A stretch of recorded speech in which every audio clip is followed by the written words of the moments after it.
French.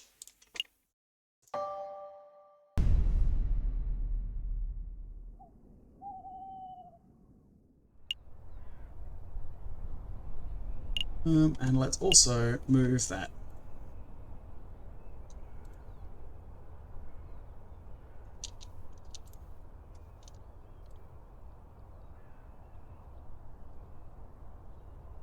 Here, perhaps. And next to me, maybe. Put it there and see what happens. Oh, right. What's happening? I don't remember. Is this the Fox crime still? Yeah, we didn't finish the Fox crime. Meowdy, lass. Go to Palais de Louvre. Falcon and Sparrowson once again find themselves in the Place du Carrousel, just outside the Louvre. I don't remember the voices we did for these young fellows, these handsome lads. So which exhibitions are we visiting today? I don't think I ever got around to doing this one.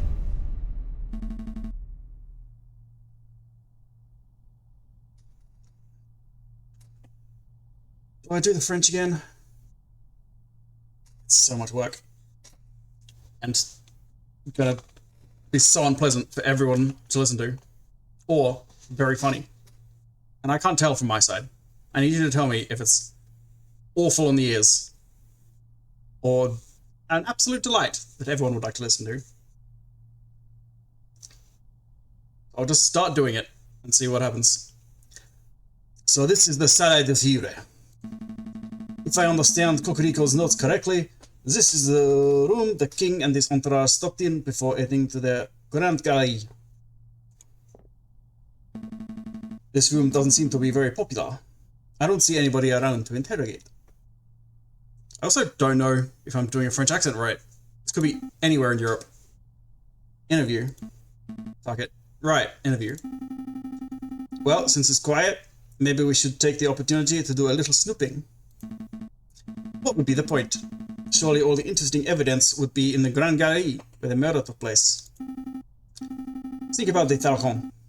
The police would have already gone over the Grand Galerie with a fine-tooth comb. But I bet that numbskull Inspector Valerti didn't even think to check this room for clues. There might be a murder weapon just under our beaks. Your logic seems a little questionable, but it couldn't hurt to have a look, I suppose. This is some sort of ceremonial container. It's beautifully crafted, but what did it contain? Maybe it's an arcane wine cabinet. Don't be so ignorant, Falcon. This is a sacred Mesopotamian artifact, gifted to Emperor Hadrian for his victory at Euphrates in 123 AD. Stop making stuff up. You and I both know nothing about Mesopotamia. Alright, you got me. This could be a hippo's chamber pot for all I know.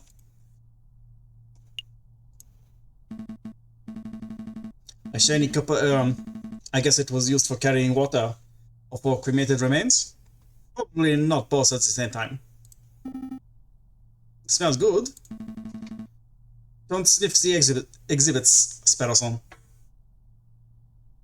It's my arcane wine cooler. No, really, this one smells amazing. It's almost chocolatey. You poor thing. You're hallucinating from anger. Would you like to stop by a bakery on our way back to the office? Don't patronize me, Falcon. My nose never lies. I'm telling you, there's something in here. I can feel it. Are you touching the exhibit? That's definitely a no-no. Bing. See? Look what I found in the arm. Put that down, Sparrowson. It's someone's old rubbish. No, look. It's a chocolate wrapper. Judging by the smell, the chocolate was bitter and dark. 70, perhaps 80% cocoa. Belgian in origin. The level of wrapper crumpling and the firmness of the chocolate residue indicates that this was discarded just a few days ago. Yes, I am certain. The chocolate contained in this wrapper was undoubtedly consumed on the 7th of January, the day of the murder. Mon Dieu, Sparrowson! You just all that from smelling the wrapper. Imagine what I could work out if I tasted it. That won't be necessary. Sparrowson, if you could apply this level of critical thinking to areas outside of food, you would be the world's greatest detective. If only all evidence were edible. If only all evidence were edibles. So, do you have any idea which shop this chocolate was purchased from? That might help us track down the person who consumed it. It was the fox consumed it. One of the bits of evidence we had early on was he ate some chocolate or something. Unless I'm just wrong.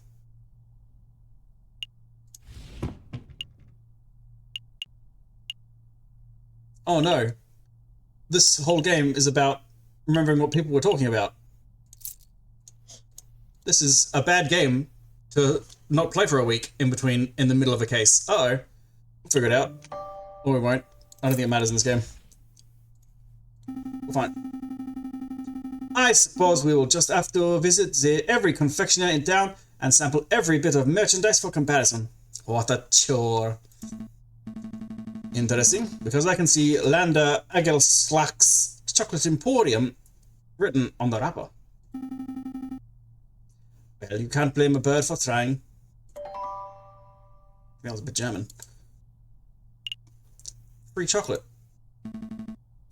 I'm not sure what this is. Some sort of stand or podium. Maybe it's just a decorative piece. It's a Roman doorstop. Roman doors were enormous marble slabs, so the doorstops had to be similarly large in order to stay in place. I don't think that's right. My uncle's a Roman historian, trust me.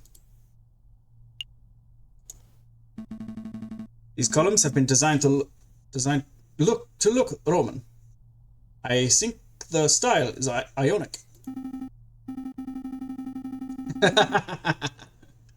It's not Ionic, Falcon. Irony is when a character says something, but the reader knows it means something completely different.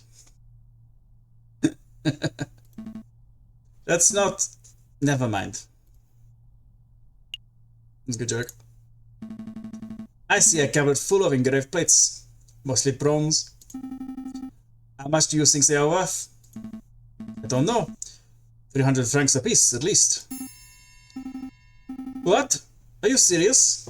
I'm in the wrong profession. I don't think archaeology works as a get-rich-quick scheme, Sparrowson. Who said anything about archaeology? I'm going to become a museum robber. Oh, well, that's one way to get rich quick.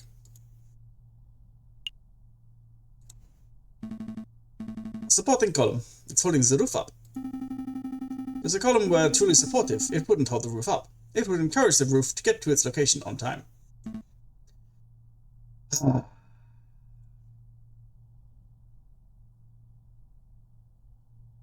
Hey ho, Fire Fan! The game just for you. Found all the things? We're done here, for now at least. Yeah, it's got Bird Faye. Let's... Uh-oh. How do you... Nope. Well, I guess that'll work.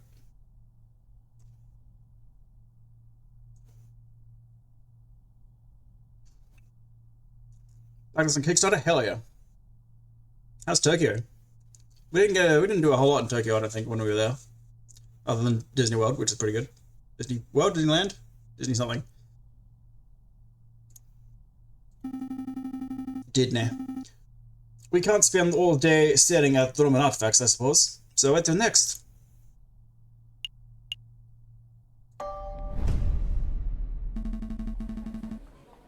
It looks like that porcupine fellow has left the building. Did you want to ask him something? Nothing in particular. I just wanted some more details on this without Vulpes, but I suppose we'll have to leave it for now. Are we all done here? No, there's the garden. Gardon. I think we've bothered Monsieur Robinho enough. Let's move elsewhere. Yep, never mind, we're done. To the carousel. Let's skedaddle. Good girl. We can always come back later if we've forgotten something.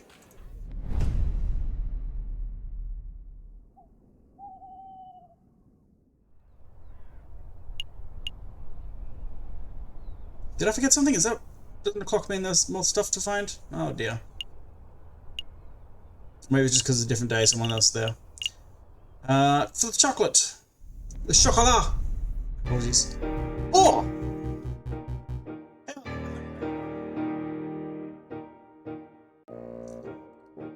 Welcome, welcome! Welcome to Lando's Hagelslag's Chocolate Emporium. This is a bit Russian. The finest Belgian chocolate shop in all of Paris. Partie. What's welcome? I mean Belgian, I imagine. I am Lander Hagelslag, the founder and owner of this establishment. And I am JJ Falcon, the defense attorney. Good day, monsieur. Oh, lawyers, very fancy. I must say that I once dreamed of being a lawyer, but, well, circumstances wouldn't allow it. It's a funny story. You see, when I was a young boy, I befriended the son of a Hungarian attorney. Falcon, you have to help me. What is it? It's the smell, Falcon. It's overpowering me. It's demanding that I lay waste to the shop. For pity's sake, restrain your Sparrowson. Oh, but I'm rambling, aren't I? So are you messieurs here to buy some chocolate? Yes! No. We're actually here on business, monsieur. Business? First thing first, we believe that this chocolate wrapper originated from your shop. Are we correct? Oh, yes. That is indeed the trademark Hagelslag wrapper for genuine Belgian Hagelslag chocolate. This was almost certainly bought... Oops. Very, very good. With that established, there is something else we wish to ask Monsieur Hagelslag. Who bought this piece of chocolate? I'm afraid not, messieurs. Not just because of matters of confidentiality, although that is a factor, you understand, but because I couldn't possibly know that. I thought elephants never forget. My memory is impeccable, monsieur, but you must understand that I have dozens of customers a day. There are hundreds of people who could have potentially bought this particular item. So your memory is good, but you need further information. If we were to give you the description and name of a person, would you be able to tell us whether they purchased something from you? Oh, yes, that I probably could do, monsieur. Let me think. Who to ask about?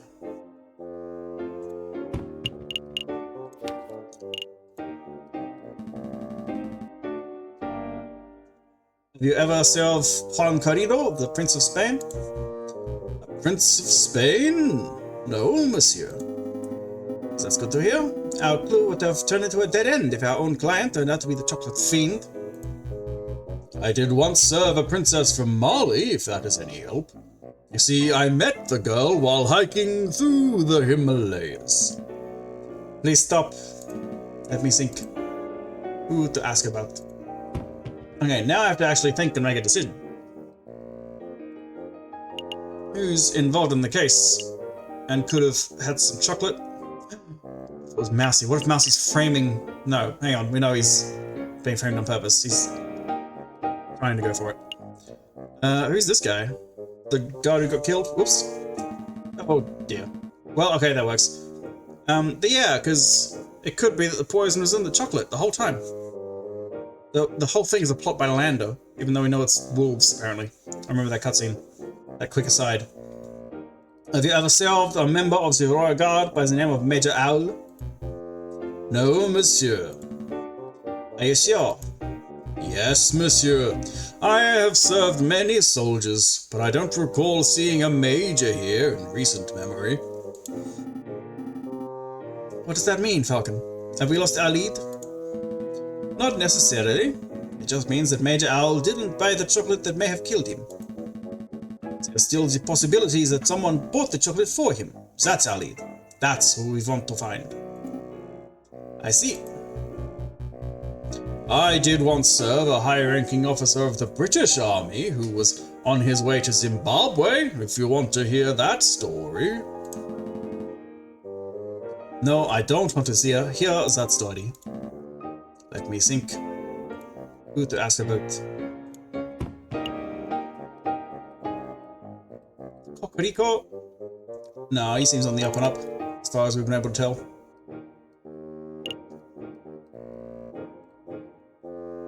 What is this guy problem? Could it be the judge? Was it you? I kind of want to ask, but I'm worried there might be limited attempts. There's only too much time. The green square bubble is a square of color so that chat can show up for the on the stream side. Because otherwise you can't see shit like this.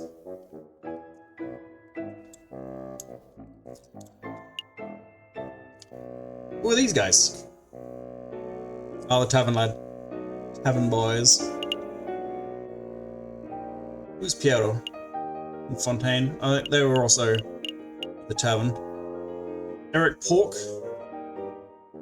Was he in the same area? No, he was in the Grand Galerie.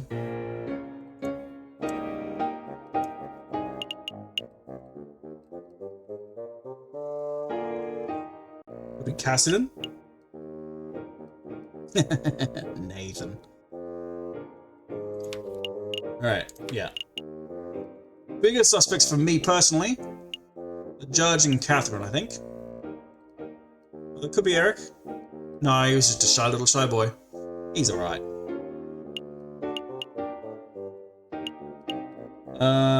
I'm gonna say it because it's fun. Have you ever served yourself, Lander Agerslack? Have I ever served myself? Oh, that does sound a little silly when I hear it said back to me. I do sample my own merchandise, if that's what you're asking, monsieur. Although you could probably tell that from my grand stature. I don't think Lander has a motive, Falcon. He's probably not the chocolate fiend we're looking for. Messieurs, I'm growing tired of these endless inquiries. Perhaps you should come back another day. Fuck! There was a limit. Oh, that's true. You know, Falcon, it's possible that we haven't encountered the chocolate fiend yet.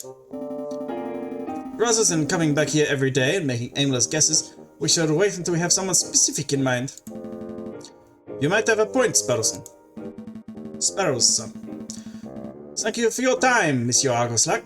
We shall return when our investigation has progressed a little. Any time, messieurs.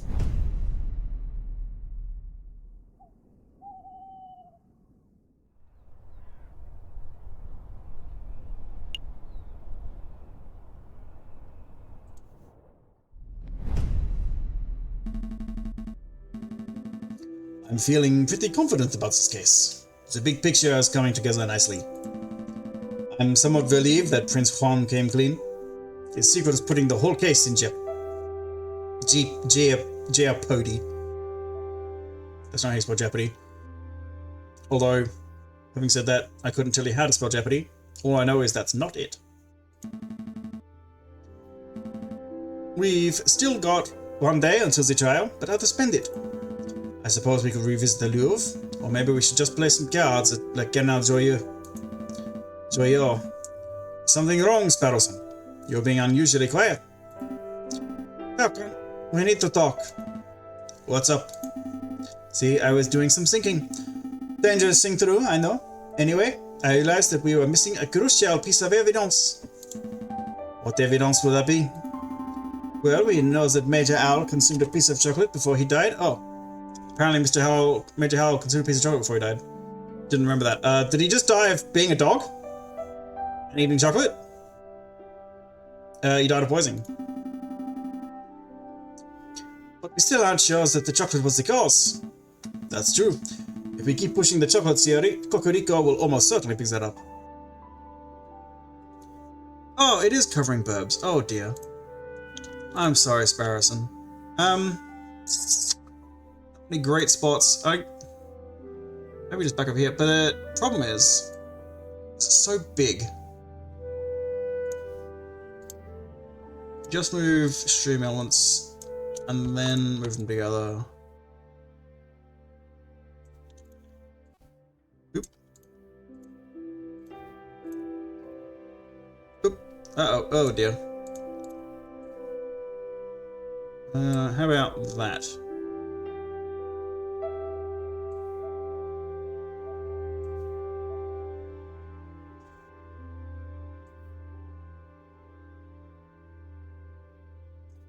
Yeah. But then there's gonna be a burb there on that side later. Maybe a bit further up, just up in the corner.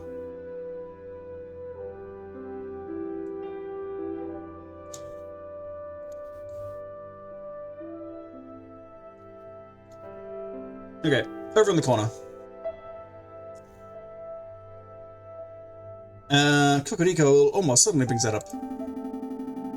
So I thought to myself, if one were to consume the wrapper itself, then that might provide proof of whether it contains traces of poison. Well, sure, that could work, but it would be incredibly foolish. Wait, were you thinking of eating the wrapper, Sparrowson? Maybe. Well, stop those thoughts right now. I'm not going to let you potentially kill yourself like that. Heh, I knew you would say that. That's why I already consumed the wrapper 45 minutes ago. Sparrowson? Sparrowson! Did he just fucking die? Oh! Hello, Doctor. Doctor! Is Sparrowson okay? Bloop, bloop, bloop, bloop, bloop. Dr. Farley.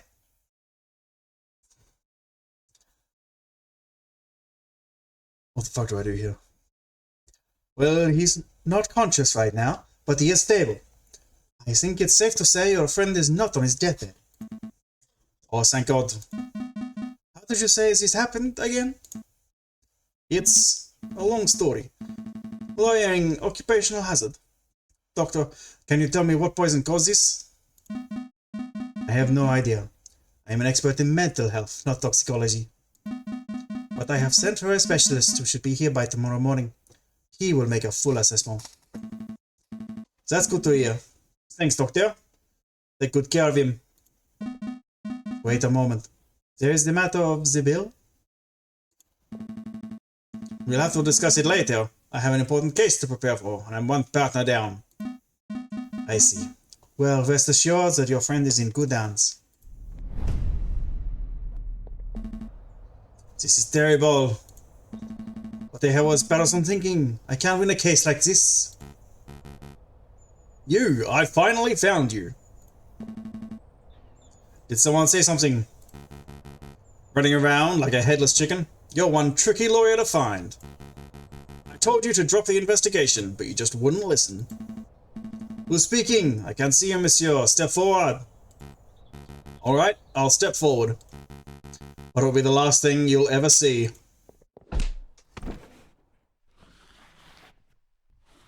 Oh no.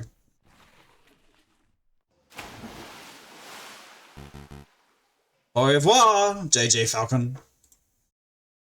Did I just get thrown in the river? What just happened? Where am I? Am I dead? No, that can't be right.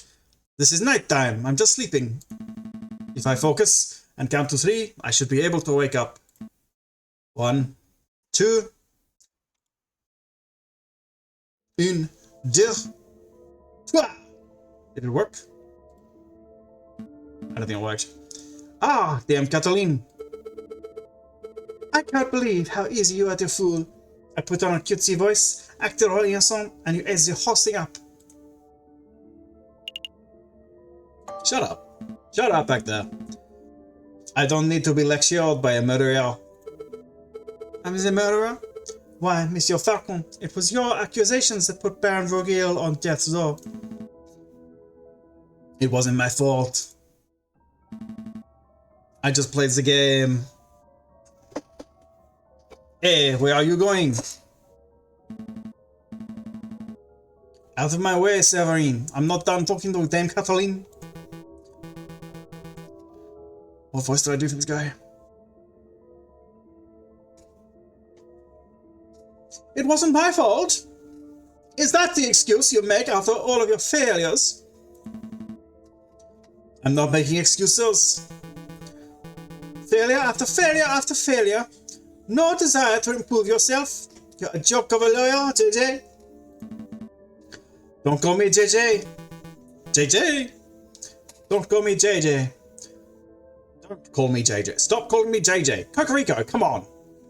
That's all you have to say? How pathetic. You don't even deserve to stand in your grandfather's shadow. My grandfather.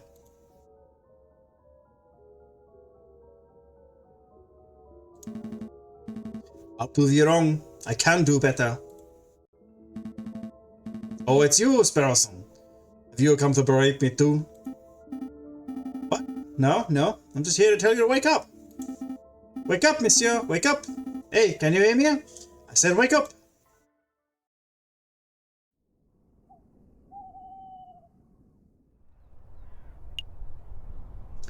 The Pont des Arts. Newly built bridge boasts a magnificent view of the Louvre and offers quick passage across the Seine.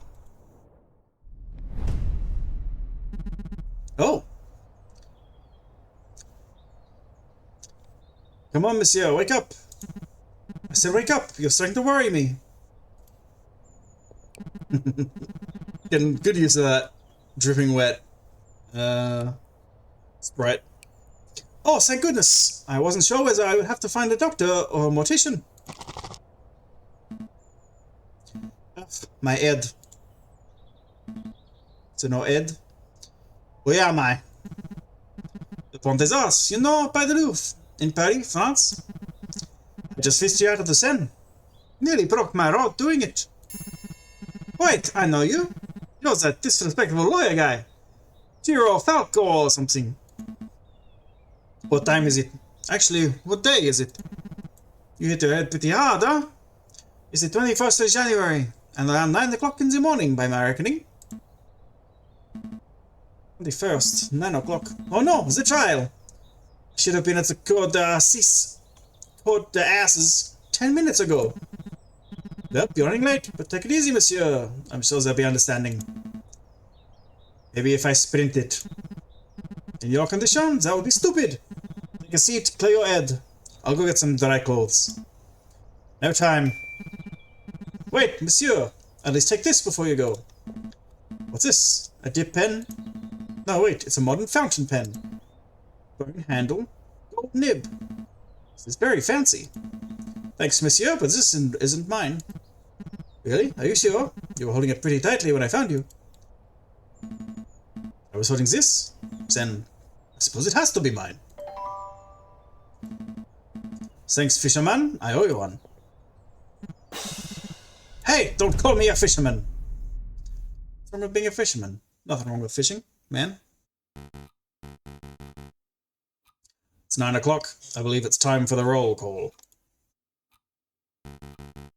Is the defense not present? Such unprofessionalism. There is no defense, then this trial cannot proceed any further. We must make a ruling based on the evidence that has already been presented. I will now converse with the jury. We shall decide whether Prince Juan is guilty of murdering Major Howell and of conspiring to murder the king. Your Honor, may I have a word? Fine, but make it quick. I am a firm believer that a trial must be orderly and punctual. There's no room for wishy-washy dilly-dallying. It seems somewhat rash to end the trial session the moment it is due to start. Perhaps it would be prudent to wait 5 or 10 minutes, in case the defense is just a little tardy. then the trial still has a chance to proceed, and justice will be served. You are the prosecution, are you not? You have nothing to worry about. A guilty verdict is all but guaranteed. Your Honor, you appear confused. I am not here to secure a guilty verdict. Of course you are. You are a prosecutor. By definition, you're here to prosecute. No, my job description is to prosecute. But I am here, in this courtroom, to ensure that justice is served. An unfair and unbalanced trial is not in the spirit of justice. It's very noble of you, but if the defense is absent, then there is little that can be done. I'll hear no more about this matter. I will now talk with the jury. Sir, defense is present. Your Honor. You're too late, Falcon. Mon Dieu, JJ, you look like a total mess. Did you take a morning swim in the Seine or something? Something like that. Your Honor, we are all present. We are only 3 minutes off the schedule. Let's not needlessly dirty the pure name of justice. Rules are rules, prosecutor. Falcon clearly has no respect for legal procedure. Frankly, for turning up while looking like a drowned rat, I ought to hold him in contempt of court. Your Honor. But Your Honor. Rules are rules. One more word out of either of you, and I shall have you both disbarred.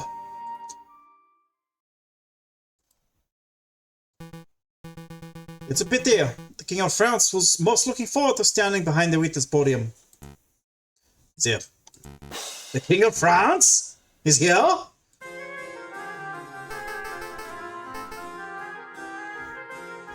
do the king sound like?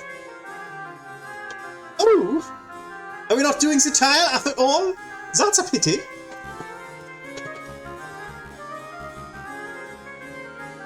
Ingen. Oh, your Majesty, what a surprise. We are, well, you see... You know, it's my 7th time testifying against a would-be assassin. But it's the first time seeing a trial where the case has ended before it even began. Well, the defense, he was late, and, oh, good force. France didn't become a great and dignified kingdom through rigorous punctuality. Let's go ahead with this trial. It'll be fun. I'll say the oath to get us started. I swear to speak without hatred and without fear, to tell the whole truth and nothing but the truth.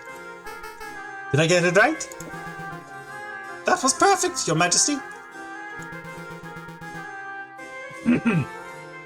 JJ, I trust you have no objections with the king testifying? No. No objections here. Going ahead with the trial is fine with me. And surely you wouldn't stand in the way of the king, would you, Your Honor?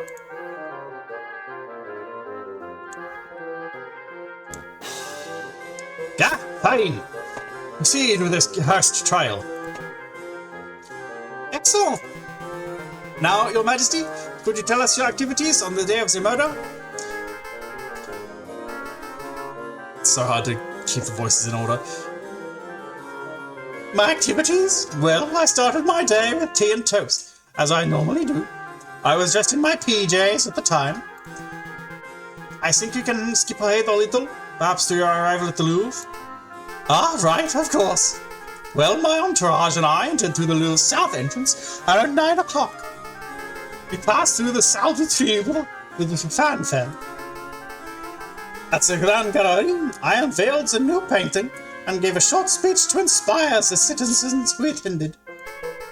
That's when I was approached by a man claiming to be the Prince of Spain.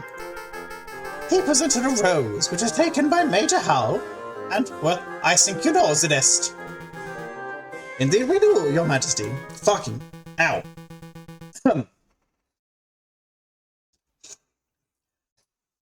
Madams and messieurs of the court, what we have here is another testimony that establishes Prince Juan's guilt. And this is no ordinary testimony. It is the testimony of perhaps the most trustworthy man in all of France. Oh, you flatter me, prosecutor. But I am the trustworthiest in all the kingdom, aren't I? I have no doubts, Your Majesty. I have no doubts, Your Majesty.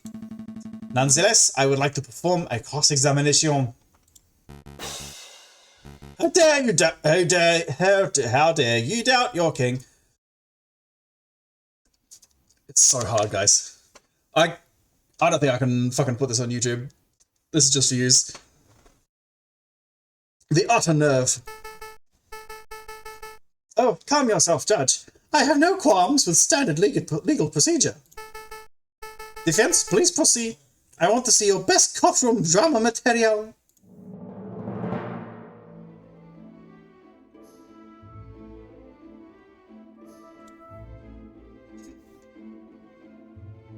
I don't remember what all the problems are. I know he's not the Prince of Spain. Let's go with that. Your Majesty, you say that you were presented with a rose by the Prince of Spain. Indeed, he formally introduced himself. I knew he was telling the truth, because he called me Senor. He would just blow up his spot immediately. I remember he wanted to pretend to be the Prince of Spain and keep that ruse going. And he's the client, so he should get what he wants. But we have to tell the truth.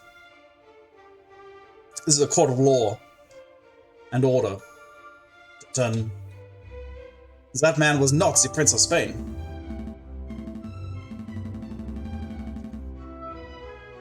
Everybody hold on to your butts. I have a revelation that will turn this trial onto his head. Juan Carrillo is not the Prince of Spain. That's not a revelation, Falcon. It isn't? Of course not. We all know that the current ruler is Queen Regnant Isabella II, and that she has no children. The Carrillos are obviously pretenders to the throne. Prince Juan's title is probably self-appointed. His name isn't even Juan Carrillo. I don't think the fox is Spanish. So what? So what? That's important. JJ, what's important is that this man is accused of committing murder and of conspiring to kill the king. That is what's in dispute here. The man's name is irrelevant. He could be named Juan Carrillo or Bob Struney for all I care. It doesn't change the events that transpired on the morning of January 6th. I suppose that's true. Do we have another question? Why did Major Owl take the rose? Why didn't you? I find it curious that Major Owl snatched the rose before he could take it. Why did he do that? The Major has always been a protective fellow. I think he was just doing his diligence as a royal guard. And given how he took the fugitive bullet for me, I would say that he did his job well. Well, I can't argue with that.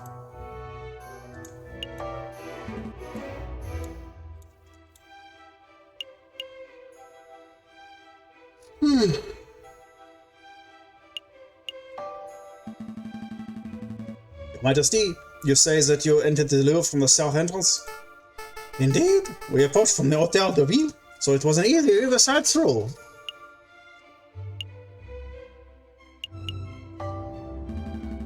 Did you see anyone or anything suspicious around the Louvre's entrance? Suspicious? I'm afraid not, monsieur. Just the regular riverside types. Bourgeoisie, vendors, people who fish, and the like. I see.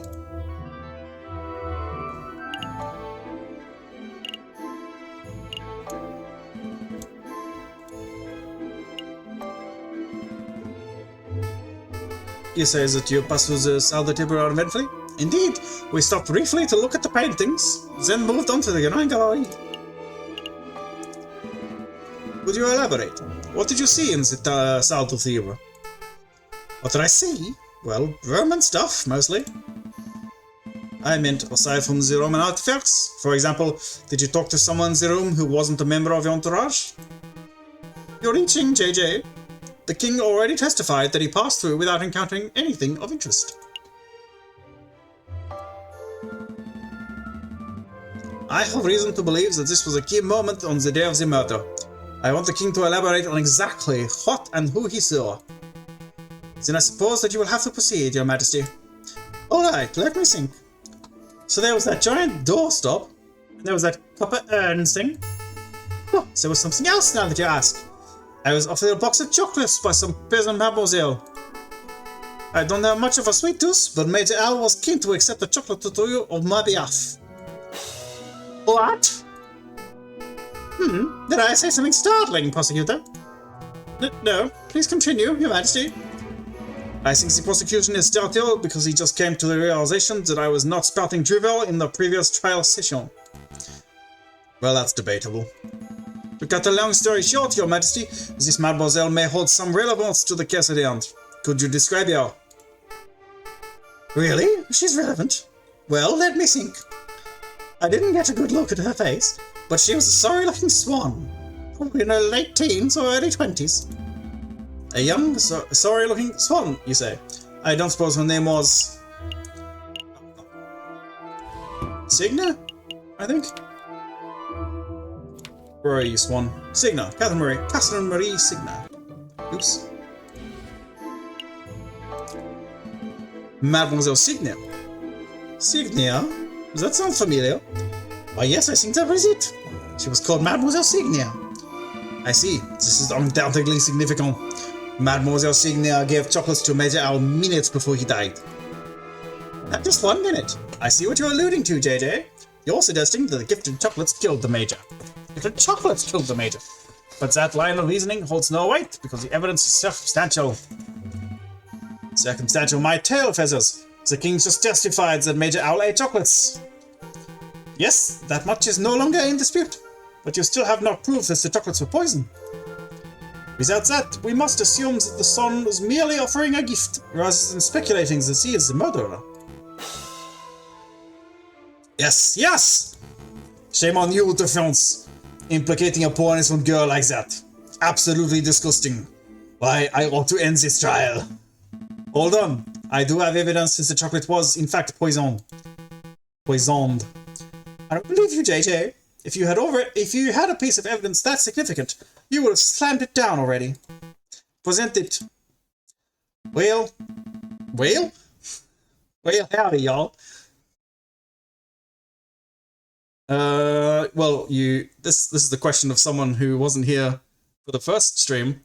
We had a little cutscene of a couple of wolves, plotting, co-conspiratoring. This whole thing is a wolf plot, we think.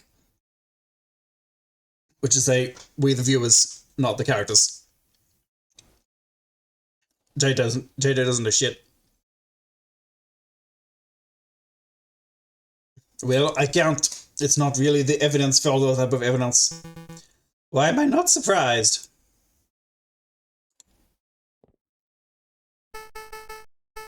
The drama was just getting good. Why did you all suddenly go quiet? Well, Your Majesty, it appears that the defense just had a realization of his own. That is, that he lacks the evidence to support his theory. Since he cannot continue with his argument, I believe the cross-examination has come to an end. Shouldn't have said that.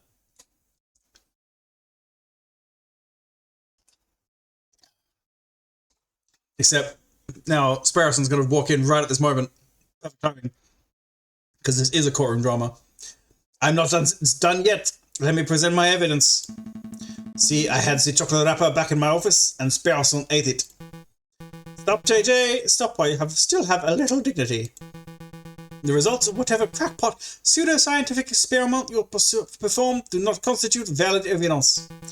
I think this trial is over, Your Honor. About bloody time. Nope, that's Scottish again. Wolves are just Scottish, even though Scotland doesn't have wolves, I'm pretty sure. About bloody time. You may take your leave, Your Majesty. Very well. I am pleased that justice has been thoroughly served. Until the next assassination attempt, adieu, messieurs. I will now deliberate with the jury. Objection!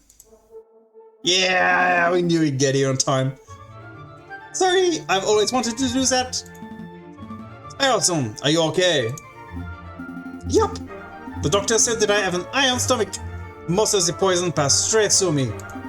Speaking of which, I would like to testify on that poison chocolate issue.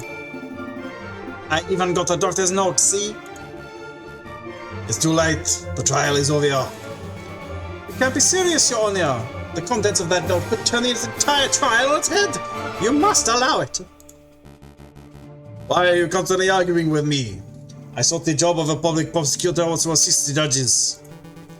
I told you, Your Honor, my job isn't to get a guilty verdict. It is to ensure that justice is served. I swear you're the worst prosecutor in all of France.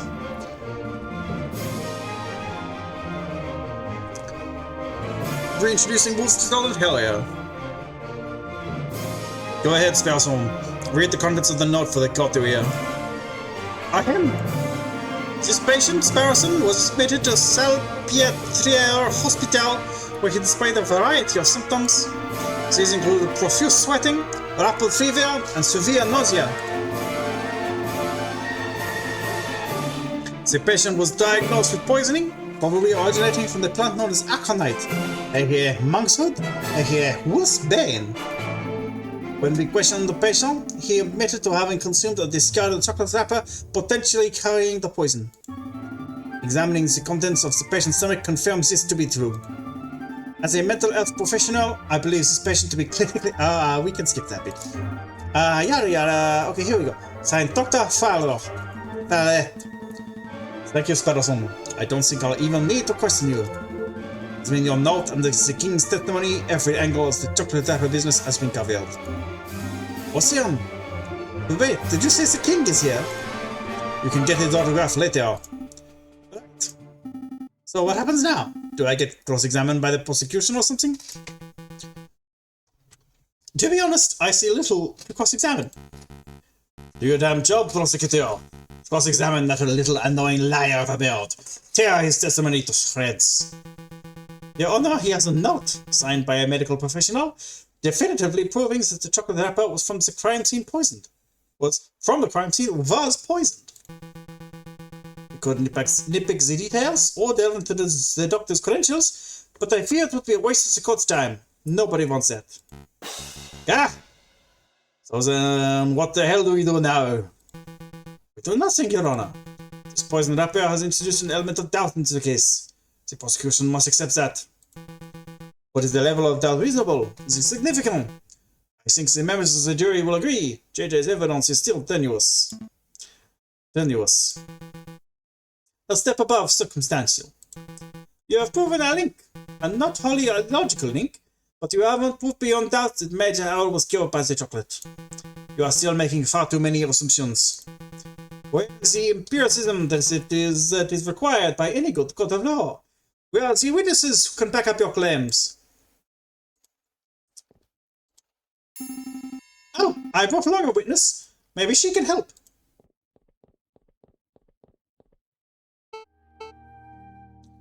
Hello? You. Sparson, it is great to see you on your feet, and you have been an enormous asset to the case. But what are you trying to pull off now? Surprise witness! Surprise witness? Yeah! I remember you mentioning that Cocorico liked calling surprise witnesses, so I thought we could beat him at his own game. I brought the flower girl, Mademoiselle Signia, so that she can testify about Prince Juan's character. You're putting me in a difficult position, Sparson. Just moments before you arrived, we, the court, established that Mademoiselle Signia is a possible suspect for this case. What? That can't be right. Sparson, it's okay. Monsieur Falcon, I would like to testify. You want to testify? Do you understand what you are agreeing to? I do. I have accepted my fight.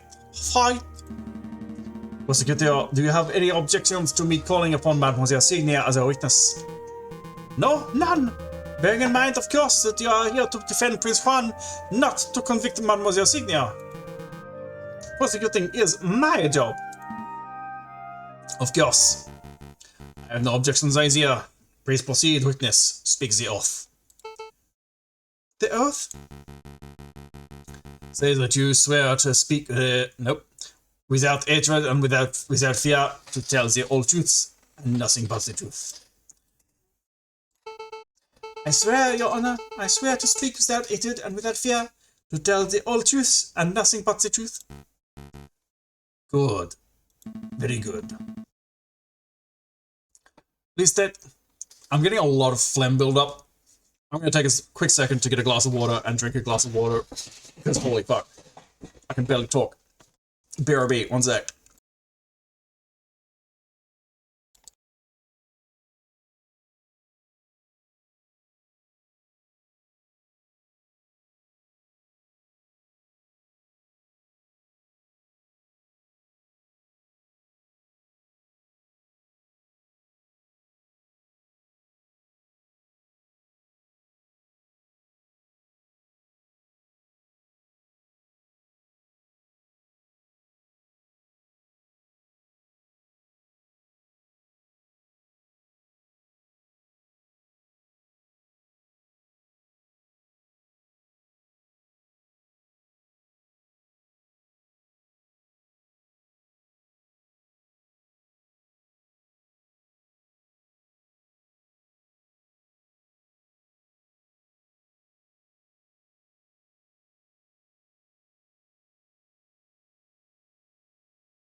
Alright, let's get back to it.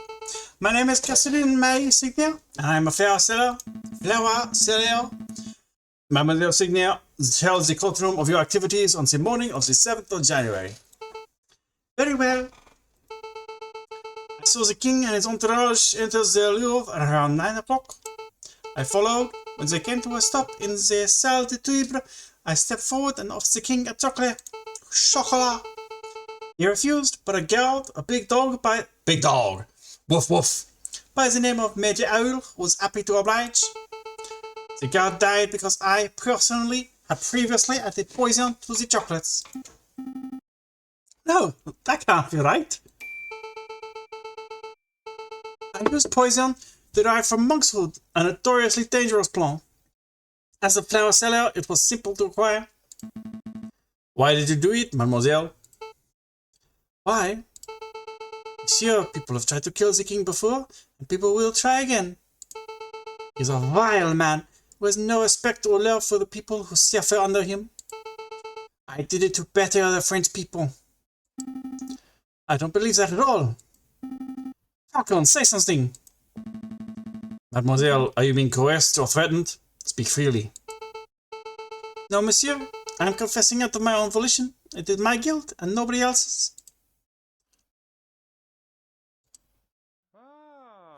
Ah, intriguing. Well, Defense, it looks like you wormed a confession at this mayor's pute. What's a pute? I suppose that gets your client, Prince Juan, completely off the hook. Lucky you. So, shall we wrap this court session up? No, you're so fucking sus. No, not yet. I have further questions for the witness, Your Honor. Further questions? To what end? You've already proved your client's innocence. I wish to uncover the truth. You aren't here to uncover the truth. You're here to defend Prince Juan, and you've done that job with a disgusting level of diligence.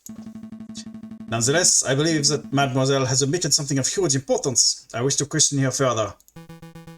Something of huge importance? I won't allow it. Fine, can I at least show something to the witness? You and the prosecutor are a right pair of moralizing blowhards, aren't you? You're doing my head in. Fine, if it'll shut you up, I will let you show one magical mystery item to the witness. I can't imagine you'll have anything up your sleeve to change the flow of the trial, though. Monsieur Falcon, save it. I have nothing more to say.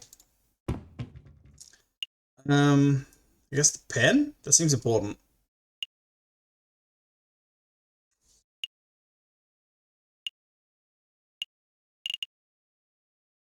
Oh! Oh, the tickets that her parents went to Vienna are fine now. Boom. Your parents are fine. They're not being threatened. Please take a look at these, Mademoiselle. train ticket stubs. Look at the names. Papa and Mama. In Vienna? Really? Are they really safe? Safe? They are. The tickets were arranged courtesy of the fox. Then, that means the wolf has nothing to hold over me. I can speak freely. Indeed. Go ahead, mademoiselle. What are you two muttering about down there? Nope. Scotland forever. Can't stop. What are you two muttering about down there? I'm amending my testimony, Your Honour. Members of the court, everything I've said today has been the truth. I did go to the Louvre on the 7th of January. I did present a box of poisoned chocolates to the king. Except it was not of my own volition. I was threatened. I was forced to carry out the task at the threat of arm. You see, my family has been struggling to get by. The winter has been harsh and my flower business has been struggling. One day a man approached me, a man I assumed to be kind-hearted. This man offered me 200 francs to get us through the cold, but I could not afford to repay the debt. When I attempted to bargain with the man, and he offered me a deal, assist him with murder, and he would drop all debts. Refuse, and he would ruin me and my parents. I obliged because the alternative meant death for those I love. The name of the man who did this is Judge Romulus. Get his ass.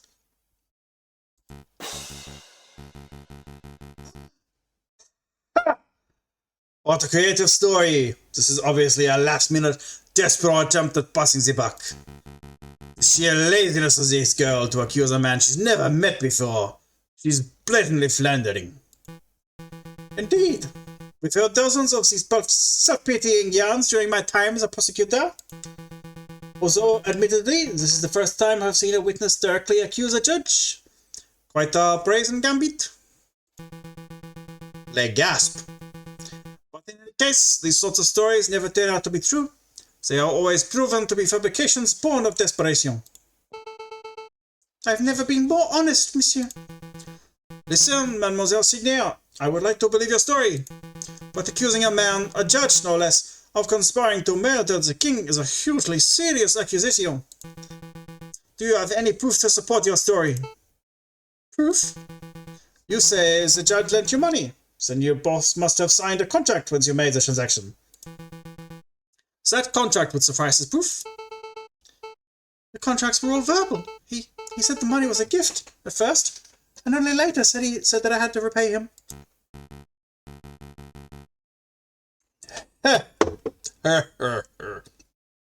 How convenient. Of course, this supposed contract doesn't exist. The mademoiselle has no proof because her stories are blatant lie. Malkin, you have to do something. Do we have anything to link Judge Romulus to Mademoiselle Signier? A link? Of course! Members of the court, I know for certain that the Mademoiselle's story is true. I can say with certainty that Judge Romulus has made contact with Mademoiselle Signier in the past. I know this because, at this very moment, I am holding a key piece of evidence that links Judge Romulus directly to the crime scene. What in the ace attorney? The book doesn't help at all. The card doesn't help. Chocolate's been done. Is this?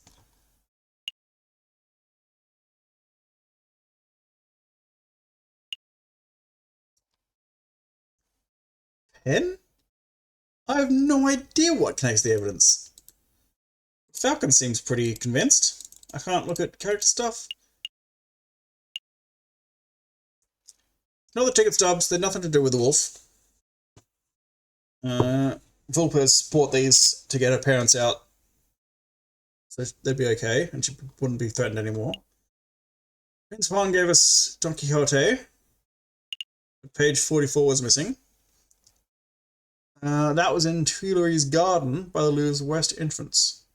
Does that imply anything at all? I don't think so. Poison Rose. Major Hal took a rose from Prince Juan.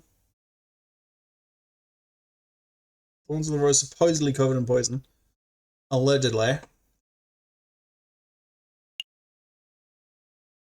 I don't know what the pen means. Has something come up before and I just don't know?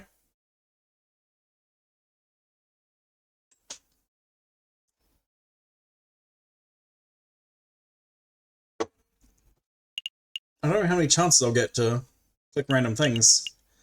I guess I'll start with the pen?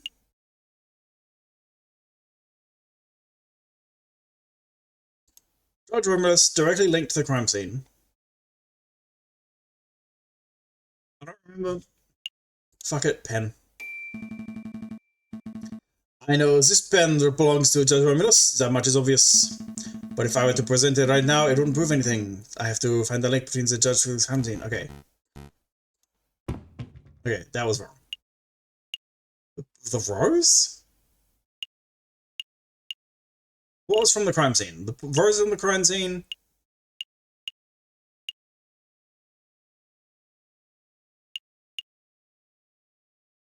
Business card? Oh, apparently business card maybe. I hope. Everyone, take a look at this. This item ties the judge directly to the scene of the crime. No, it doesn't.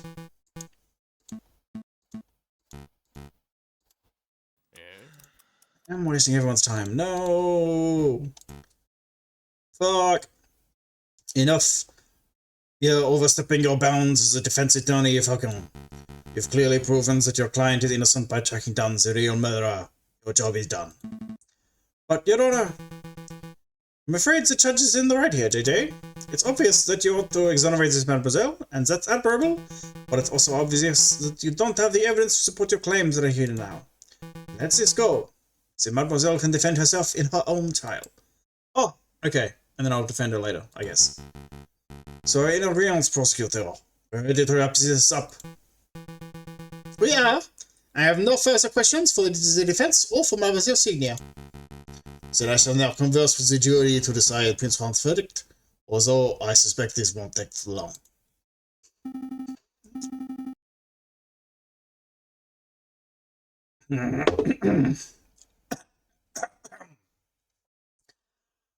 Don't worry, mademoiselle. We'll get you out of this. What we Falcon? Sparrowson, you are clearly a caring individual, but this outcome is for the best. How the hell is this for the best? My parents are safe. That's all I wanted. Your parents? But what about you? Well, that deliberation was straightforward. We find the defendant, Prince Juan Corrido, to be cleared of all charges. We therefore find the defendant not guilty.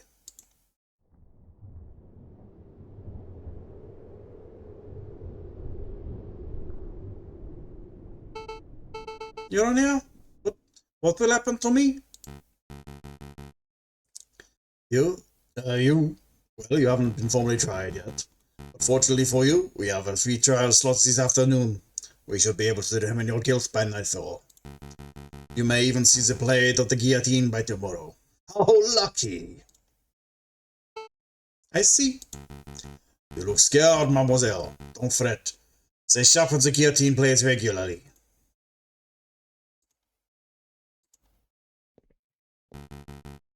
Nobody here likes gallows humor? Whatever. Court is adjourned. I think this is goodbye. Thank you, Monsieur Falcon, Monsieur Sparrowson. You did your best. It can't end like this. Oh, let's go. This isn't how I wanted things to go, Senor Falcon. No, me neither. You do a Spanish accent. Wait, no, he's French. He was just pretending to be Spanish. We mustn't blame ourselves. You made an admirable effort to save everyone. What good is the effort if these are the results I produce? Tell me, Senor Falcon, do you know why I hired you as my defense lawyer? I really don't. I hired you because I thought you were a lawyer with a philosophy, an ideal. And I stand by that. You're a man with a strong ideal. It's just undefined, like an unpolished gemstone. I'm sure that, given enough time, your ideal will become refined, and you will come to live up to your reputable family name. Falcon name is reputable? I didn't know that. He's not talking about... In any case, here's your payment. I don't deserve this. Keep it. I dragged you into this. It's only fair that I compensate you for your time. I think this is the last you will see of Prince Juan. But feel free to come by R&M Associates if you need any help in the future, Senor Falcon. Impressive, JJ. You actually managed to successfully defend your client. Severin, are you going to be in charge of prosecuting Mademoiselle Signia? Probably. Why? Do you think you can get your reduced sentence? For attempting to murder the king. I emphasize she's a Mademoiselle JJ, but I'm not a miracle worker. No lawyer can save the flower girl now. Now. I'm going to get us a drink. Yeah, me too.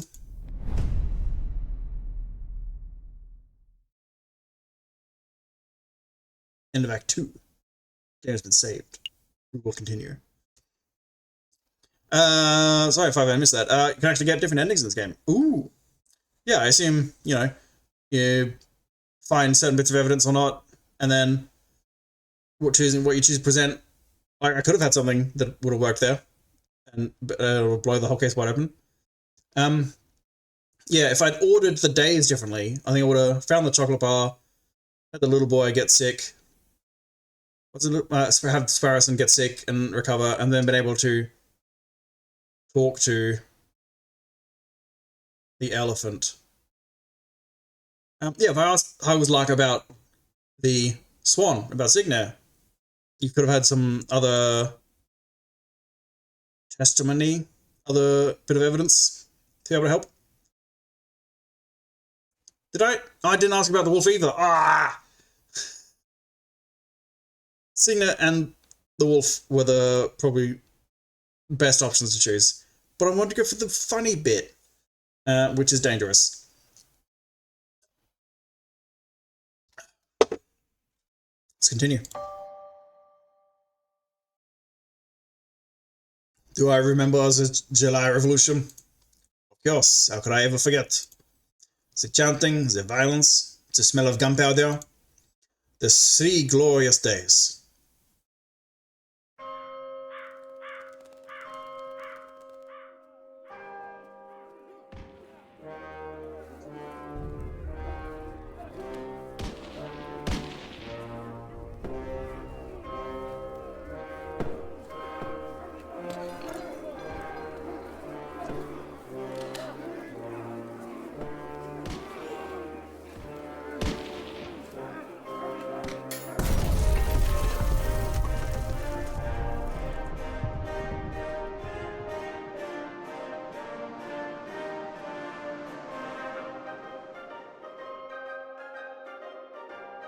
The Sleeping City.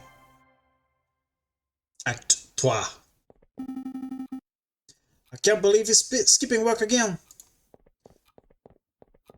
I swear, if I find that whooping bird brain at the Kina Joyo...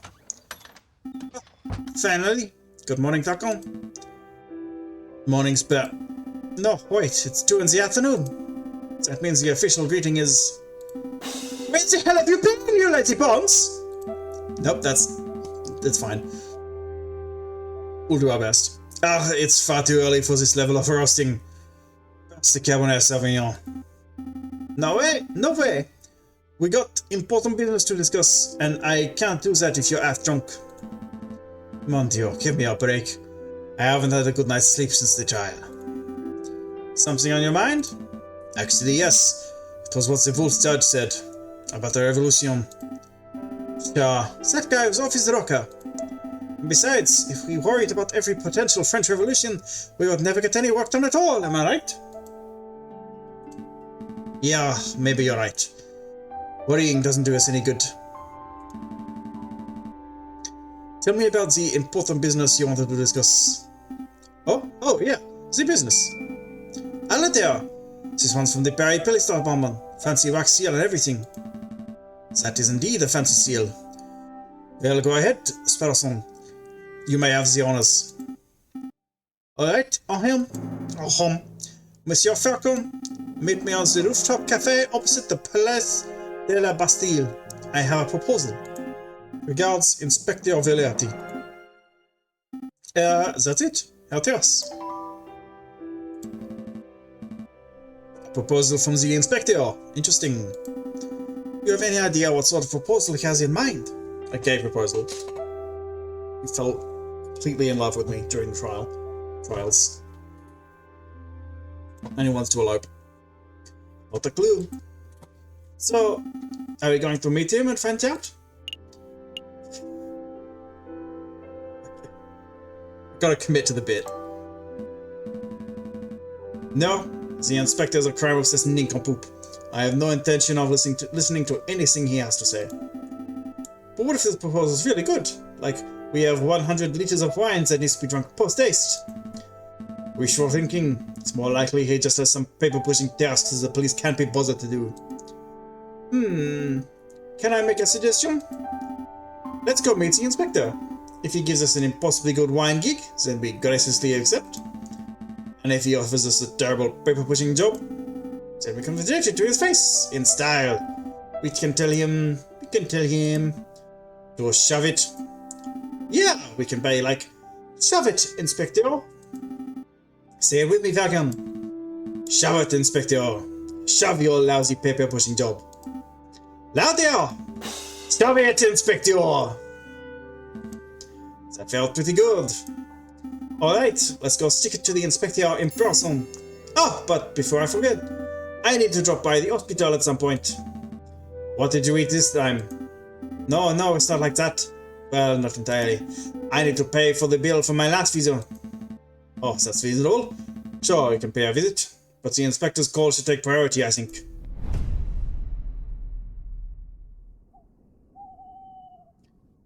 It's a new day. Place de la Bastille. Brr. It's far too cold to be meeting on a rooftop cafe. Why couldn't the inspector have chosen a comfier location? Who knows? Maybe the inspector likes the view because it reminds him of his days guarding the old Bastille and the Ancien regime. Wait, you think the inspector worked here during the Ancien regime? You think that's how he got his war wounds? It was a joke, Spearson. I'm pretty sure the inspector isn't that old. Oh, Perico, what are you doing here? Well. Somebody, what are you doing here?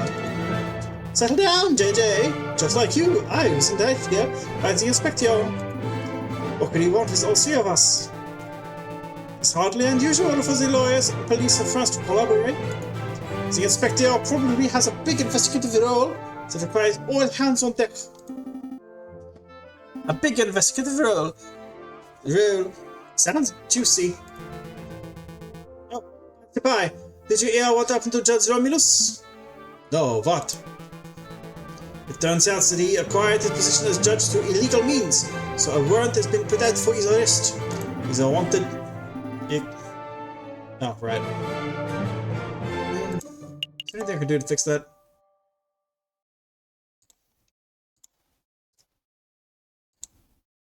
Doesn't seem like it.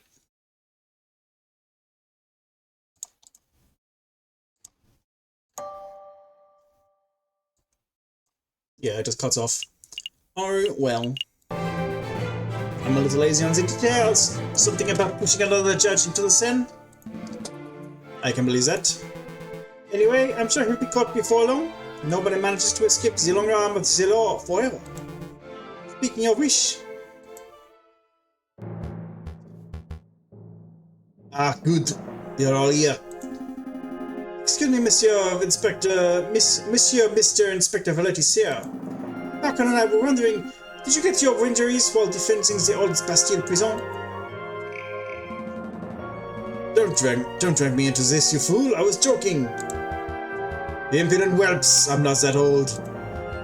I sustained these injuries when I was in the July Revolution 18 years ago. I was a Royal Guard, just a lowly peon. Yeah, I was sick with gunpowder and blood. Oh great, now you've set him off. We were given the order to charge at the rebel barricade. My comrades and I fastened our bayonets. Suddenly, boom! Without warning, a gunpowder keg exploded. My comrades were dead, I was heavily wounded. That's when I looked up and saw a looming figure standing between the gargoyles of Notre Dame. It was the very Indian killer himself. Him. This is a fascinating story, Inspector, but perhaps you could tell us why we are here? Oh, right, of course. Why we are here. What I'm about to tell you is to remain strictly confidential, you understand? It's a matter of international security. As you've probably heard, France is under threat from a certain heinous group.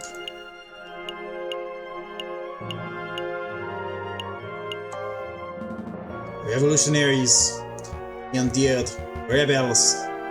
There's a storm brewing in the shadows of Paris. We, the Paris police department, have known about it for months. No, years. In every tavern and on every street corner, people talk of organizing protests and overthrowing the government. The king has ordered for public gatherings to be dispersed and newspapers to be censored, but the whispers of dissent remain. No surprise there, if you take away an angry citizen's ability to speak, they will just get even angrier. Indeed. And that is why it's paramount that we find and strike at the heart of the rebel group as soon as possible. For that, I need your help. What exactly do you want us to do? Interview citizens, scout locations, find the secret rebel meeting locations that has escaped the eyes of the police. Do we have any leads? Just one. We know that the rebels are having weapons supplied to them by a crooked merchant who is only referred to as Le Croque Monsieur. Like the sandwich? What? Le Croque Monsieur, it's a hot sandwich.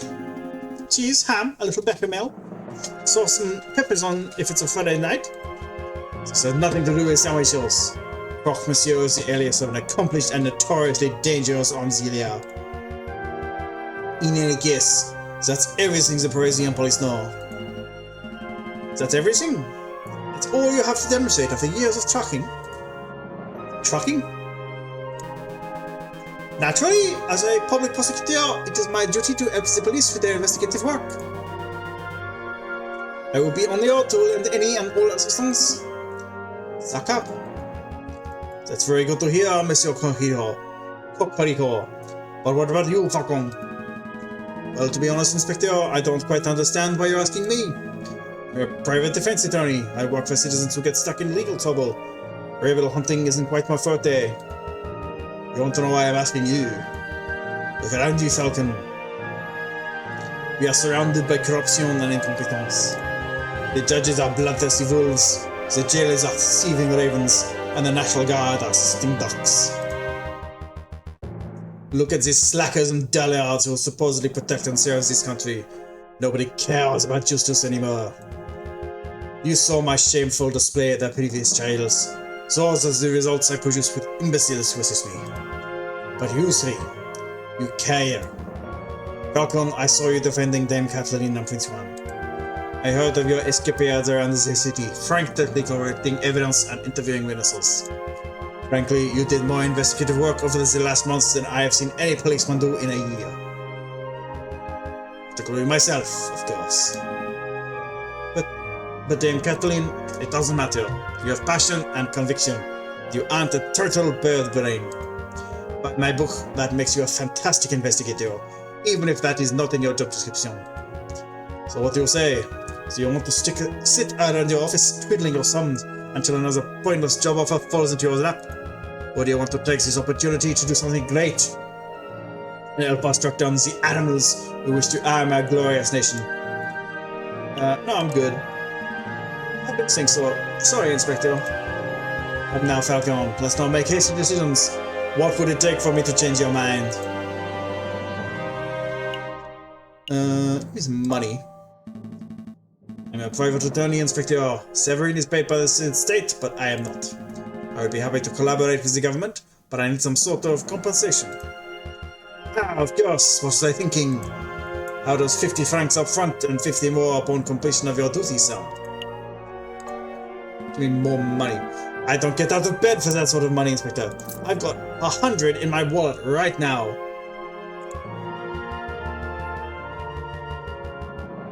Fine, fine. I could probably scrape a little more up from the budget.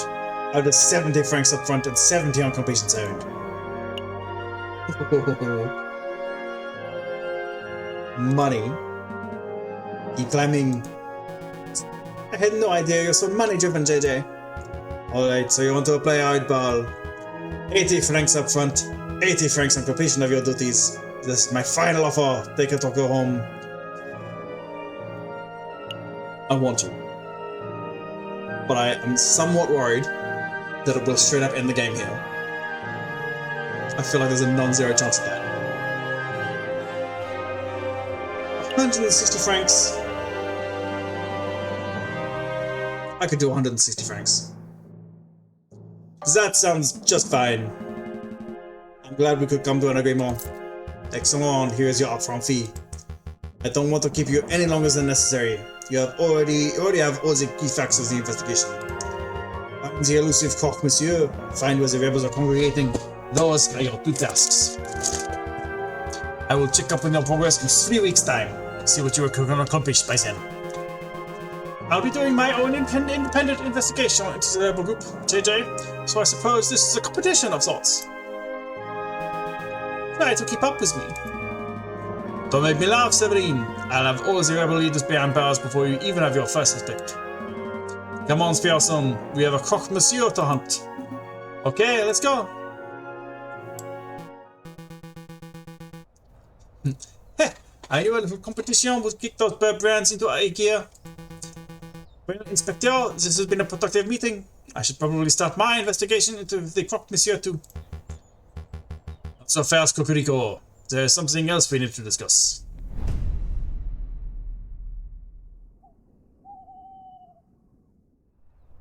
Oh! Oh, there's so much! Gotta talk to RM immediately, right? Hey, we're investigating rebellion.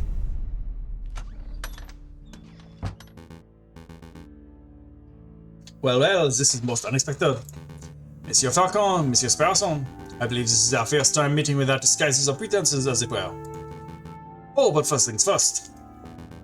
Marcia, would you kindly fetch our guests some tea? Oh, of course, Monsieur Lopez, of course. Messieurs, what sort of tea would you like? Chamomile? Darjeeling, maybe? Got a coffee? I don't suppose you have any coffee, do you? Merci. And now, merci. If our guests prefer coffee to tea, that's not for us to judge. Suppose they will be wanting milk and sugar too. Oh yeah. 3 spoonfuls would be lovely. You have no taste at all. I apologize for Mercy. He is quite opinionated when it comes to matters of hot drinks. Can't blame him. It's an important issue. Let's get down to business. What is it that you two came here for? We just have a couple of questions. Monsieur Lopez, have you heard any rumors of an uprising? Of course, these days a man can't walk into a tavern without hearing angry men whispering about violence and revolt. I dare say that Paris may find itself in the midst of yet another revolution before the end of winter. But what can you tell us about the dissenters specifically? Do you know where they are meeting? I'm afraid I only know what you can read in the papers, monsieur. I know anti-government protesters were meeting out in the open until the government clamped down on large public banquets. With the banquets gone, who knows where the dissenters went? I see. Perhaps we can assist you with something else. Have you ever heard of a person called the Croque Monsieur? And no, we are talking about the sandwich, unfortunately. The Croque Monsieur. Are you referring to the black market salesman? The man who claims to be able to procure anything, no matter how illegal? Yes, that sounds exactly like the person we're looking for. Do you know him? Me personally? No, monsieur. I just know of his vile reputation. I see. Then do you have any idea how we can find him? Meeting the Croque Monsieur face to face is not easy. The man doesn't make himself known to just anybody after all. Is it him? Did I just fucking nail it? Moment 1. Is it Marcy? I know. I shall do a little investigative work of my own. Come back in 3 days, and I will tell you where and when you can find the cock, monsieur. That's an enormous help. Thank you so much, Monsieur Valpes. Of course, there's a price. A price. It is just a small fee. A mere 30 francs. Hey, we saved your derriere of that Prince Juan business. Is this any way to show your gratitude? Monsieur Valpes, you must understand this is no personal errand. We are investigating on behalf of king and country. I'm sure your intentions are noble, Monsieur Falcon, but I am running a business here. A fox has to eat. 30 francs, and I will guarantee I will find you the cook, monsieur. That's my final offer. What do you say? Sure. Makes it easy. Here you go, monsieur. Very good. As I promised, return in 3 days or later, and I will tell you where the cook, monsieur, can be found. Rest assured that I will undertake my end of the bargain with care and diligence. I expect nothing less. Thank you, Monsieur Valpes. It is my pleasure. Was there anything else you want to ask? That's all. Have a pleasant day, Monsieur Valpes. As to you, messieurs.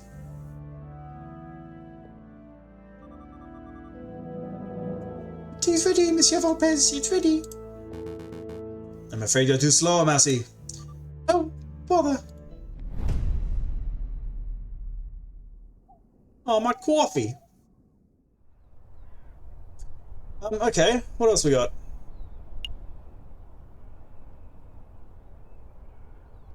The Louvre? What did the porcupine have to say? Can I look at my knowledge? Let's look at it. I'll just go to the office and see what happens. Stop dilly-dallying, Falcon. Yeah, it gives me time to look at this. Porcupine. Avoid socializing. Yeah, probably not great for this kind of thing. Gun beagle? Big hat, big attitude, parrot? Yeah, we can go to the bar. Chocolate probably wouldn't help. Judge is on the run. Nathan. An arrogant ass. Are you a revolutionary arrogant ass? Perhaps. Major Hal is dead. Yeah, to the bar I think is probably a good next move.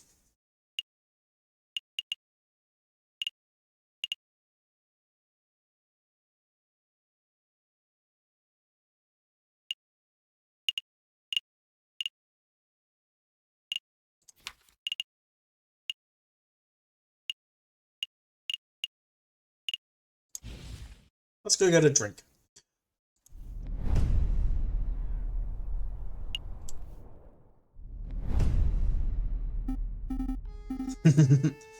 No drinking. Bad Falcon. Calm down, Sparson. I'm just here for information. Taverns are the first place people go to moan about the government. Therefore, they are the perfect rebel breeding grounds. Oh, does that make sense? Ah, it's you two. What will it be today? Wine or beer? I'm afraid it's just questions for now, Madame Quadel. We're looking for a man called the Croque Monsieur. Have you seen him? No, that name doesn't sound familiar at all. Okay, have you heard of any of your patrons bad-mouthing the government? Of course, this is the tavern, hun. People couldn't come here to group and talk politics. Where else could they go? I think you mean gripe there, probably. Hopefully. Please tell me you mean gripe. That's true, but has anyone stood out? A good amount of groping probably does go on around taverns. It's the kind of place you go groping. Just between you and me, the pair on the drinking floor have been acting very shifty. Now, I'm not saying they are answerables, but they are doing far too much talking and not enough drinking, if you know what I mean. I think I do. Thank you, madame. Let's see, where to go? The drinking room. Is this the gun boys? Yeah, it's the hunting beagle. What do parrots sound like? And that's when the mademoiselle told me to put the order in. No idea how she's going to keep them though. You got a beagle.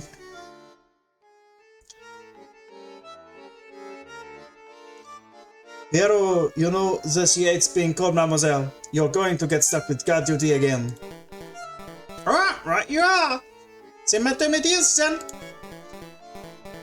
Wait, she ain't married, is she? So why do we have to call her madame?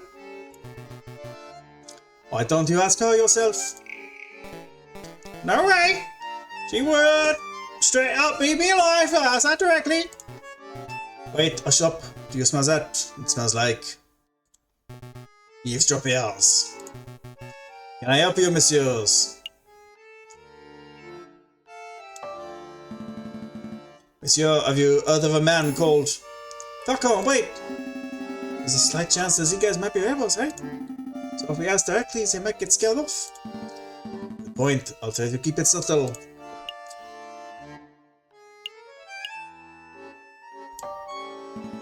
Monsieur, where did you get that swanky hat? Is this nothing? It's the regular cap I bought from... Oh man!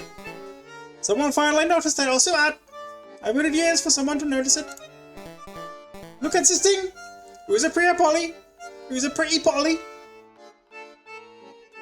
This guy's putting the accent in. This is British voice.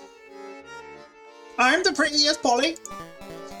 Anyways, I bought it from a mademoiselle in Les Halls. I think the shop was called Ruse Odds and Ends or some such. Fantastique. Thank you, monsieur.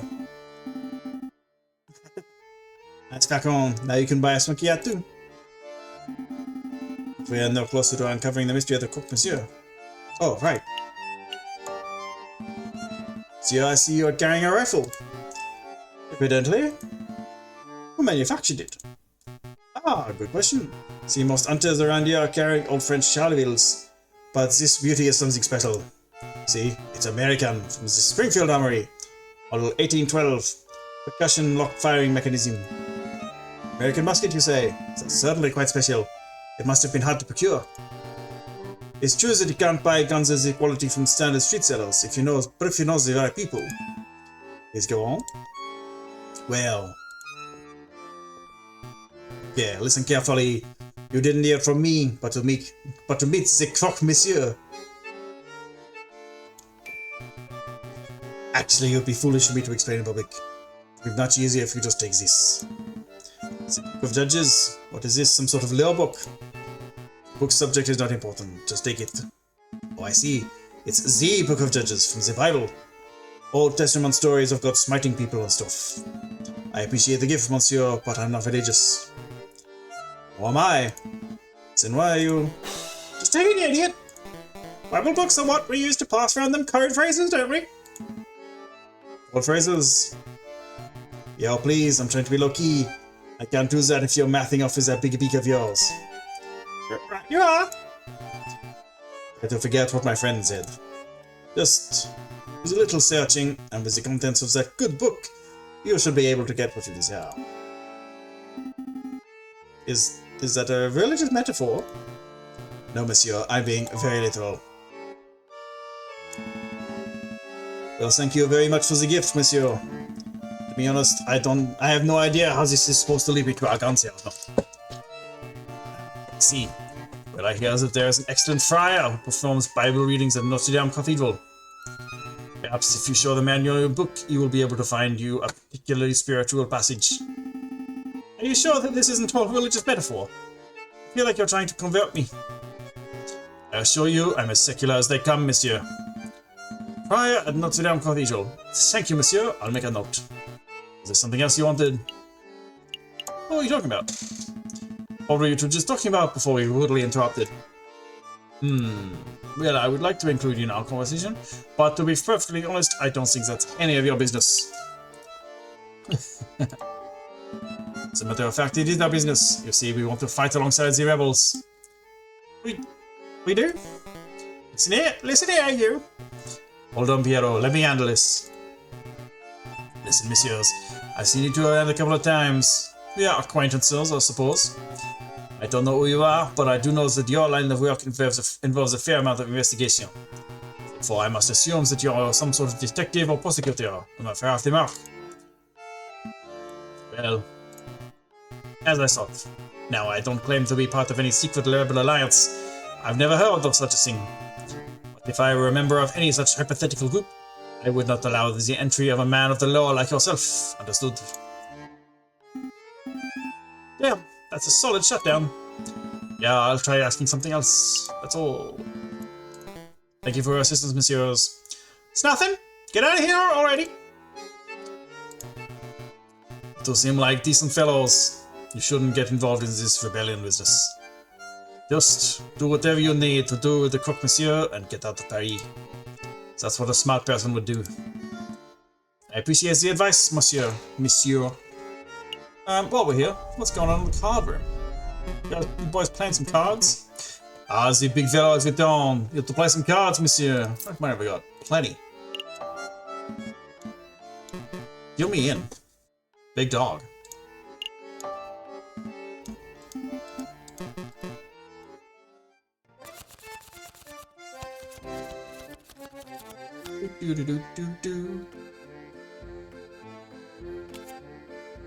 One. Ooh, 18. Keep it.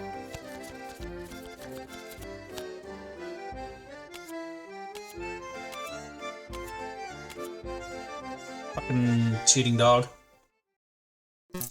Woof woof. Yeah, let me win my money back.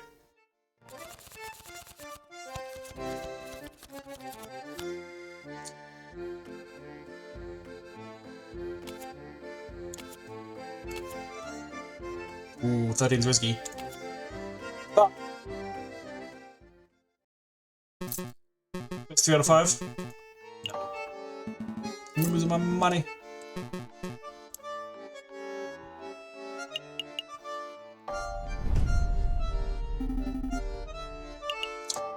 Let's go then. Okay, to the blah blah blah. The thing you, this one, Notre Dame. To talk to a friar. Falcon and Sparrowson step into the grand atrium of the Notre Dame Cathedral. Notre Dame? Notre Dame? Notre Dame! Scaffolding lines much of the crumbling outer wall. Unperturbed, a handful of devotees are silently kneeled in thought. In for a little prayer, Falcon. I had no idea you was his religious type. Don't be silly. I'm following up on Fontaine's lead. We must find our mystery friar. Do you think of that hunched over fellow over there? I bet it's him. He looks super suspicious. It could be. Let's show some tact. Every time. Excuse me, Monsieur Friar! Do you know what tact is, Sparrowson? Oh. Oi.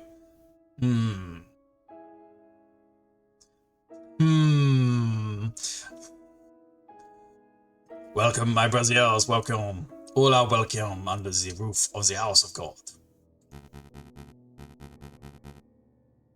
Are you here to confess your sins, or perhaps you wish to join in our services? Actually, Friar, we're here because Falcon! Friar! He looks eerily familiar. Person, that's kind of racist. Now that you mention it, he does look a little like the guy who delivers our post, doesn't he? What? No, that's not who I meant. And now they look anything like a postman. Am I going mad? Your friend appears to be upset.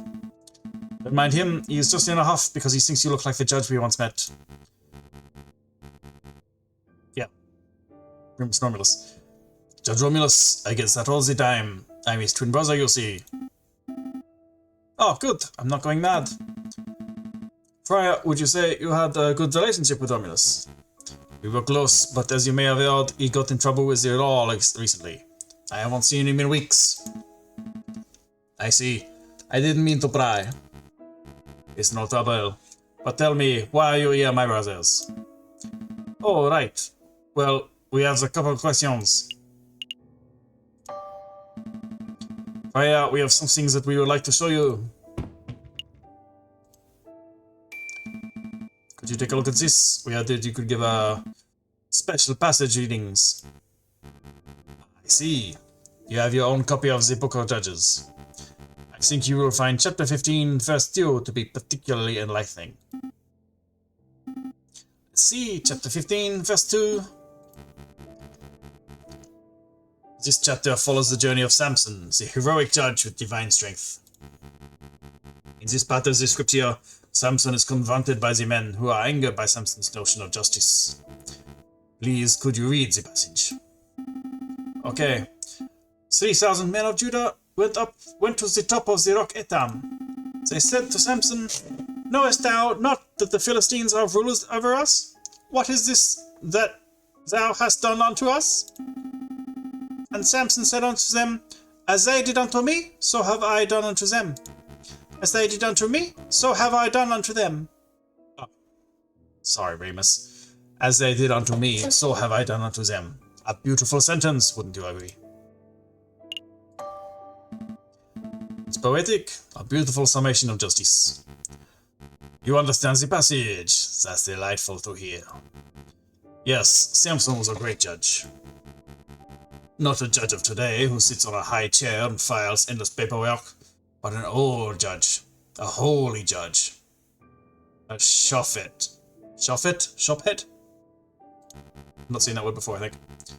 Shophets were to be admired and feared. They made their own judgments and dispensed their own punishments. I'm starting to ramble, aren't I? Okay, let's get back to the point. The keyword of the day is Etam. That's the name of the cave where Samson hid, the rock of Etam. Damn, got it. I'll make a note. Like a backwards mate. But I'm confused. What do we do with the keyword? That is for you to learn on your own, my brothers. You appear to me intelligent. I'm sure that if you put your faith in the right people, you can uncover the truth. See what we can do. Is there anything else I can help you with today? Perhaps you wish to make a confession? What's at the scaffolding? Is some sort of construction work going on? That's right, a little repair, a little renovation.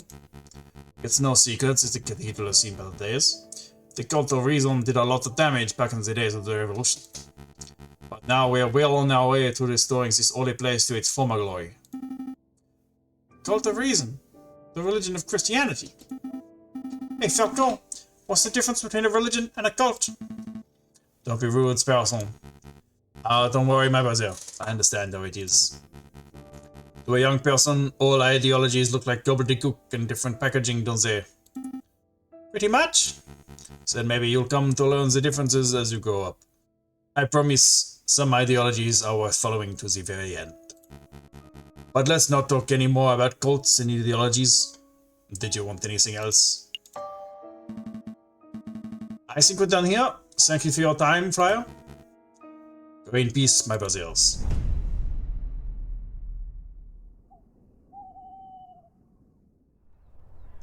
I could probably try R&M again. It's been 3 days, right?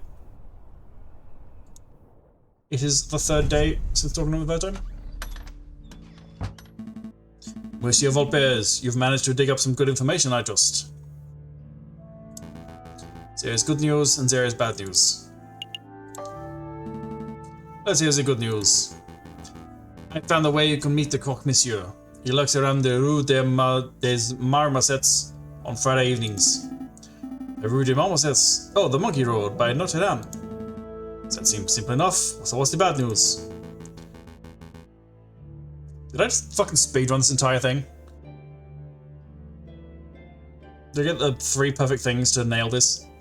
The Croque Monsieur... Hey. Oi. Hey. Wait a second. When did that word change? Is he gonna be a crocodile? Please be a crocodile. The Croque Monsieur refuses to speak with anyone who does not know a secret password. I'm afraid I was unable to procure that particular password. I see that is a problem. I apologize that I could not be of more help. It's no problem at all, monsieur. You've given us a fantastic lead. Rue des Marmosettes on Friday. I'll be there. And I think we know what the password is.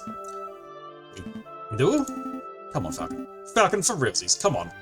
Come the fuck on. You learned it yesterday. Don't be a bird brain. I shan't delay you two any longer. I'm sure you have a lot of investigative work to do. That we do. Thanks for all the help, Monsieur Volpez. At tease time? Massey didn't even get a word in. Poor Massey. But it's Sunday, so we have to find something else to do for a whole week. Hospital for medical. Whoops. Okay, I guess we're going here. Didn't mean to click that, but hey, oi.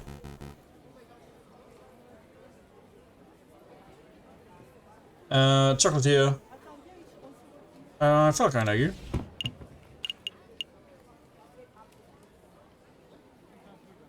A mother who I gave money to. I think. 10 francs? That sounds right. Excuse me, madame. Do you have a moment to talk about the cult of reason? Peddle your pyramid scheme to someone else, bud. I've got a kid to feed. Madame, it's not a pyramid scheme. Madame, take a leaflet at least. Well, what about you, monsieur? Would you like to learn about the glorious teachings of Jacques Herbert? Oh, how cold is it? Not today, monsieur. I've already been in my fair share of cults. Hey, dude. But this cult is different. A member of the cult of reason, huh? Strange. I thought that kite died out way back in the old revolution. Hey, Falcon, that person. He looks like a run-of-the-mill cultist. I can see that, but doesn't his face look familiar to you? He does look familiar. Actually, his illness is uncanny. Help me get his attention. Uh-oh, he spotted us. Uh-oh. Just leave. Wait, monsieur, we would like a quick word. Come back, teach us about the wonders of the cult of reason. He's gone. So I'm not going crazy, right? That guy was the spitting image of Judge Romulus, wasn't he? I can't deny the similarity. Then again, there are plenty of wolves in Paris. Maybe there's no link at all. Either way, we have an investigation to conduct. Let's focus on that. Right, where to first? We are here. Let's check out the gardens. Let's have a nice little stroll. Hey Falcon, isn't that our old friend? You? You promised to get my sentence reduced. What happened with that? Why am I still stuck doing mule work, huh? Well, we've been a little distracted. We had this messy case, and now we're investigating stuff. But I guess we can fit in some time to see the judge. Oh, mon Dieu, forget it. I've only got another week to go, and then I'm done with this dumb job. So what do you want? I haven't found any interesting bits of paper today, if that's what you're hoping for. Actually, we just wanted to ask a couple of questions, if you have a moment. A moment? Just the one, mind.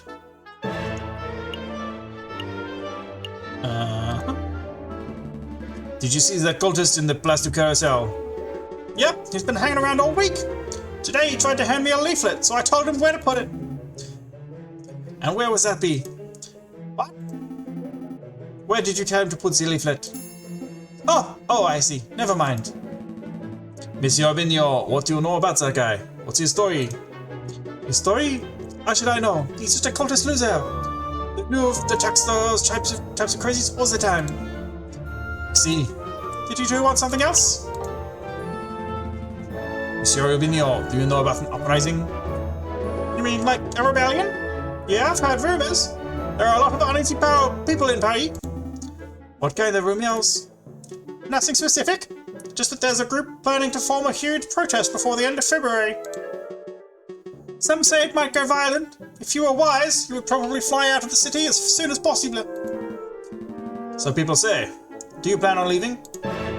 I couldn't if I wanted to. No thanks to you guys.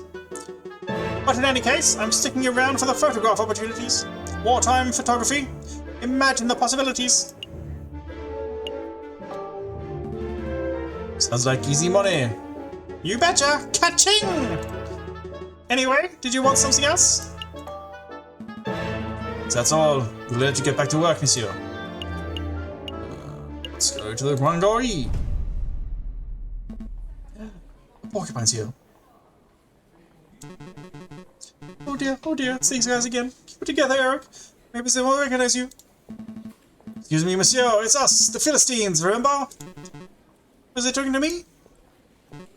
Yep, definitely talking to me. Okay, deep breaths, Eric. Hi! We have a couple of questions if it's no trouble. Oh, it's no trouble at all. Did you see the cultist outside? The cultist? You mean that cult of reason fellow? Yeah, he accosted me a few days ago. We chatted for a while, not by choice, of course, but because I didn't know how to get out of the conversation. It got a little out of hand. He insisted that I take a pamphlet. Let's have a look at this. Be Your Own God, an introductory guide to the cult of reason by Jacques Hebert. And he even added his own signature, see? Oh, beg your pardon. That's the button there. To my new bestest bud, Eric. Eric! Happy down. Best wishes, Silvius.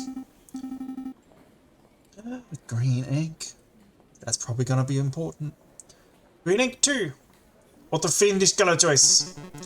That guy was such a slime ball. We aren't even close to bestest buddies. At least we now know the cultist's name, Silvius. Do you mind if we keep this pamphlet, monsieur? Be my guest. I don't want it. Did you want something else? Do you know anything about an uprising? An uprising? You know, people getting angry, being violent, overthrowing the government, stuff like that. Goodness! No, I don't know anything about that sort of thing. Never mind then. So that's all. Thanks for your time, monsieur. You've been a great help. It's no trouble. No trouble at all. That's fun. Back in the old Salle de Tibre. I still don't see anybody around to interview. Yeah, I can't imagine this room being of any use to us. Unless we need any priceless Roman artifacts, of course. Are we all done here? Yes, let's make a move. Good call. We can always come back later if we've forgotten something. Stop. Every time you say that, it makes me think I've forgotten something. Is there something else to look at that I've been missing the whole time? Alright. Remember to go somewhere on Friday. Fuck, where was it? Oh, hell.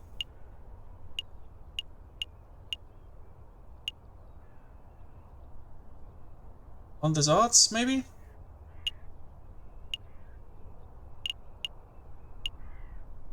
Yeah, okay, I think it'll be... Oh, hang on, it might be there. Why did this get mentioned? Let's check. It's not a daytime thing. A whole day thing. Yeah, okay, it's here. It's not Friday. Even in California. Shooter! Well, I don't know. I want to spend my vacation at the library. Time to hit the books, am I right? If you're looking for croque monsieur of spies, I guess that would be in the cooking section. We aren't there for spies, person. This librarian fellow seems pretty intelligent. Is there something we've overlooked, he would know. Nathan.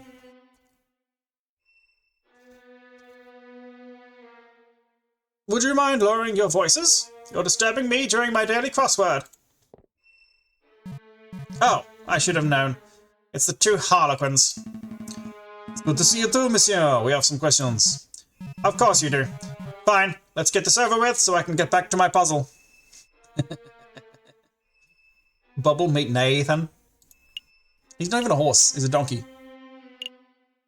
Donkeys don't neigh, they bray. Why isn't his name Braden?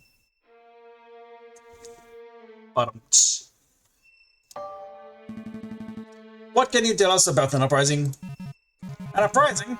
Would you care to be more specific? A Perry uprising. You two cannot be serious. You want me to talk about every rebellion, revolution, or revolt that Paris has ever been through? We would be here all night.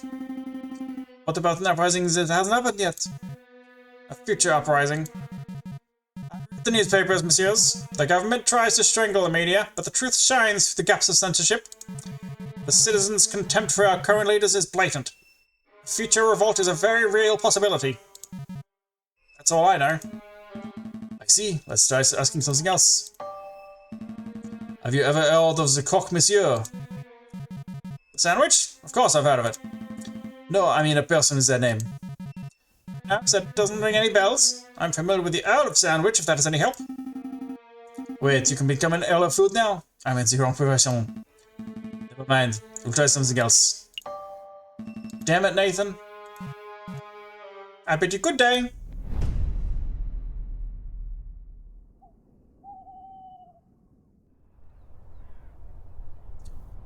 Tuesday, innit?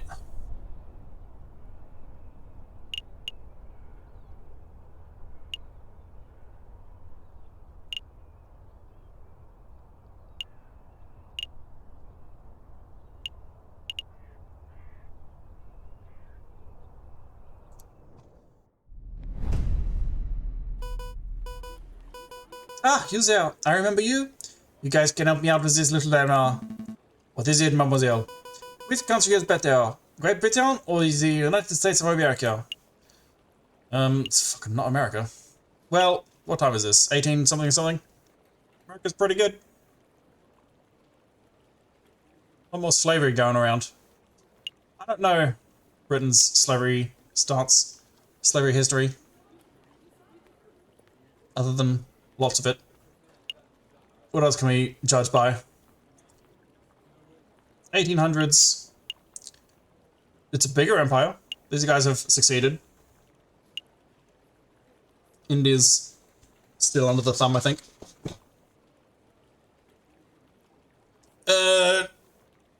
Can I choose not to pick? I guess I'm going to say Great Britain, just because time period, Australia's still part of that. Putting aside all prejudices, the British Empire is magnificent. I suspect that it'll continue to prosper for years to come. The USA is still a young nation. Anything could happen to it.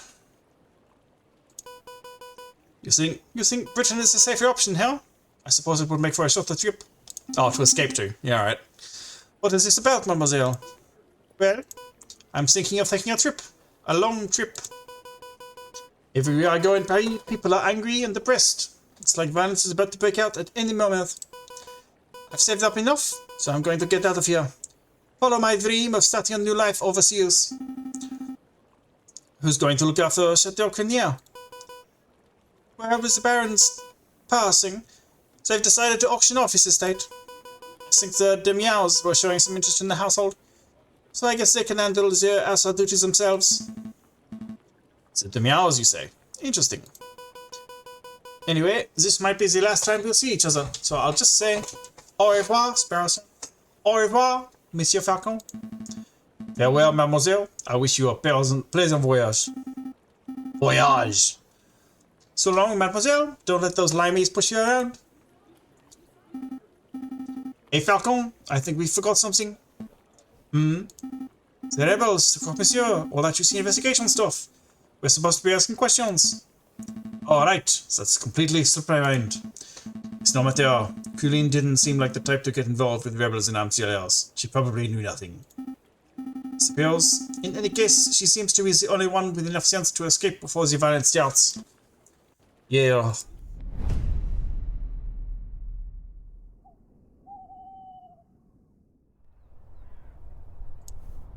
Wednesday. Where do the cats live? Can I go just visit the cats? The meows? I don't think I can.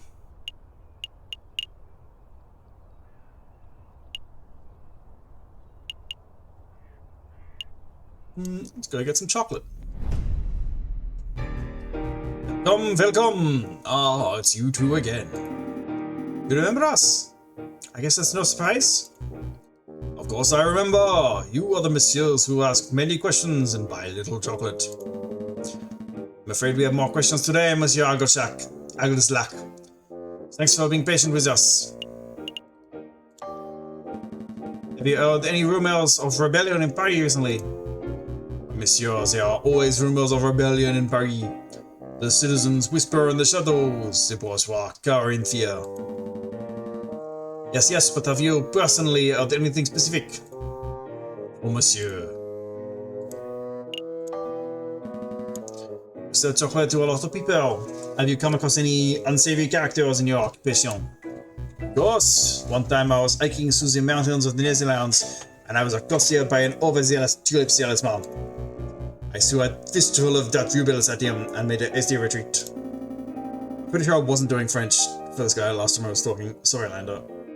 It's been like an hour. I can't remember that far back. I can't help but wonder about the legitimacy of Lander's theories, but for some reason his tangential rants don't bother me. Let me be more specific. We are looking for a person called the Croque Monsieur. The person called the Croque Monsieur. Does that name sound familiar? No, monsieur. Thanks, Lander. I suppose we're done here. I guess it was a little silly of me to look for intel about the rebellion in a chocolate shop. Perhaps I could help you with something else, monsieur. What? Well, you may have noticed that this is in fact a chocolate shop. I am of much better service as a chocolate salesman than a rumor mongerer. Ah, of course. I'm looking to buy a box of chocolates for a friend. May I have a recommendation? Could it be? Am I the friend, Falcon? Is this a gift for me? Certainly, monsieur. If you are looking for something romantic, then perhaps an elegant, heart-shaped selection from Tuscany would suit you. Romantic, you say? I don't feel that way about you, Falcon. But how could I decline such a scrumptious gift? No, that wouldn't work. Do you have any things that would be suitable for any occasion? Ah, then perhaps you want this box of 20 creamy chocolate swirls from London. They are very sweet. Nobody can resist. Yes, those are perfect. Take them, Falcon. Take them. What pity spake, Saracen? Why are you being so fidgety? No reason? Then cut it out. It's weird. I think those would work nicely, Monsieur Anguslack. How much are they? 5 francs. Perhaps a little steep for some, but I assure you that their quality more than justifies the price tag. Oh, I should have asked for a discount. I just assumed you would say no, I don't want them. Ah! I'll take some. May I have them wrapped? Certainly, monsieur. One moment, if you please. Falcon. What is it? I just want to say you've been a great friend and an inspirational mentor. I have ample amounts of respect for you as a person, and you do know that the chocolates aren't for you, right? Oh. Yeah, I knew that. Good, just making sure. You're breaking my heart, Falcon. Here you are, monsieur. I am sure the recipient will enjoy them. Thank you very much, monsieur. And thank you for putting up with our endless questions. It has been my pleasure, monsieur. Now I've got some chocolate.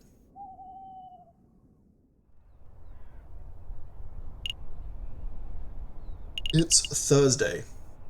Oh, fucking the prison. There's definitely going to be uprisings happening in prison. Every day. Why did we come here, Falcon? We don't have a client to defend. I thought, if we want to find criminals, then we should probably talk to the person who does them every day. Ah, I get it. You're looking for Quark, that pesky jailer. Where is he? Could be his day off. Maybe we should come back another time. It's gonna count as being... Holy fuck. All day doing nothing. What a waste. Marmosets. He's a crocodile! Hell yeah! That's what we wanted. Is that him? It must be. Excuse me, monsieur. I recognize you, sellers. What's the password? The password, Get down. Oh! I took you fellas for bird-brained cops, but you actually know the secret password. So what do you want? Well, let's start with introductions. You are the Croque Monsieur, are you not? That's the Croque Monsieur to you. Montu. People always get the pronunciation wrong. I'm not really hearing the difference. In any case, Monsieur Croque Monsieur, my name is... Don't tell me, you idiot. Bringing up names can mess up an entire meeting. Why do you think I use an alias? Just tell me what you want. Drugs, guns, explosives, slaves. Come on. I don't have all day. Well, to be honest, what I really want is lizard brain. I could go more lizard brain. Information. Tell me about the rebels. A fancy gun. What have you got?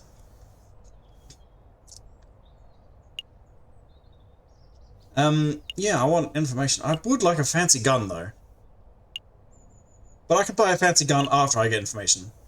Assuming he doesn't want to charge 139 francs. If this motherfucker asks for 140 francs,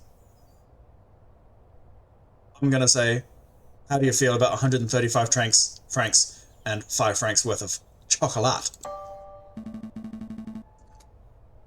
I know you've been supplying weapons to a rebel group. I want to know everything. Who they are, where they are meeting, what they bought from you.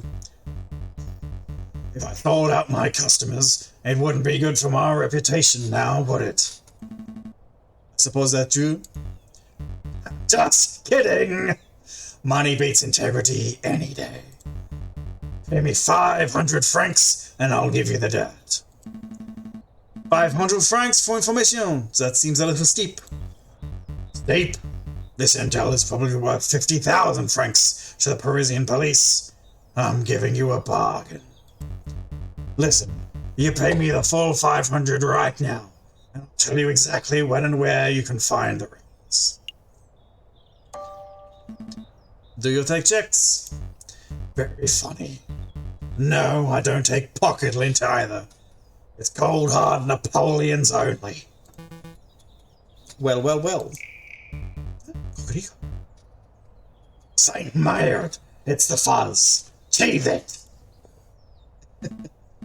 Wait, Monsieur, come back! Never fear, Falcon, I'll tell the dastardly fellow. Don't get too close, Person. That crocodile's got a gun. What's all this ruckus? Playing cops and robbers, are we, JJ? Are you blind, Severine? That was the croc, Monsieur.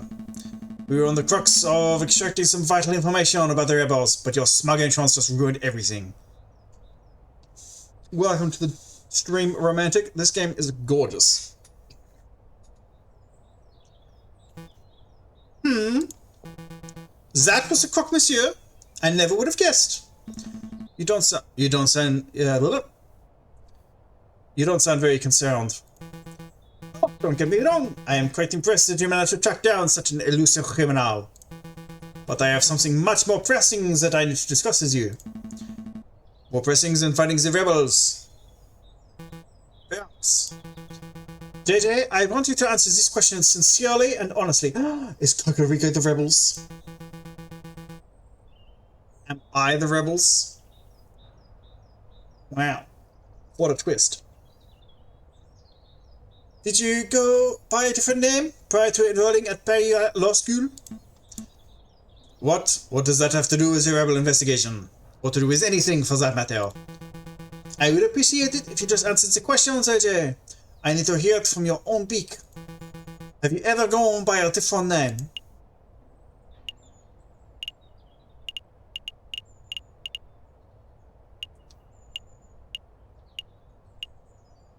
Thank you very much.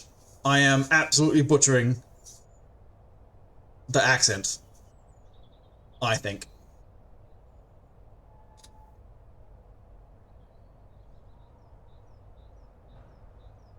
Also just slipping into German and Scottish accidentally all over the place.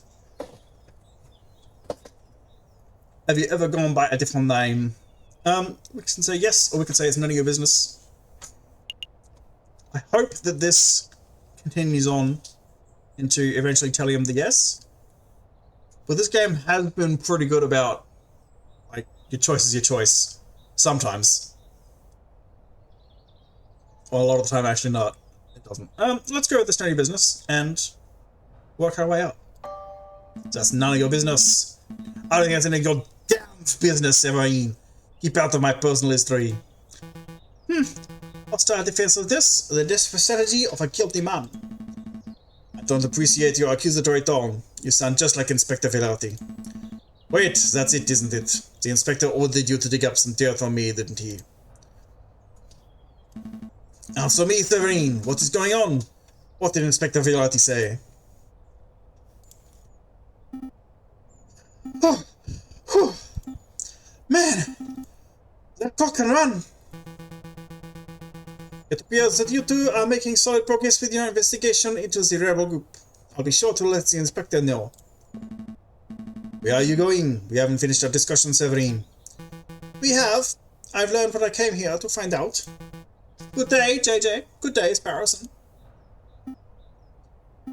What? What's that all about? It doesn't matter. Severine's just poking his beak where it doesn't belong. Nosy. Huh. Right there.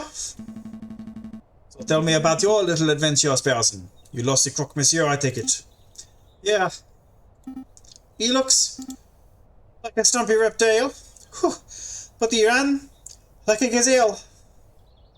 I lost him in no time at all. I see. Well, with the croque monsieur lead gone, our investigation has reached a dead end. Richard Sound German? Yeah, I'll just keep dropping into different bits of Europe. Not entirely. He dropped something during the chase. He dropped something. What exactly? I'll show you. Follow me. Woo! Ah! I think you need to do more exercise, person. Don't touch me. Whew.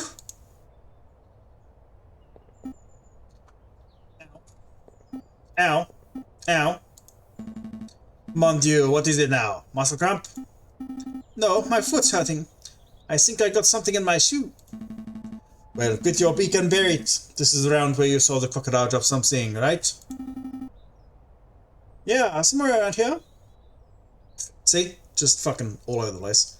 He has got wings, but he's wearing a little handsome coat, so you can't really reuse your wings if you've got clothes on. I think. Yeah, somewhere around here.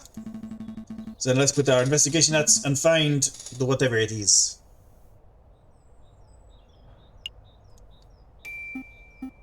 Yeah, this is the things that the croque monsieur dropped. It's a list. 40 muskets, 20 pistols, gunpowder, 3,000 musket balls to be delivered to the sleeping city. This is an invoice. I don't see any names on here, but given the contents and quantities, the goods are probably intended for the rebels. Excellent find, Sparrowson. It was nothing. But the sleeping city, where could that be? It's a city that sleeps a lot, so somewhere in Spain would be my guess. Oh! Oh, please don't have the hiccups.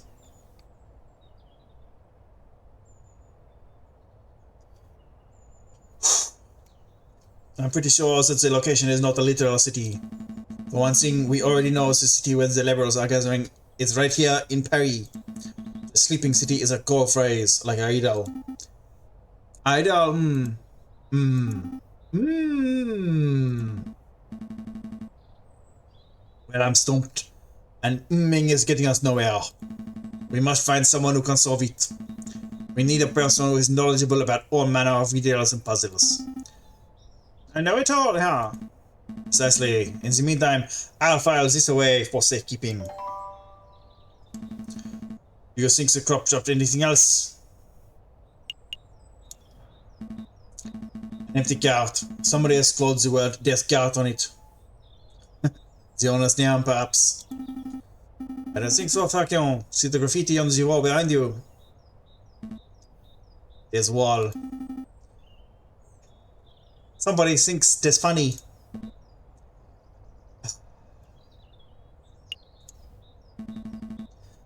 I see hanging bushels of onions. Bushels, that can be right. It's sprigs. Sprigs of onions. How about bundles of onions? That's pretty normal. Confederacies of onions. Okay, we're done. Blocks of onions. We're done.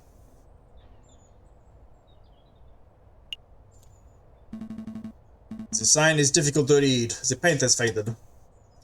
Trodel Futero.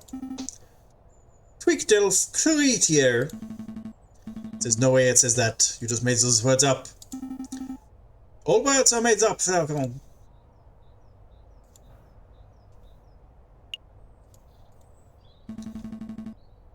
Is it? Big yawn. Does that street lamp look broken to you? Yep, I think all the lamps on this street have been vandalized. The ground is covered in glass from the broken panes. Oh! That explains why my foot is hurting. It does.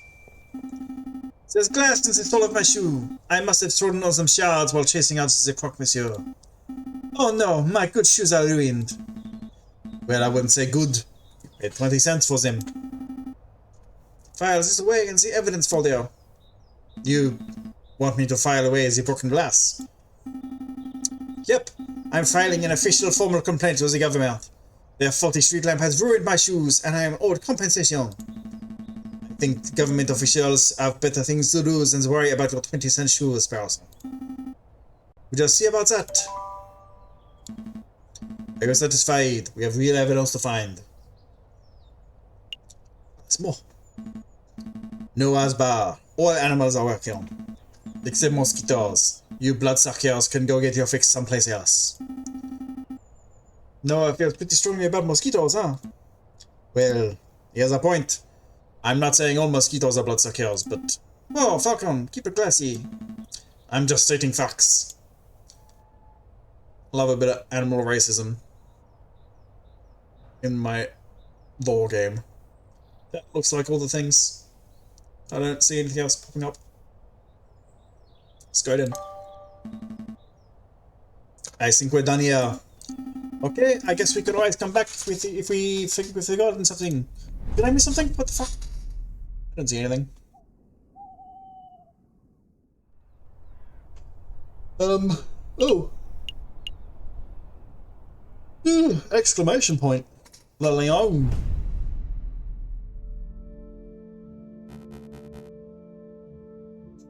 Is the room to your liking, mademoiselle? Don't call me that.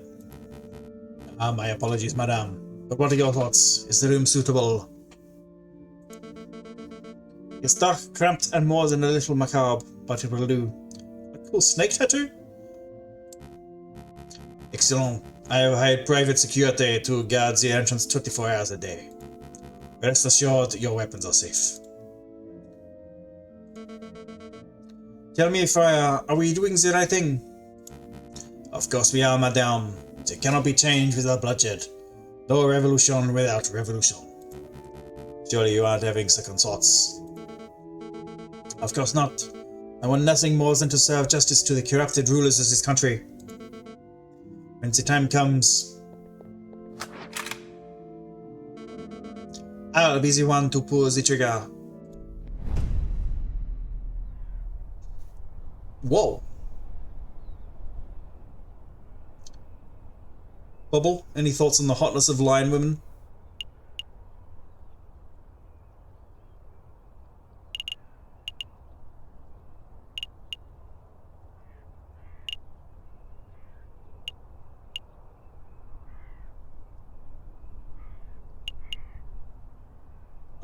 Yeah, I reckon we could talk to Nathan about the riddle.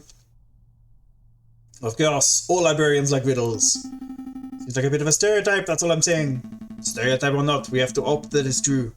That boffin is our best chance at getting to the bottom of this. Time to put our polite faces on. Easier now.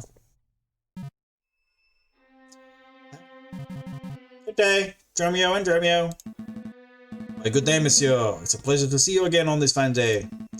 Tell me, monsieur, do you like riddles? Of course. Here's one for you, messieurs. What has 2 mouths and 4 ears, yet talks twice as much as it listens?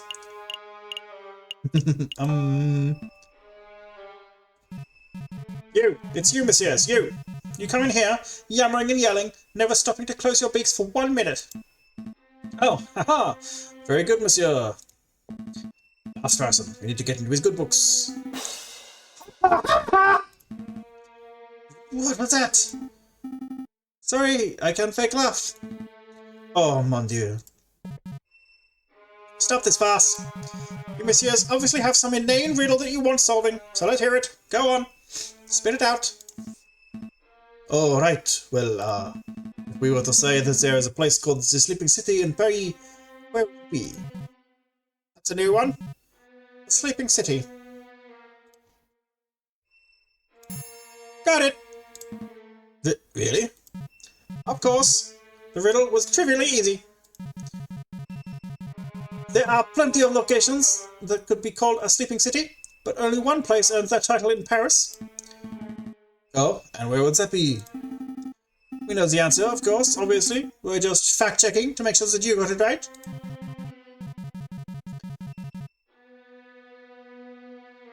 Think it through, messieurs. What kind of city is only inhabited by those who sleep all day and all night?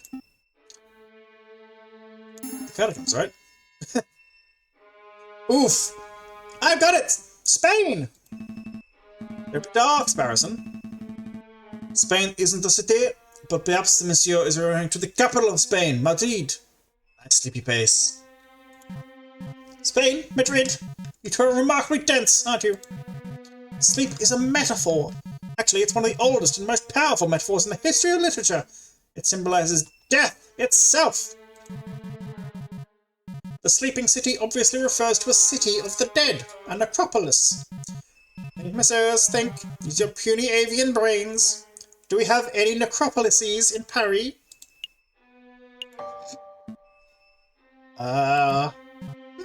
Pitiful. Do I really have to spell it out so plainly? The catacombs, monsieur. There are miles of winding tunnels beneath the city, housing the remnants of millions of corpses. You have more questions, don't you? Yes.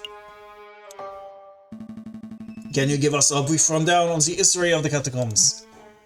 The cemeteries of Paris were overflowing by the end of the last century. It was a mess from what I hear. To create space, King Louis XVI ordered for old skeletons to be excavated and put into the unused mine tunnels that lie under the city.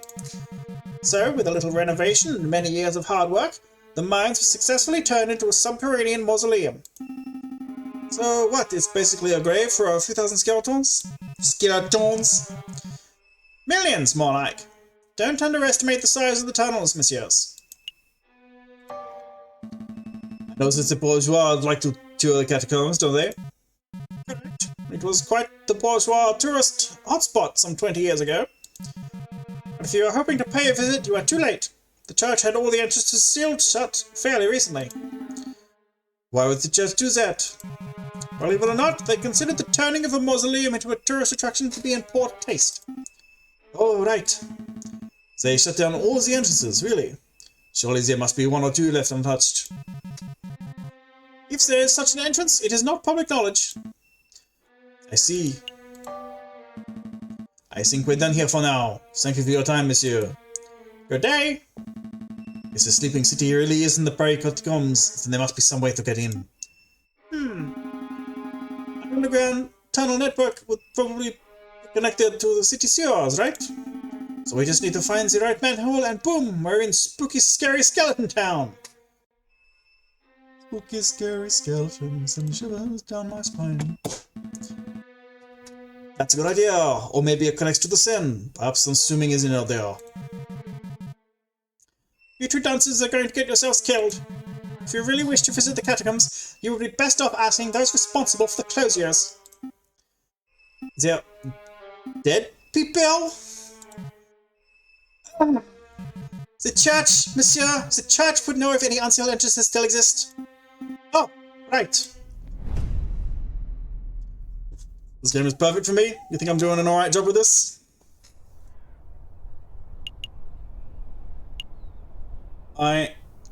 Thank you for that.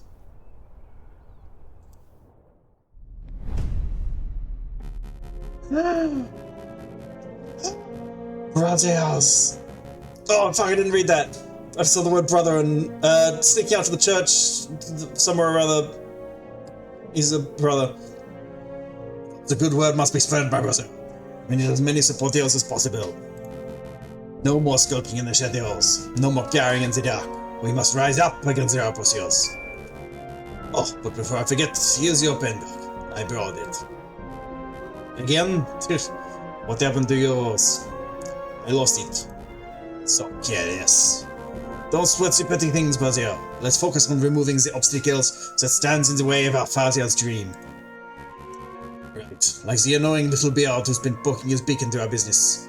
He is dangerously close to uncovering our secret. You want me to take care of him? It will be in our interests. I have a top in mind, but... Ah! Someone's coming. Go ahead.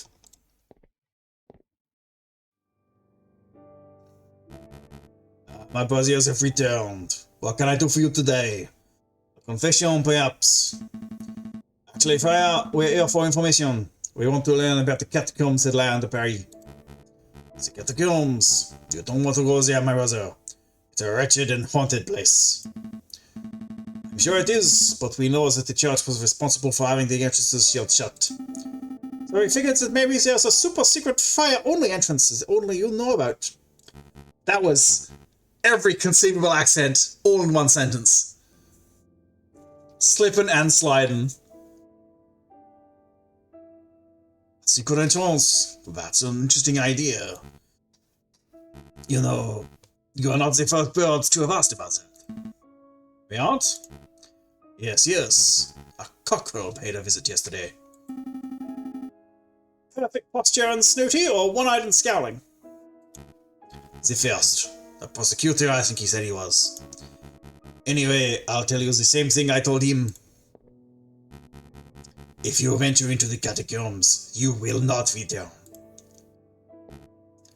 Understood. Not really. You didn't tell us how to get into the catacombs at all. Nor will I tell you, my brother. Take the hint. You have no business there. Now, if you two will excuse me, I have a sermon to prepare. Be on your way. Damn. Another dead end. Maybe it's time to wrap this up. We can go tell the inspector what we found and call it a day. Don't quit just yet. I managed to take something from the fire's pocket when he gave his little warning. Seriously, again? This is becoming something of a bad habit for you. Well, go on then. Let's see what you pilfered. This? From this pen. In the friar's robes. Yep. Interesting. Actually, this is more than anything. Interesting. This is amazing. This is the exact same pen that Romulus uses. It even contains the same green ink. You think it's exactly the same pen? Or do you think Romulus and Remus just have a matching set? I still have his pen. No, I don't. Gave it up. Off the case. It was a few weeks ago. I left it somewhere. I honestly don't know. But I do know that this may come in handy. I'm going to keep hold of it. We're still at a dead end, though. My gut tells me that the friar is hiding something, but I can't get him to cough it up. It's alright, we can beat the information out of him. Let's just go do other stuff, and maybe we'll stumble across some more clues. Maybe you're right. Let's go.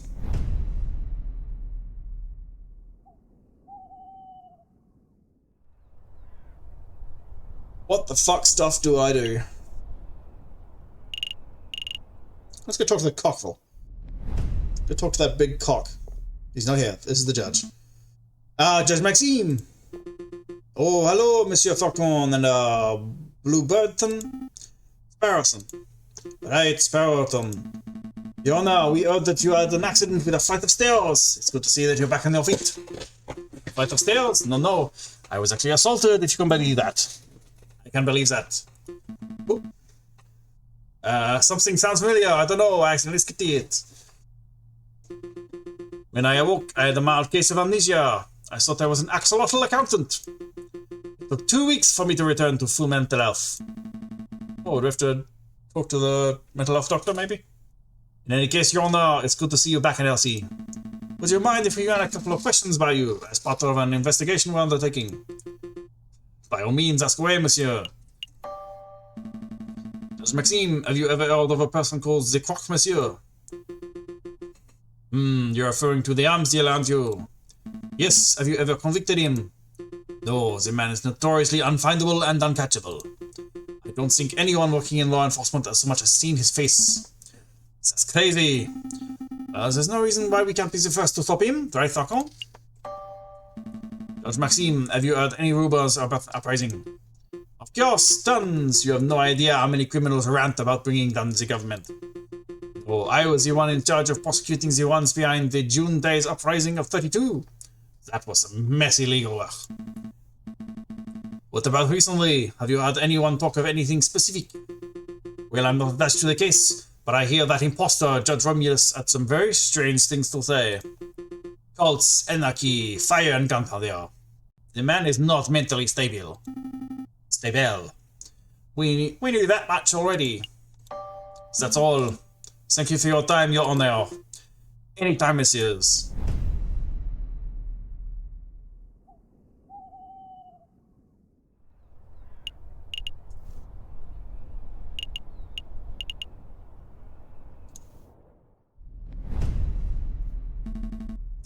There he is, Sparson. Go ahead, say what you need to say. Excuse me, Dr. Fowlett. I just wanted to thank you for, giving me an antidote and, making me well and stuff. It's no trouble at all, Sparson, wasn't it? Of course, there is the small matter of the debt. Right. Let's see. 1 hospital bed, 1 dose of specialized antidote, expert medical care from the attending physician. The total comes to 500 francs. Falcon. Can I get an advance on this month's pay? And next month's, and maybe the month after's? Calm down, Sparson. I'm sure the doctor is a reasonable man. He will surely allow you to put the pay in installments. Of course. Oh, thank goodness. With my current wages, I should be able to fully pay off the debt by the 20th century. Hey, your pay isn't that bad. Now, there's no need for quibbling. I have a suggestion. You messieurs are lawyers, yes? If you do some pro bono work for me, I may be able to knock the bill down a little. Maybe to say 100 francs. Oh, that sounds much more manageable. What kind of legal work do you have in mind? Debt collection. It actually sounds quite fun. It will be a nice change of pace. Change from this Croque Monsieur nonsense. Yes, give us the details, Doctor. The man I treated for a small injury a couple of years ago. He's been evading my attempts at collecting on his bill ever since. I wouldn't normally pursue medical bills so aggressively, but I know that the man is a successful inventor. He can easily afford to fund the bill. I would greatly appreciate it if you would pay him a visit and strong-arm him into loosening his purse strings. I'm not making any promises, but maybe we can swing by the inventor's house if we have a free minute. Thanks, Falcon. Thank you, Doctor. We will dedicate every waking moment to collecting this debt. Wait, I didn't agree to that. Every waking moment. Oh, yep. Every waking moment.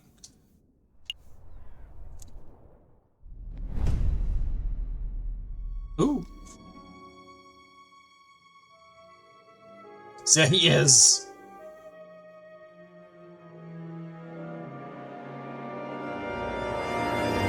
That's the rooster who shot the Croque Monsieur. Oh shit. Severine, what have you done?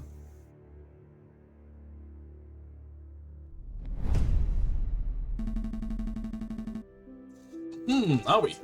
I think we're getting close to unraveling this whole rebellion nonsense. Let's not dawdle, Sparson. We're nearly there. Alright. Let me just deal with this letter first. Spam? I don't think so. It's from Cocorico. Severine, well, go ahead, Sparson. Let's hear it. JJ, if this letter reaches you uninterrupted, then it means that I have been captured or killed by the rebels. What? Last evening, the inspector gave me a tip-off of a midnight trade between the rebels and the Croque Monsieur on Rue des Marmottes. I intend to watch from the shadows, but I know that such a mission is a dangerous one. Wish me luck. If this is the last correspondence you'll ever hear from me, then I suppose I should end on a positive note. Falcon, you are a good friend and an excellent lawyer. I'm sorry for belittling you all these years. Kind regards, Severine Cocorico. The chocolates for Severine. I have to give the chocolates to Severine Cocorico. That's the most important thing in the game. Is this for real? There's no way. Just there has to be some sort of setup. It's Severine's handwriting. Where do you think he is? I don't know. Why would he go alone? I don't know. We have to go help him, right? I mean, if that trade was at midnight last night, and it's 10 o'clock now. Now, he might still be okay. Maybe, I don't know. Come on, Falcon, pull yourself together. We've got to act fast while there's still time on this clock. Sparson, I have a bad feeling in my gut. Well, yeah, me too. This letter is terrifying stuff. No, you don't understand. I had... fucking... what's a... gut fucking food. I had burritos for dinner last night. I know that if Severine isn't already dead now, he will be very soon. And there's nothing we can do about it. What are you talking about? You don't know that? I do. I am certain. We've messed up. We've missed something. We've overlooked something vital, and now Severine's fate is sealed. Oh, fuck. Spotting the features nonsense. Come on, Falcon. Let's go visit the Rue de Marmoset. We might find a clue.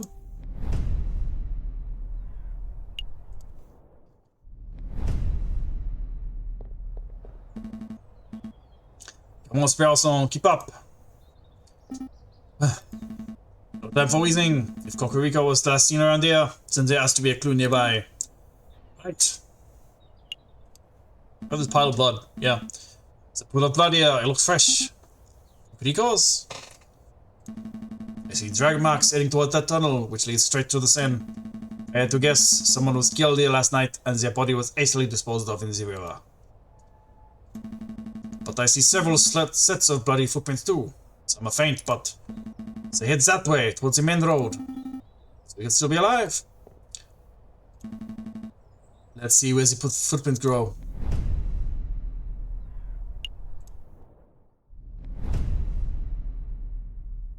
Notre Dame. Here, the footsteps lead right into Notre Dame. It seems that way. Unbelievable. Where's a friar when you need one? Forget the fire. Let's keep following the blood trail and see where it ends up. Wait a minute, Falcon. Shouldn't we get the police involved before we go any further? I think the police can be trusted.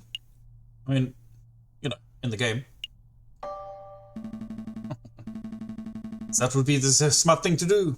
Why don't you run and find a policeman and I'll go on ahead. Nice try, but I'm not abandoning you. We have no idea what or who could be ahead. Hey, wait up! That way leads straight down to... Oh, hey Quark. What are you doing here? Man, I'm finished. When is that mouthy parrot gonna relieve me of duty so I can go grab a snack? The trail keeps going. Hey, isn't that the conciergerie jail keeper? Quark! It's Quark, you dummies! I had no idea that you are a religious man, monsieur. I'm not. I had a career change. Private security pays much better than regular jail keeping, you know. Monsieur, we don't have much time, so I'll keep it brief. We're following a trail that leads through the door behind you. We need you to let us pass. The door behind me? Ha! You idiots! That door leads straight to the catacombs! You don't want to go there! Catacombs. And besides, just because I know how to get in, doesn't mean I'm just going to let you pass. I've got a job to do. I have integrity. I've promised to act as a guard, and that's what I'm doing. And that's what I'm doing. You want the bribe, don't you? Bingo! What you got?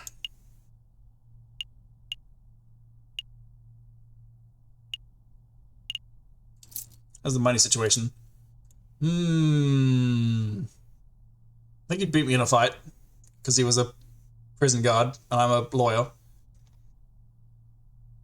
Although I've got a shadowy past that I don't know anything about.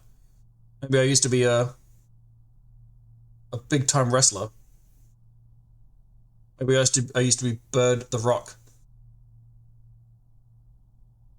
Here's some money. Yeah, for your troubles. 10 francs? What, are you trying to insult me? Here's something else. I'm not giving you any more money. I'm going to offer you something else. Hey, what are you doing? Monsieur, perhaps I wasn't clear. I am short on both time and patience. My boyfriend is hidden and injured behind that door. Are you going to let us pass? Or do I have to beat you until you are unable to stop us?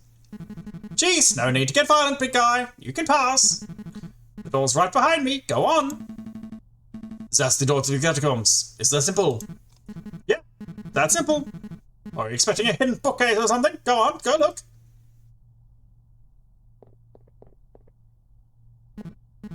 What idiots. They're walking straight into a pitch-black maze without even a torch. I wonder, will they get lost and starve? Or will they find the crazy lion girl and get shot? Either way, ain't my problem. Upon entering the doorway, Falcon and Sparrowson find themselves at the top of a stone staircase that spirals into the abyss below. Yeah, it goes nothing. It goes nothing. They begin the descent. I knew an underground passage would be dark, but this is ridiculous. I can't even see my hand in front of my face. Just keep putting one foot in front of the other, Sparrowson. I think that was the last step. Now it's just twisted tunnels ahead of us. I should take up smoking. If I smoked, I would have a match right now, and we would be able to see where we are going. See? Plus, you know, all the else benefits, and I would probably be calmer. Keep it together, Sparrowson. I know. I'll unravel this loose thread from my jacket.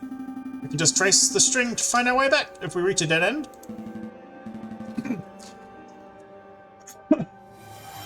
Good thinking. Just like Theseus and the Minotaur. Wait, there aren't any Minotaurs in here, are there? Head of a bull, body of a bull? Scary stuff. That's not... Actually, never mind. I feel like there's a gap in the wall here. I guess the path branches. I can feel a slight breeze coming from the passage to the left. The air seems a little more stagnant to the right.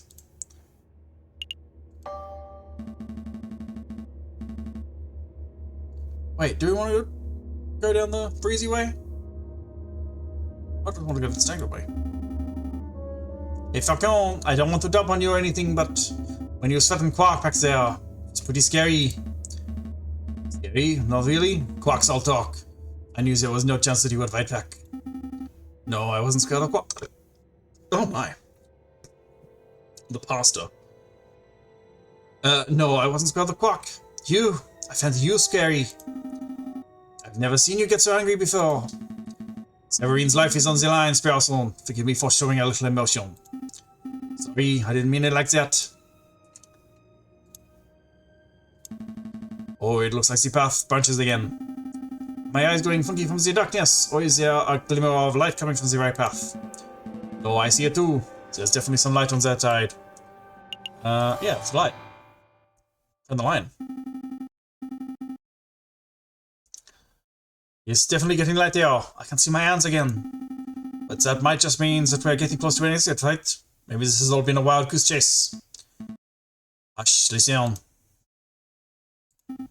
Voices. Voices. We're getting close. Wait, Falcon, aren't you scared? Terrified. Ooh. That was Fontaine. There they are. I'll ask one more time. What is your name? Are you with the police? The Royal Guards? Speak, Beard. Man, Barrett, we've been here all night, and he simply ain't talking. He didn't react to coaxing. He didn't react to torture. Maybe it's time to, you know, administer some justice. Justice. Heh, it's that word. Oh! The rooster finally crows! You want to know who I am? Fine. My name is Severine Cocorico. I am a public prosecutor for the Cour des Asses. Court of Asses. Cour des Asses. Well, Sevy, it's been a pleasure. But we can't be having spies running around our base operations now. can we? So without further ado, I hereby sentence you to... Wait a minute, Piero. This is no ordinary spy. Because he's a prosecutor? No, because he's the bastard who condemned my father 10 years ago. 10? Wait. Is this fucking... What's his... Hang on. Bro, what's your name? Is this Royal? Whoa, are you sure? I had my suspicions when I saw his smuggling of variants. His holy as in our glare. But now that I know his name and occupation, there is no doubt. Do you remember, Beard? Do you remember the trial of a homeless lion in the winter of 1835? Oh, okay, it wasn't. What's his name? I forgot immediately. Baron Royal. Unrelated lions. What was your father's name? John Beaumont. What were his crimes? His only crime was trying to feed a starving child. He took a handful of vegetables from a grocer's stand, not out of greed, but out of sheer desire to see me survive. He was seen by a policeman. Another arrogant crocodile like yourself, actually. So my father was thrown in jail. He was dragged to court. I had the privilege of watching the proceedings from the stands. I remember your sharp words. This man is a thief. This man is a scoundrel. He deserves the harshest possible punishment for his crimes. You didn't care about the consequences. You didn't care about why my father did what he did. All you cared about was fulfilling your lust to see a criminal behind bars. My father received a sentence of 5 years. He died on his fiord. Fiord? Do you remember him? Mademoiselle, in all my days as a prosecutor, I have seen over thousands of cases. I'm not going to remember a single bread thief. You're to go now. We're all just insects to you, are we? Who cares if a child starves on the streets as long as you put enough criminals behind bars to meet your court here, am I right? Your silence speaks volumes of your guilt. Severin Cocorico, you have been tried by the people of the Second Republic. We have found you guilty on the counts of conspiracy, of the murder of the Croque Monsieur, and of the murder of my father, Jean Beaumont. Oh, I have been found guilty? Mademoiselle, if you want to shoot me so you can fulfill your revenge fantasies, then by all means shoot me. But don't pretend for a moment that this mob resembles a court of justice in any form. A court of justice. Now there's a contradiction. But you know nothing of justice. Frere, you must read this man his last rites. His pleasure, madame. Come on, we have to make a move. Say something.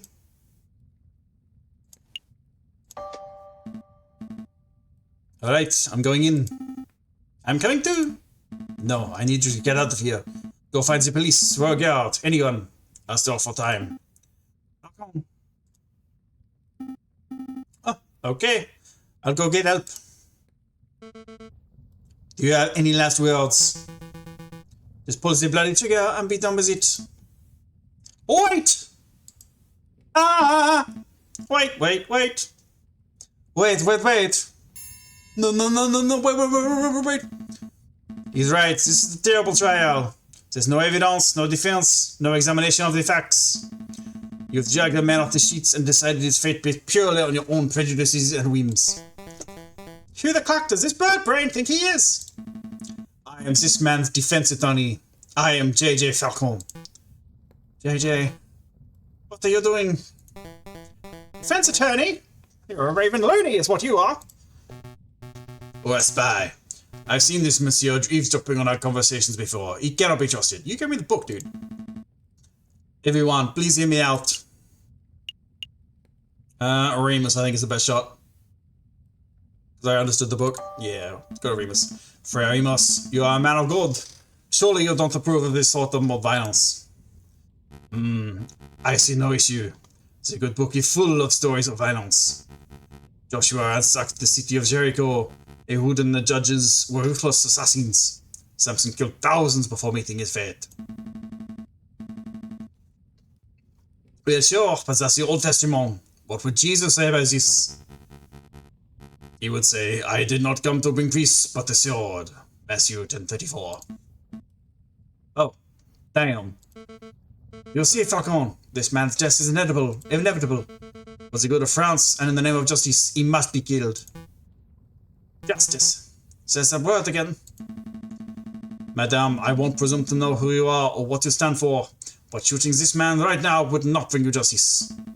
It will only serve to satisfy your desire for revenge. Oh, I shouldn't have gone to the wolf because he and his brother have got their own plot, which is, I think, separate from this. Justice, revenge, what's the difference?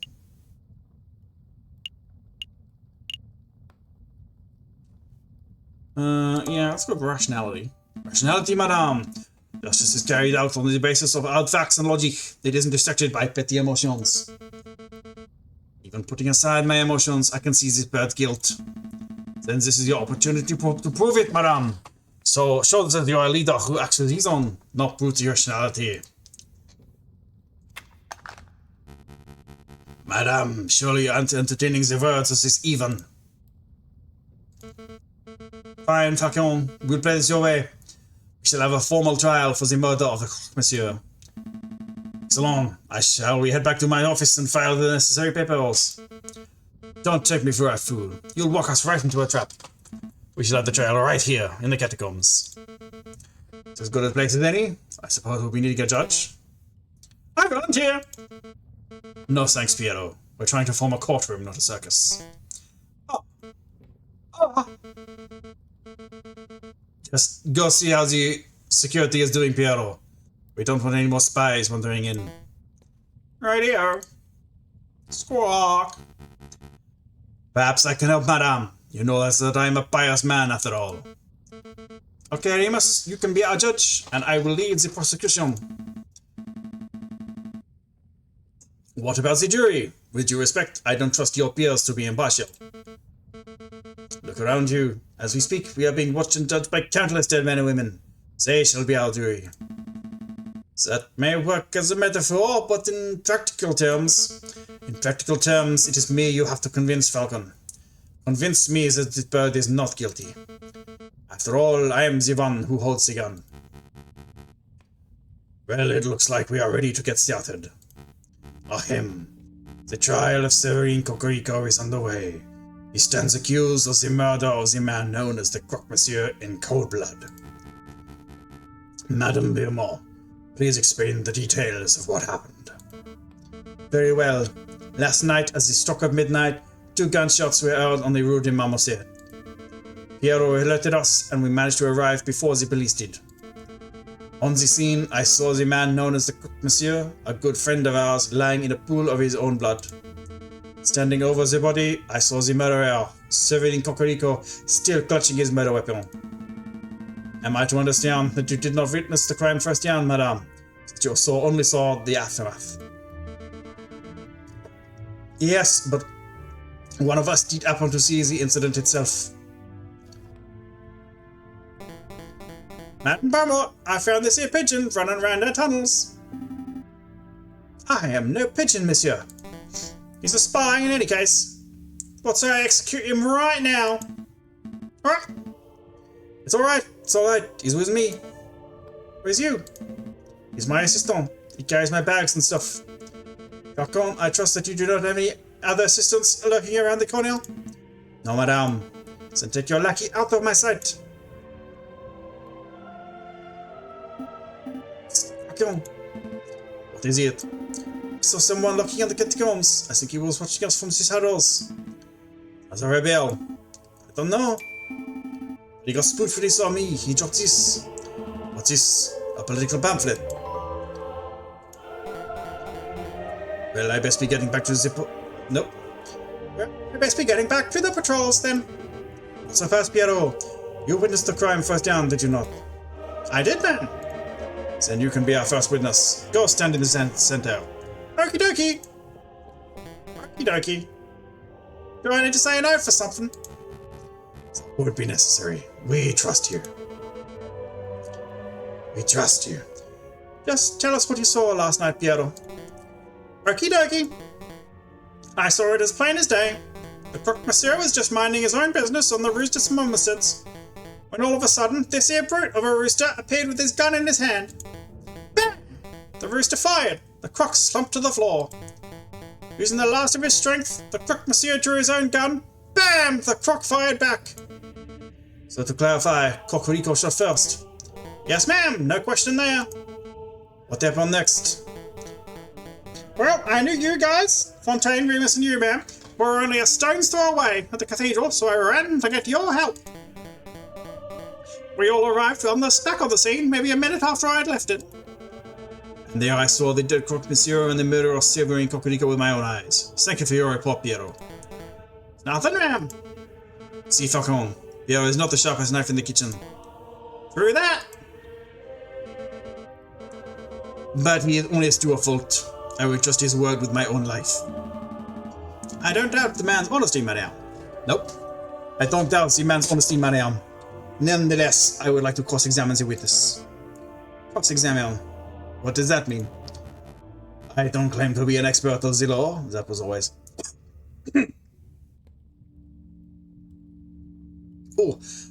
Oh, I hope there's not much left. My brother's role is the family. But I think a cross-examination means that Falcon would like to waste our time by asking pointless questions. Actually, it means that I would like to make sure that Pierre's story holds up under scrutiny. Yes, I will be asking questions, but only questions that directly relate to the case at hand. Clearly a pointless stalling tactic, madame. So we put an end to the trial. No. You will let the board of his little cross-examination. I'm warning you, Falcon, don't mess with me. Don't mess with you. If I get the slightest inkling that you are rambling to stall for time, I will end this trial on the spot. Do I make myself clear? Start questioning Cocorico's shoe size or the color of the monsieur's underwear, and I'll lose my patience. Yeah, I get it. Alright. It was night. And the lantern is broken. Glass shards. Ooh, got him. Easy. Yep. It's here. Bam. Wrist shot. La da da da da.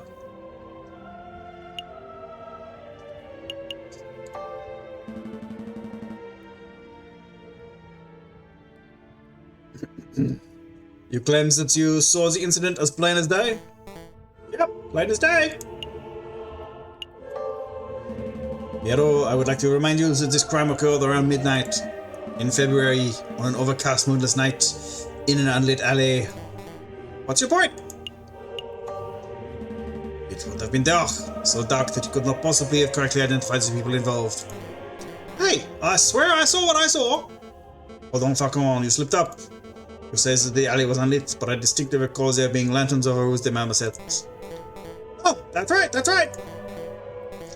We live in La Ville Lumiere. There's a gas lamp on every street. Madame Beaumont, there are string lanterns over their marmosets, but they wouldn't have been any good.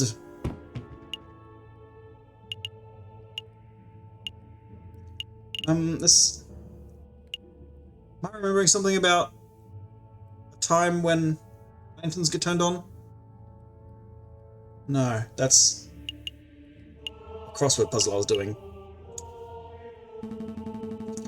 The street lamps over the route of the marmosets were broken. They are completely non-functional. As proof, I present the glass shards that lines the alleyway. These shards originate from the panes of the broken lamps. And I've still got holes in the sole of my shoe. Double proof. Those glass shards could have come from anywhere. Send one of your underlings to see the broken lamps for themselves if you want. Waste more time? I think not. This sounds like a stalling tactic. Excuse me, Madame Beaumont. I don't remember whether the street lamps were or were not broken, but I do remember that we had to use a torch to light up the scene. Hey, whose side are you on? I'm just saying, Falcon might be right. It was particularly dark, so it's possible that there weren't any lit street lamps. Are you saying I'm a liar? I thought we were buddies. Stop quibbling, both of you. Maybe the lamps were broken, maybe they weren't, it doesn't matter. I know that Piero's testimony is accurate because I personally saw this user at the crime scene 1 minute after Piero did. 1 minute! That's plenty of time for the real murderer to escape and for a passerby to stumble upon the scene, is it not? You must acknowledge that it is a possibility. I acknowledge nothing. There is an inkling of doubt. You know that there is a slight notion that Piero may be misremembering what he saw. Don't badger the prosecution, Monsieur Falcon. I wasn't badgering. On to the next witness. Madame Beaumont, do you have anyone in mind? I do. There is someone among us who is something of a gun connoisseur. A man who knows everything there is to know about the craft of weaponry. Oh, that's me again. Shut up, Piero. Get off the stand. Yes, ma'am. I call Fontaine forward. Very well. Now, Fontaine, is it true that you are the gun specialist? Well, I hate to brag, but yes, I know about guns, their mechanics, their beauty. We heard about the revolver mechanisms America is developing. Wonderful stuff. Fontaine, let's stick to the guns that were found at the crime scene. Tell us about those. Oh, right. Very well. This is the gun found on Severine Kokorik's person at the time of the arrest. It is a standard issue percussion-locked Châtellerault gendarmerie pistol. 24cm length, 15mm caliber. Lots of police and soldiers carry these dull things. It's a gun that says, I am a reliable man of the law. That sounds like a Kokoriko. Does it? Kokori's always told me that the riding crop was his self-defense weapon of choice. It's strange that he had a gun in the first place. And this is the gun found on the Croque Monsieur's corpse, clutched tightly in his hands. It is a turnover pistol, double-barreled, ivory handle, 20cm length, 13mm caliber. This is an exquisite and highly customized gun. It's one of a kind. Whoever used this weapon knew their stuff. Croque Monsieur was a legendary arms dealer. It's no surprise that his personal weapon will be something so flamboyant. But what's really fascinating about the Monsieur's gun is the ammunition. See, the bore of the pistol has been fitted with a set of grooves. Please stop, Fontaine. I didn't call you up to hear you show off your gun knowledge. That's what you uncovered when you examined the Croque Monsieur's bullet wound. Alright. Well, a lead bullet was embedded in the middle of the Croque Monsieur's sternum and appeared to have a straight angle of entry. So in other words, the Croque Monsieur was facing his killer when he was shot. So that's right. The other interesting point was that the Croque Monsieur's outer clothes were singed.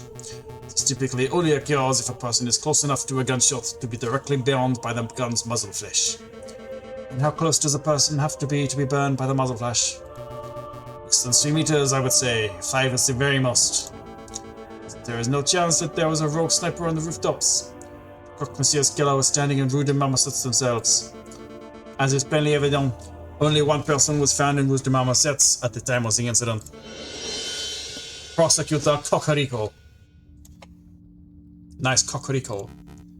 Well said, madame. I think you just unequivocally proved this bird's guilt. Not so fast. I would like to cross-examine the witness. I don't think so. You're overstepping your bounds, bird. Let the lawyer try, Remus. Let the lawyer try, Remus. When he fails, there will be absolutely no doubt to anyone in the room that Cocorico was nothing but a bloodthirsty murderer. Can I look at the evidence first? Look at these guns. Standard issue police pistol and ornate double-barreled turnover pistol.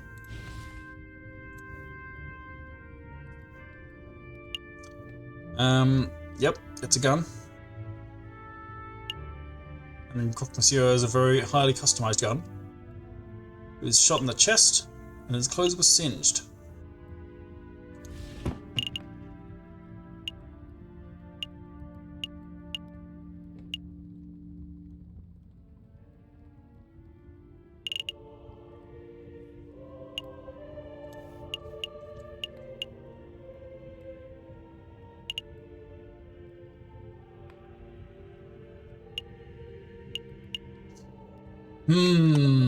Oops. I guess I'll just start working through them and see what happens. Fontaine, I have a question regarding Vigo's gendarmerie pistol.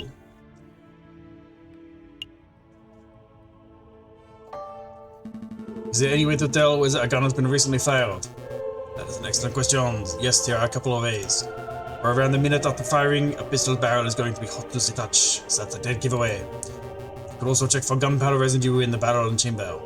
That would indicate that a gun has been fired since being cleaned.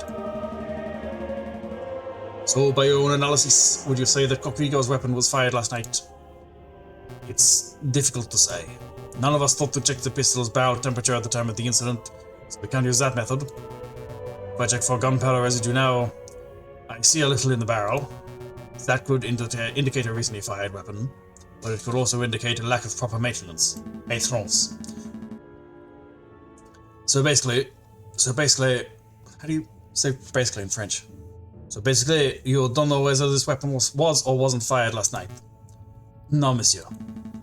If we cannot be certain whether Kokuriko even fired his gun, then this whole trial ought to be thrown out.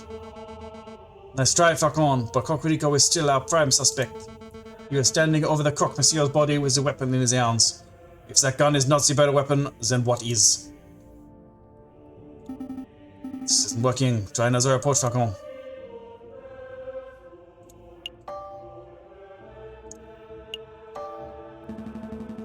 Fontaine, about the croque monsieur's turn of a pistol. You were about to say something about the gun's ammunition before Madame Beaumont cut you off. Could you give us the details? Oh great, now I'll never stop talking. I'm glad you asked, Falcon. See, as you probably know, most bullets are just small, round lead balls, right? But that's not the case here. This particular weapon uses an advanced iron-tipped aerodynamic, carefully grooved... Actually, be quicker, I just show you. Take a good look. This is an iron-tipped mini airball. It's very rare, top-of-the-line technology. Before last night, I had never seen one of these in person before. Like I said before, the croque monsieur was a legendary arms dealer. It only makes sense that he would have access to the latest weaponry. Where did you find this bullet, Fontaine? In the turn of a pistol's chamber. Hold on, I'm confused. I thought the croque monsieur fired his gun. So how is it possible that his gun was still loaded with a bullet? A turn of a pistol is double-barreled. This means it can hold 2 bullets at once, ready to be fired in quick succession. I see. So Monsieur fired 1 bullet, but died before he could fire the second. I trust that you have no more questions about this matter, Falcon. We've wasted enough time already. Not yet. Where is the other bullet? What other bullet? Fired mini ball. There were 2 shots that I remember. One from the assailant and one from the crocodile. I scoured the scene for a couple of minutes, but I couldn't find it. It's a pity. Would have been great to have 2 of these magnificent bullets. Madame Beaumont, did anyone find the fired mini ball in Kokuriko's body? Body? You're asking if Kokuriko was wounded by the bullet? No, that much is plain to see. So again, I must ask, where is the fired mini ball? Well, I don't have any clue. You're trying to get at Falcon. It's obvious. If the bullet wasn't embedded in the alleyway wall, and it wasn't embedded in the Kokuriko, then that means... the bullet hit the murderer, the real murderer. It must still be embedded in whoever attacked the croque monsieur. A ludicrous notion. It makes perfect sense. The double-barreled turn of a gun, the missing bullet. Fine, I'll humor you. Let's say that the bullet did indeed hit the real perpetrator. What of it? Well, it's only been a few hours since the shooting. Presumably the person will still have the bullet lodged in them. Find the person with the unique iron mini ball embedded in them, and you'll find the real murderer. That's reasonable, but we don't have time nor resources to search every citizen of Paris to uncover an injured gunman. You don't have to search everyone in Paris. I believe the murderer ought to be someone in this very room. Oh? You think we have a traitor in our ranks? I do. This was obviously a planned attack. Someone invited Kokuriko and the croque monsieur to the same place at the same time in order to create a setup. Only someone with a rebellious connection could engineer such an event. This is ridiculous. Are you really saying that someone in this room was shot last night? That's clearly untrue. A bullet wound can be concealed, perhaps if you all were to take off your shirts. No, I'm not having everyone in this room stripped down to their knickers just to cater to your outrageous theory. You can't think of a more reasonable way to prove your stray bullet theory than we end this damn trial here and now. more reasonable way. At that moment, a chill ran down Falcon's spine. He knew that his theory was true. It had to be true. But he also knew that he had no way to prove it. Madame, I assure you, this will only take a moment. If everyone could please just take off their outer garments. Aviary, why don't you go first? I'm not saying that you're a murderer, but if you were to have a bullet wound, then... He's floundering, madame. Agreed. I've heard enough of these rambling theories.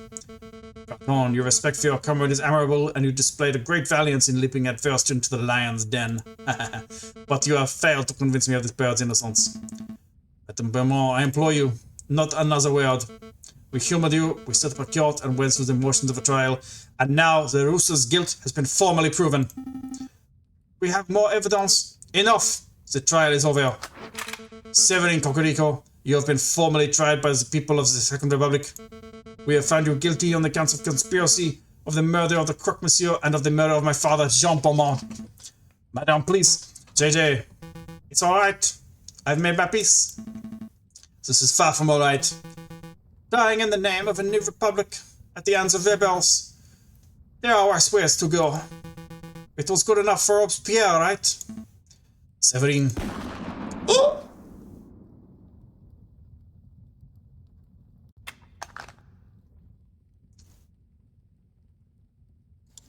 What the fuck? Actually, I thought something was gonna happen. I fucked up. I fucked it, gang. Yes, ma'am. Do you plan to kill us too? Why would I do that? Do that? You two have done nothing wrong? I see no reason for you to be tried, let alone executed. Your mercy is admirable, madame, but I fear if we let these two go, they will tell the police everything. It will compromise us. No, we promised to keep our big shot, right, Falcon? But we cannot trust the word of potential traitors. Madame, for the good of France, we must execute the birds right now. Some man of God you are. I hate to admit it, but you have a point, Remus. This is an unpleasant situation. What to do? Okay, I know. I'm going to give you a choice. You have two options. The first is that I shoot you right here and now. It's not something either of us particularly want, but if it must be done. What's option number two? You join us. We need lawyers to help bring the new republic into fruition. Your skills would be very much appreciated. Skills? Somebody has to draft new laws. Somebody has to file the paperwork to secure the new republic's internationally recognized legal status. Somebody has to prosecute the officials who corrupted this country. Wouldn't that be a glorious job? You mean prosecute the Prime Minister? Or the King? We can discuss the specifics later. For now, I need to hear a decision. What will it be? They killed my boy! They killed my good chicken boy!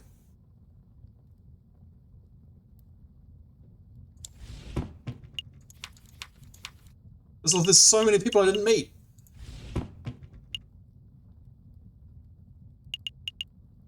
Can I offer you a box of chocolates in this trying time?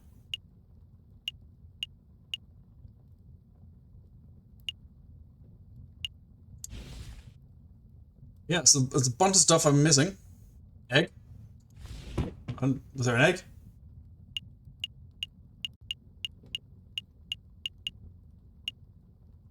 The bullet? I think we're gonna wrap this up.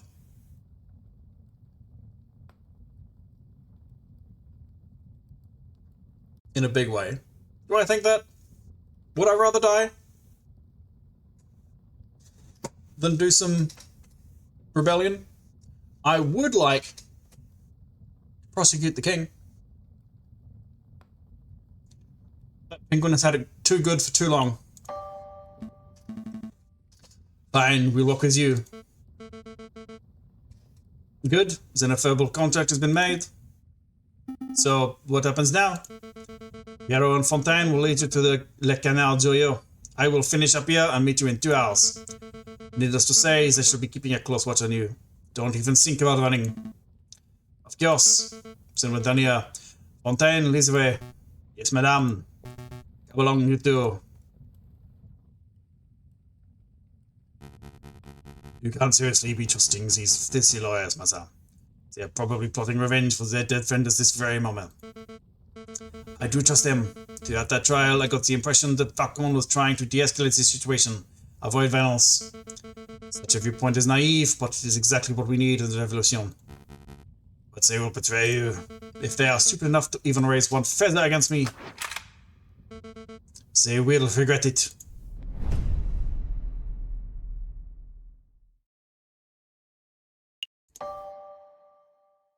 Oh Christ, there's more. Oh, please just be like wrapping up final cutscenes and stuff. If there's a whole nother case, I'm gonna cry and die and leave it for next time. You can come now. You can come out now. Nope. Again, Scottish Wolves. Can't escape them. You can come out now. Nope. You can come out. Nah, fuck me running. You can come out now, brother. How did he go? Better than we ever hoped for. The rooster is dead, and the madame has tasted her first blood. Amazing. Completely worth getting shot for. I fucking knew it! A meddlesome Falcon tried to disrupt the execution. Falcon, really? He's a tenuous wretch. Boy, he floundered and bumbled around hopelessly. The madame thinks that he's of some use, but really he's as good as dead. This is marvelous. Every piece is falling into place. Our dream will be a reality in no time at all. To reason, brother. To reason. Act 4C. Fraternité.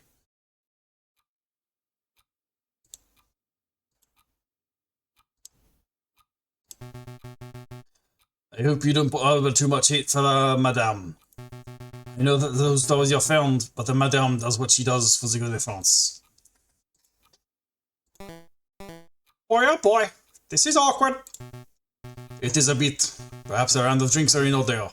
After all, this is a tavern. What do you to say? I'll take a wine. Make sure it's a stiff one. I'll take 2. Very well. Piero, fetch our guests some drinks. It's your round. My round? No way, it's your turn. Turns don't matter. You still owe me for that omelette I'd generously paid for last Friday. Yeah, well, you owe me for that coffee on Tuesday. Okay, so that's 30 cents of coffee deducted from a 60-cent omelette, plus the 25-cent peanuts you swept from my pantry. Hold up! I ain't so good at mental arithmetic. Excellent person, you need to go. Go? Yes, I'll get the instruction. You head straight for the back door. Is that such a good idea? If we both stick around, If we both stick around, we could both end up as dead as soon as we rub that lioness the wrong way. If we both run, these two will probably shoot us in the backs. So the way I see it, one of us running is the most viable option. Falcon, don't argue. Once you're out, find Verity and tell him what you've seen. Okay. So it's agreed. You get this round. Nope, you get this round, and I'll owe you 2 cents. Yep, and I'll hold you to them. I'll hold you to them, 2 cents. I'll hold you to them. I'll hold you to them, 2 cents. Fuck it. Fucking parrot. Be right back. Don't you two move or nothing. You'll hold me to the 2 cents. That Piero's such a mazier. Anyway, I don't feel like sitting in silence. Let's talk to pass the time. Fontaine, I have a gun question. Gun question, to go on.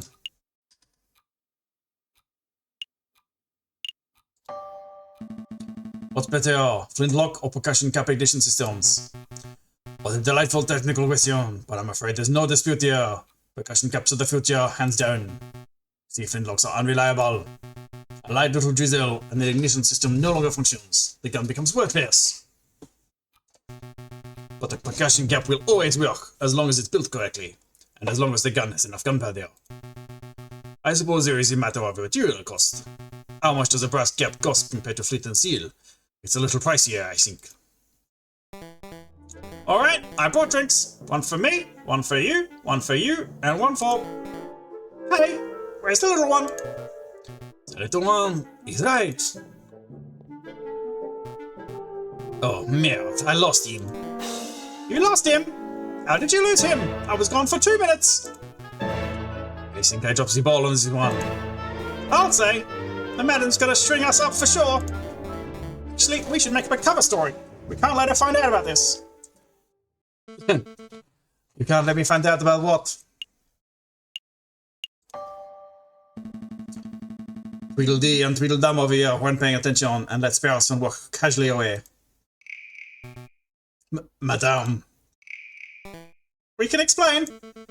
I swear I gave you two posers one damn job. Ah.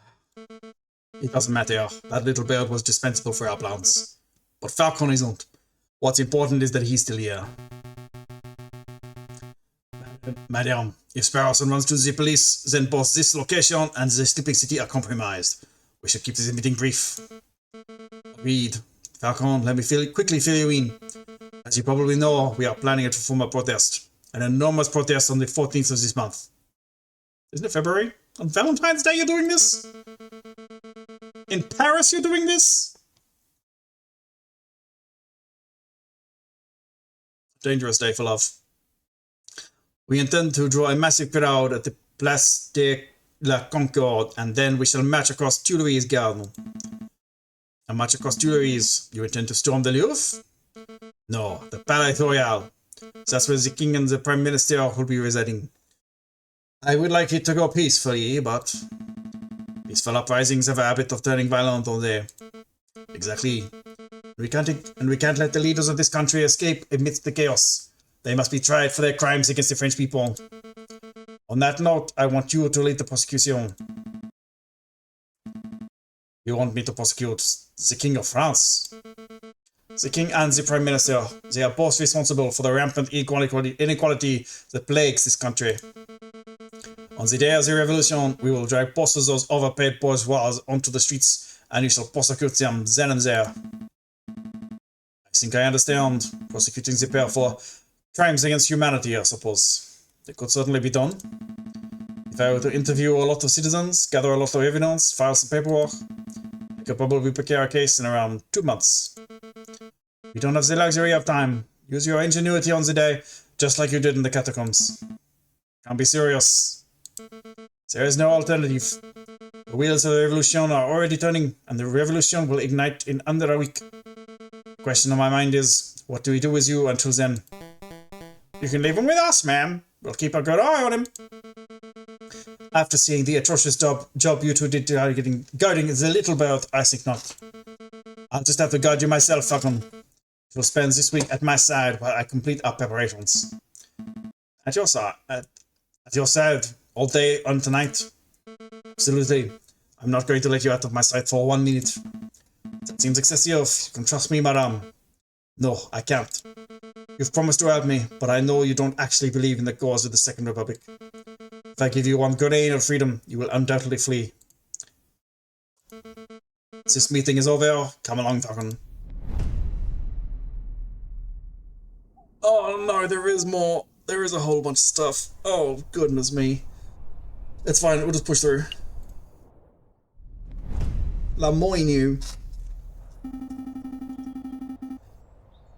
And then, while we were sitting in the tavern, Falcon gave me the opportunity to escape. He created a distraction, and I sneaked away and went straight to the police. Then you called the meeting, and well, here I am. So, yeah, that's the whole story. I see.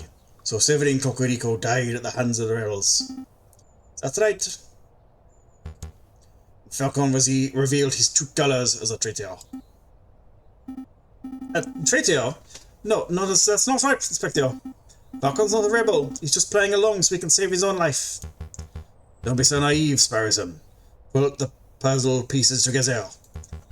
Falcon willingly leapt into the lion's den for the specific purpose of siding with the rebels. He let you escape because he could see that you weren't truly sympathetic to the rebel cause. That doesn't make sense at all. Falcon's never shown a rebellious streak. Tell me, Sparrowson, what do you know about Falcon's past? Not a lot. He's a private person. Has he ever told you what he did during the July Revolution, before he changed his name? Before he No, he hasn't told me anything, really. Person, let me tell you about the man they call the Viridian Killer.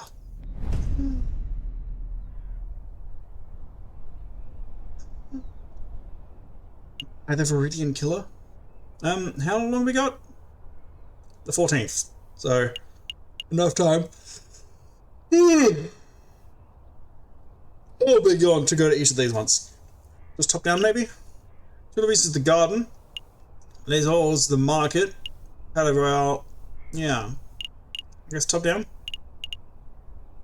Or we can go left to right. Top down's easiest. The Palais Royal. Just look at that disgusting den of fat cat bourgeois and hypocritical politicians. The king is probably in there as we speak.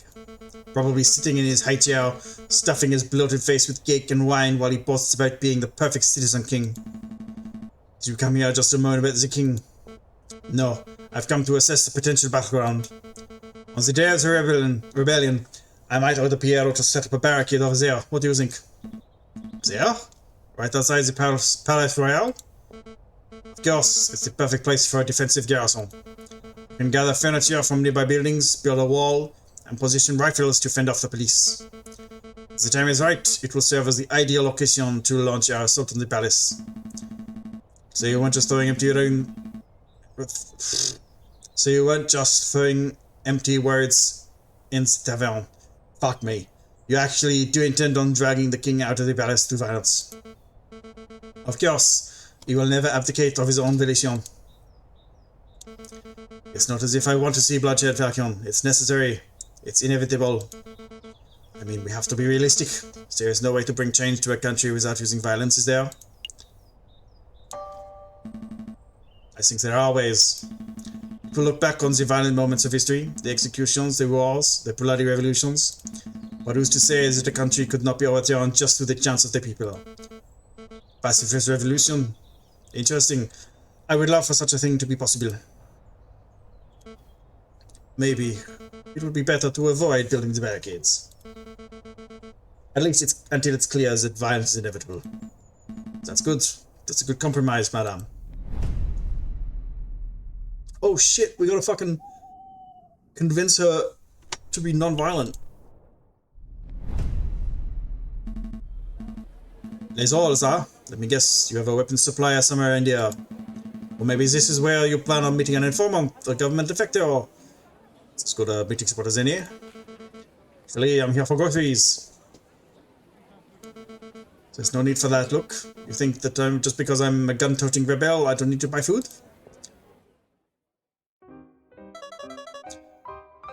Ma'am, Beaumont! Ma'am, Beaumont! Well, well, if it isn't the salt down and little gambad. You're growing bigger every time I see you. Ma'am, you have to hear this. Something big went down here yesterday. Policeman! A nasty, ugly policeman! Let me guess, he was bullying people into revealing secrets on the whereabouts of the revolutionaries? Well, that's how it started, ma'am. Same old bullying tactics. He was pushing around this old beggar rat who hangs around the market sometimes. But then, when the rat wasn't speaking up, the policeman drew his gun and shot him. What the fuck? Rebellion is correct. The policeman shot the beggar, just like that. Yep. But then the coward cop went and ran before we could turn on him. I find this difficult to believe. A policeman wouldn't openly shoot a beggar without just cause. Open your eyes, Falcon. This is the regime us Parisians live under. We are ignored by the government, oppressed by the police, and anged by the courts. Why do you think I'm fighting so hard to make a change? We can't put up with this sort of bullying. No, this can't be right. Something has to be missing from Sartern's story. Do you mind if I ask you a couple of questions, madame? Sure, ask away. Make it quick, Falcon. What does the policeman look like? Well, I didn't get a good look, but... He was tall and ugly and mean-looking, and he had one eye. One eye? Yep, he had one of them pirate patches. There's no way. Any bells, Falcon? I know a man who fits the description, but it simply couldn't be him. The bitter individual, but he's morally righteous. I can't imagine him shooting an innocent person so recklessly. Don't let your bias towards the justice system affect your judgment, Falcon. If you think you know who did this, then please name and shame him. I think I should bite my tongue until I'm a little more certain. Did you want to know anything else, monsieur? Just who was this beggar at? I didn't really know him well, monsieur. None of us did. He was kinda alone here, who hanged around asking for scraps of food and cents. I don't even know his name. That's so sad. Did he have no family, no means of support? Falcon, do you have any idea how many beggars there are on the streets of Paris? How many people go hungry? How many people are forced to turn to crime? Well aware, madame. I'm asking these questions to see if there were perhaps some reason why that particular rat was killed. No, it appears that this was just the loss of one unnamed beggar or rat among many. It's Fazi. That is, monsieur. Is there any other way that I can help? If a policeman did shoot an innocent person, then there would surely be an investigation. Your naivete knows no bounds, Falcon. You think the police care if one of their own is out of control? Actually, there was one bloke asking around, but I don't think he was a policeman. Oh, go on, madame. Well, he was this German fox. Reynard. A friend of yours, Falcon. Something like that. We should probably pay him a visit to see what he's up to. Pay him a visit? I suppose we can set aside a little time. Do you want something else? That's all, madame. Thanks for all your help. No problem. Anything to help Man Beaumont. We'll try to get to the bottom of this, Sultan. Just make sure to stay safe when the revolution starts. Stay inside. Keep Gambad safe. Of course, ma'am. You stay safe yourself, you hear? Oh no, now I've got options.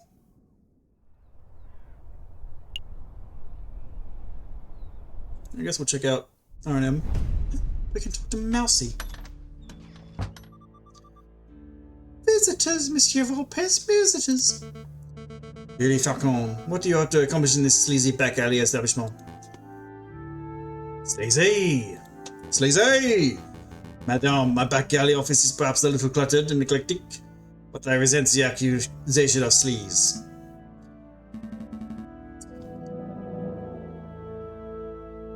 Maybe I should do the introductions. Monsieur Volpes, this is Madame Beaumont, a friend of mine. Madame, this is Reynard Volpes, private investigator at your service. It is a pleasure to meet you, madame. Ah, stoic. I'm sure you have some pressing question to ask, Falcon, but before we get started, there is something I must tell you. Monsieur Sparrowson dropped by earlier. He informed me of your situation. Sparrowson, is he alright? Oh yes, he's now working with Inspector Variety, attempting to unravel the rebel plot. Just as I thought, it appears that your lackey has solidified his position as a traitor to the Second Republic, Falcon. Perhaps not. Sparrowson doesn't strike me as a person who sides with any ideology. But you know, he asked me the most peculiar question. Would you like to know what it was? Of course. Such information is quite valuable. It would cost, say, 30 francs? Yeah, right. I've got some francs left. Yeah, I know how this works. Here's your money, monsieur. Very good. So, on to the question. Sparrowson asked if you were the Viridian killer, the one responsible for the random bombings during the July Revolution 18 years ago. Why on earth would he ask that? Perhaps the inspector had been telling him stories. So what did you tell him? The truths, of course. That is, I have no idea who the Viridian killer is, but that I knew it couldn't possibly be Falcon. Oh, and how do you know that I'm not the Viridian killer? Yeah, Falcon, please. You're a semi-drunk bumbling oaf, not a ruthless killer. Anyway, I've started my own investigation into the Viridian killer. It's fascinating stuff. Apparently he was seen in multiple places at once, which leads some to believe that he was actually more than one person. Huh. And do you know what they called him? Or well, I should say, them, the Viridian killer? Viridian is a greenish color, isn't it? No, I don't have a clue. Crimson Killer would be a much cooler name. It appears that no one knows the origin of the name, which leads me to suspect that he, or indeed they, chose their own name. This is all fascinating, truly fascinating, but perhaps we can return to the conversation as to why we're here. Of course, Monsieur Volpes, we heard that you were investigating the murder at Les Halles. That victim was a friend of Mousie's. More of an acquaintance, really. Well, we want to know if you managed to uncover anything. Did you find any leads, any juicy clues? Not as such. It's quite a peculiar case. Did you hear that the murderer wore an eye patch? I did. You know what that implies, don't you, Falcon? You know of only one police officer, or indeed one person who wears an eye patch. Gonna name him? Where is he? Inspector. That can't be right. You wouldn't describe him as a murderous man, would you, Mr. Lopez? Yes, I don't know. He's certainly passionate about finding the Viridian killer. Who's to say that he wouldn't kill in the pursuit of his arch-enemy? Falcon, I want to solve this mystery as much as you do, but time is pressing and we have other matters to attend to. We must take our leave. Understood. Until next time, Monsieur Volpes. Goodbye and good luck, Monsieur Falcon. It was a pleasure meeting you, Madame. Mr. Volpes? Monsieur Volpes? That lioness looked pretty angry. Is this revolution going to end in blood, Monsieur Volpes? Just like in 1830?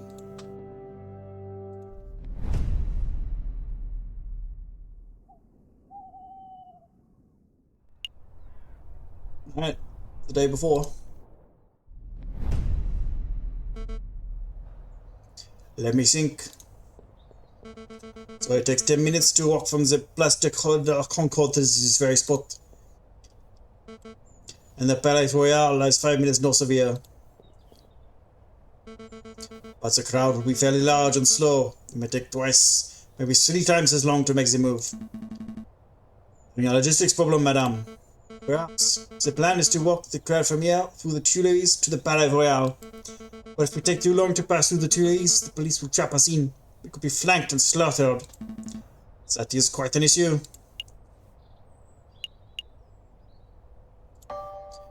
Why not just get the protesters to meet at the Palais Royal itself? Because the Place de la Concorde is an ideal meeting location. It's enormous and easy to get to. See, but even if you got, say, half the protesters to meet at the Palais Royal, you would cut down on travelling time. Get it? A smaller crowd would be easier to direct across the garden. Pass the idea along to Piero and see what he has to say. He's the one in charge of leading the crowds, after all. That bird-brain parrot would probably just shoot the idea down, right? Probably, but I appreciate your input.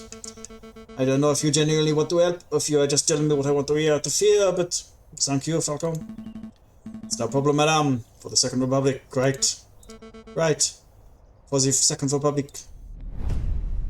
Shit, that was probably a choice to make about that would affect this thing that's about to happen right now. This is it, Falcon. This is the day we make our stand. Everything is coming together.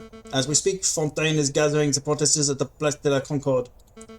Piero is making preparations to build an armor barricade near the Palais Royal. It's the precaution, you understand.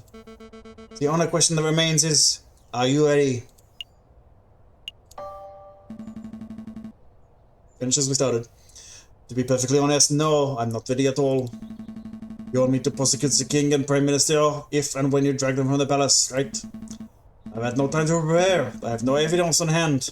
This whole trial is going to be one big fiasco. Too fixated on formalities, Falcon.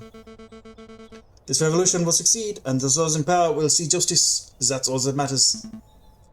Madame, come on, let's see how the protest is going.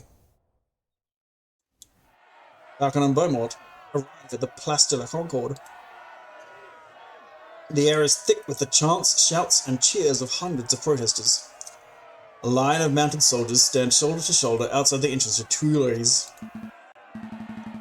This is amazing. I had no idea if Second Republic had this many supporters. But of course, you didn't think that we were just a few animals hiding in a cave, did you? The desire for revolution runs deep in the city. Everything's in place at the Palais Royal, ma'am. Just say the word, and we'll set up the biggest barricade you've ever seen. Then we can all storm the building and drag that cocky king out his chair. There's been a change of plan. We're still going to protest, but we're going to do it peacefully. No firing from behind barricades, no violence, no capturing the king or prime minister. Down, are you feeling alright? Quite alright, thank you. Thank you.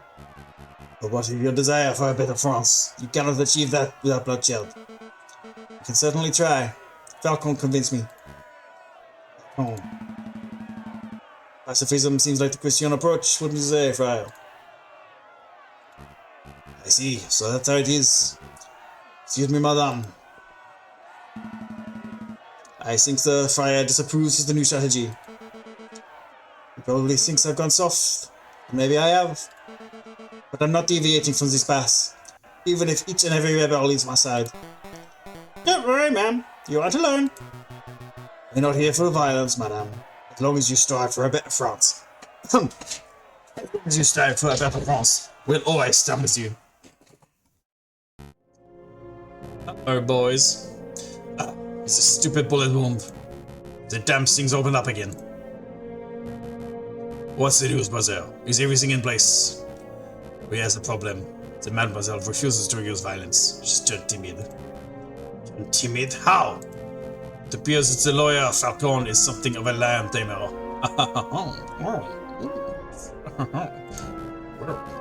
JJ Falcon. That birdie is proving to be more troublous than the rooster, I swear. But listen, if there is no violence, then there will be no power gap.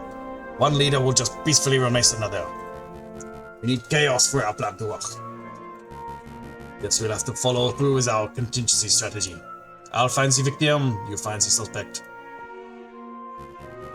Don't push yourself, brother. You're still in jail.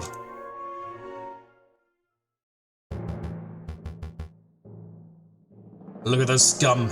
Fell vermin's a lot of them. Mark my words, Sparrowson. Every one of these petulant dissenters will take the first opportunity to turn aggressive. They lust for violence. They don't look too violent for me. Trust me, this is just how the crowd looked before the July Revolution. It only takes one crazy individual and the entire crowd will explode into a frenzy. It's you! Friar, it's good to see you again. No time for pleasantries, Inspector. You are needed urgently on the Place de la Concorde. Me? Why not ask one of the officers on active guard duty? There's no time to explain. Any minute now. Ah, do you hear that gunshot? It's already begun. Come on, Inspector. We must make haste. Inspector, I really don't think you should trust this. You should be trusting this Friar. He's a two-faced wolf. Very much, as provided with reliable information in the past. I trust his judgment. Inspector, this isn't up for discussion, Sparrowson. I have a duty to uphold. Stay put. I'll be back in no time at all. But... what should I do now?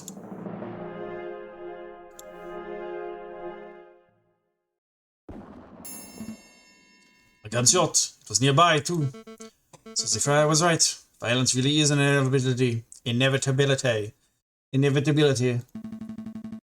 We haven't reached that stage yet, madame. I can't afford to take chances. Not now. Piero, march the crowd to the Palais Royal and construct the barricade. Yes, ma'am. Fontaine, Falcon, we're going to find the source of this disturbance. It came from here, Inspector. Hurry, hurry! We're moving as fast as these old legs will... Mon Dieu, a body! This woman must have been the target of the gunshot we just heard. But I don't see a shooter. I think the gunshot came from over here. Inspector! Falcon! Well, I should have known the Viridian killer would have had a part in this. Inspector, I'm not... What do we have here? A filthy cop and a dead girl. Madame, thank goodness you're here. I saw the whole thing. This poor innocent mademoiselle was approaching the police line with her hands in the air, when all of a sudden this brute of a police inspector yelled, "Get back, you filthy rebel!" He drew his gun and shot the bird point blank to her heart. What is this nonsense? What are you prattling on about, Friar? Thank you for your input, Remus. It hardly surprises me that a member of the police would be the one to cast the first stone. I think we're all being a little rash. Let's just take a breath, examine the situation and... Wait a moment, you wear an eye patch. You only have one eye, Inspector. How observant. Tell me, were you the policeman who killed the rat at Les Halles too? Les Halles? What are you talking about? 2 incidents of a one-eyed policeman gunning down an innocent victim. There is no way that is a coincidence. Quinkydink. What we have here is a filthy, corrupt individual who takes pleasure in oppressing the common citizen. Am I right, Inspector?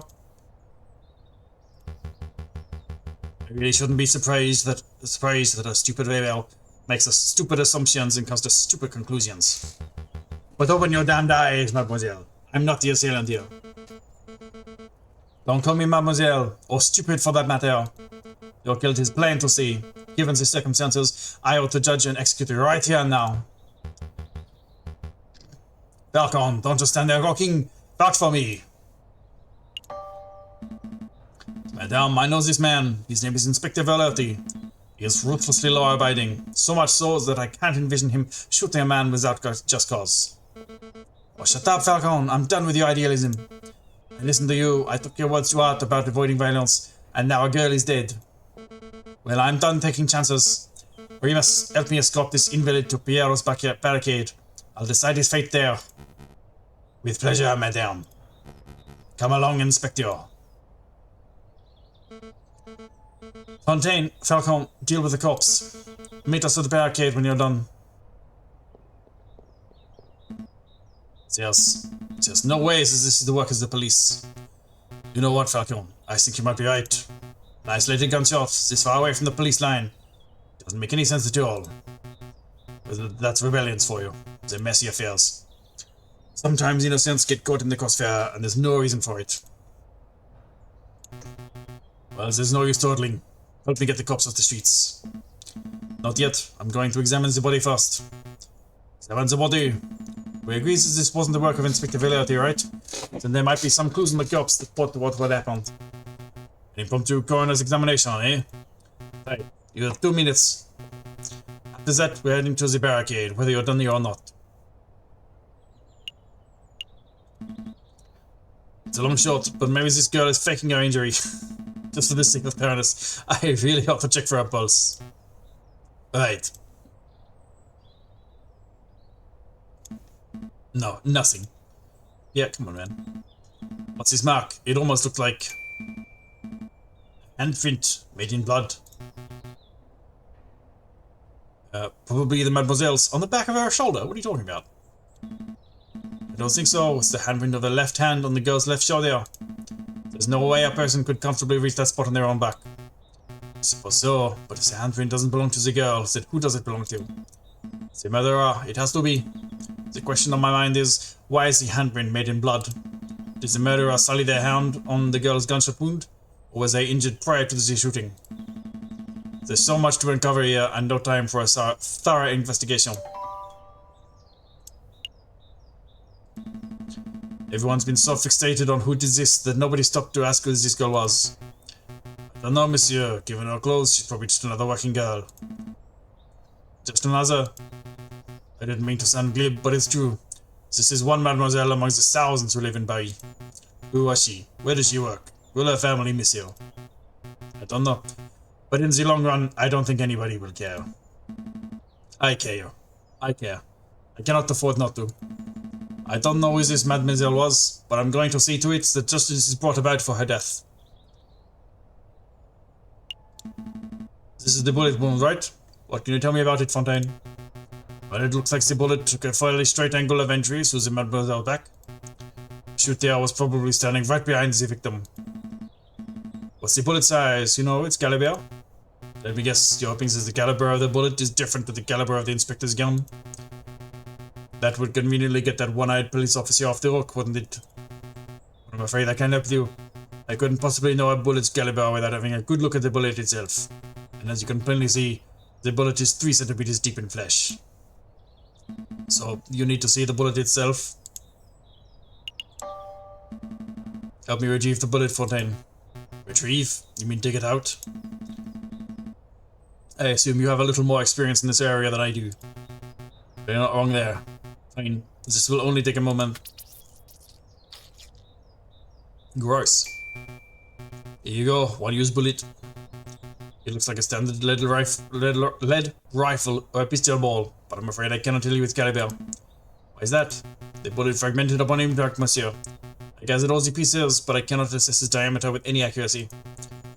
Still, I would guess that it was 13 to 17 millimeters. Sorry that I can't be more specific. It's an enormous help, thank you, monsieur.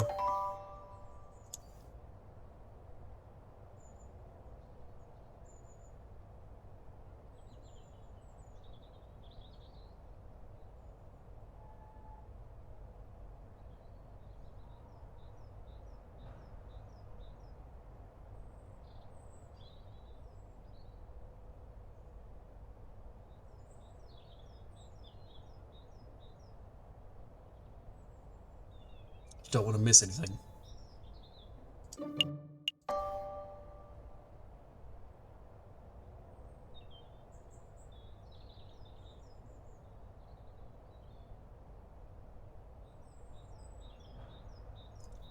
Okay, pretty confident at this point.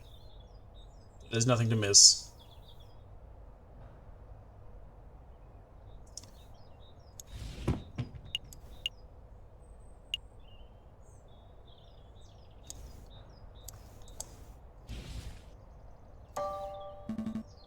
I'm done here. Very good. Let's move this body off the street. Then we must hurry back to the Palais Royal. Rest in peace, mademoiselle. I'll see to it that justice is done. Everything's going just as planned. See, Madame's probably fuming right now. She'll attack the Palais Royal, the Prime Minister will flee, and then... Excuse me, monsieur. What do you want? I'm busy. Don't you recognize me, monsieur? I know that my disguises are a little more complex than yours, but I assumed you would recognize Prince Juan when you saw him. You're Prince Juan? Indeed, and you're Judge Romulus, the corrupt wolf. I know what you did. You tried to assassinate the king, shot the croque monsieur, and just moments ago I saw you murder a maiden as the Place de la Concorde. You truly are a vile individual, aren't you? Yeah, as if you have any proof of any of that stuff. I'm out of here. I also know that you're one half of the Viridian killer. Dun dun dun!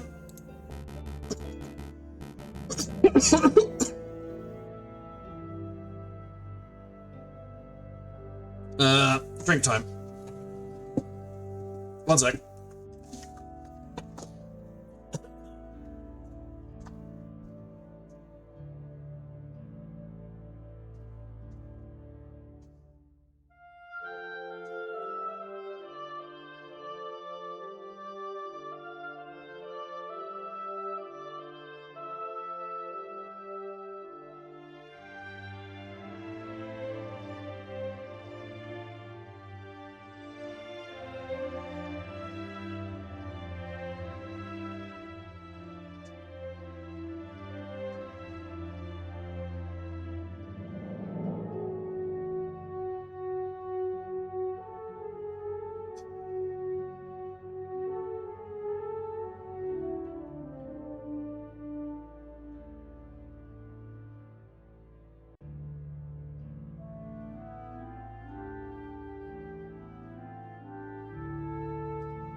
I'm gonna be so hydrated after all this.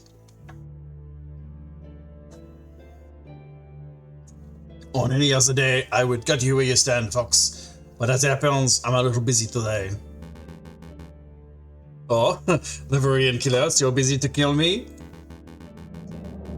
Is that the truth? Or is that bullet wound of yours starting to affect your price? You must have lost an awful lot of blood. What do I do? What do I do? Oh, hello, Monsieur Volpes. Ah, Monsieur Sperson, perfect timing. You know, Oh, you're that fledgling. I guess this is what they call being stuck between a rock and a hard place, huh?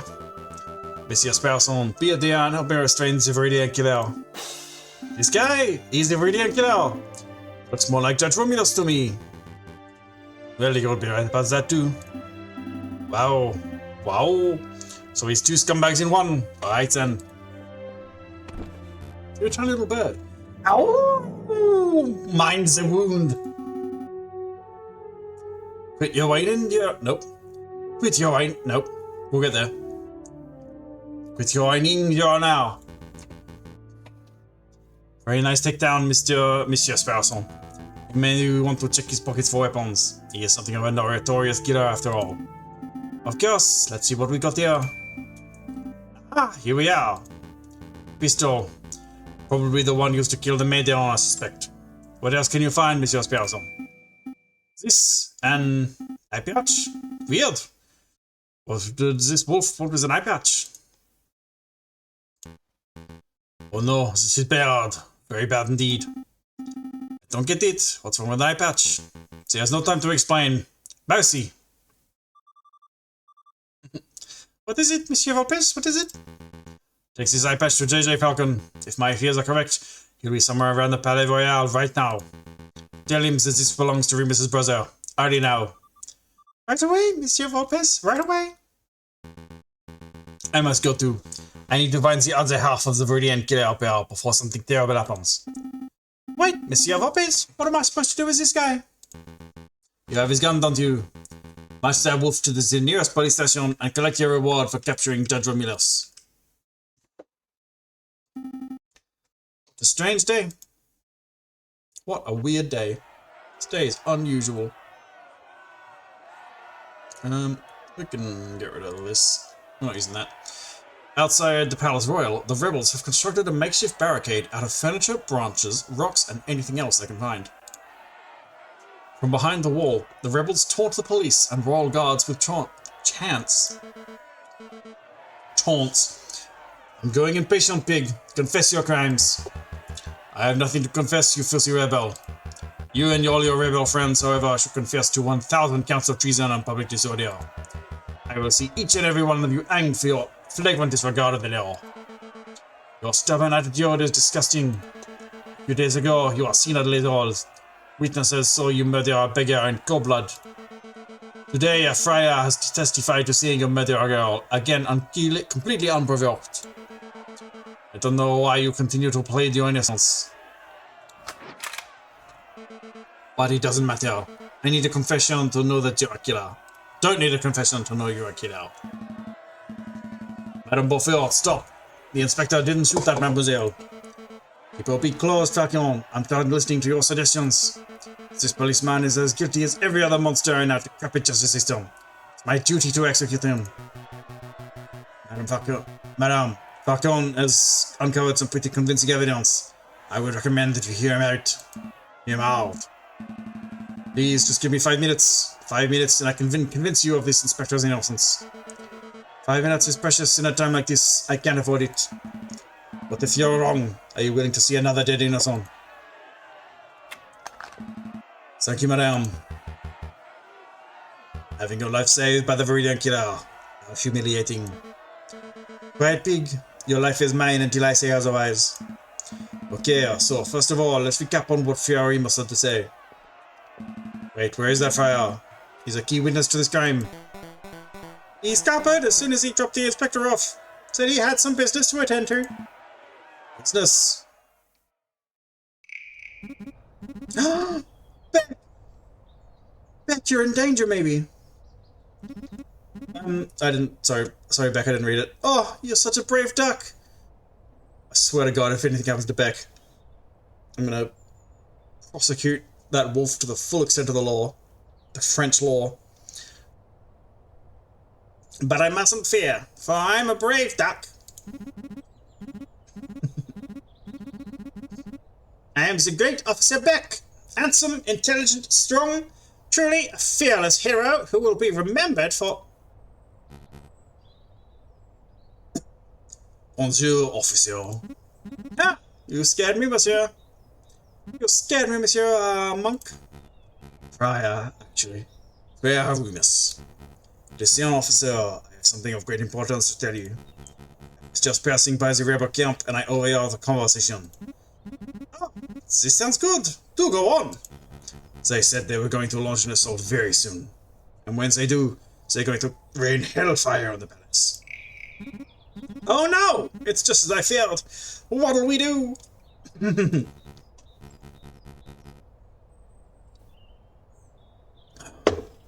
It's simple, officer. As soon as you hear the first gunshot, you'll need to retaliate. Hit them with everything you've got. Every cannon, every rifle, every piece of artillery. Don't leave a single piece of the barricade remaining. That is the only way you can be sure to survive.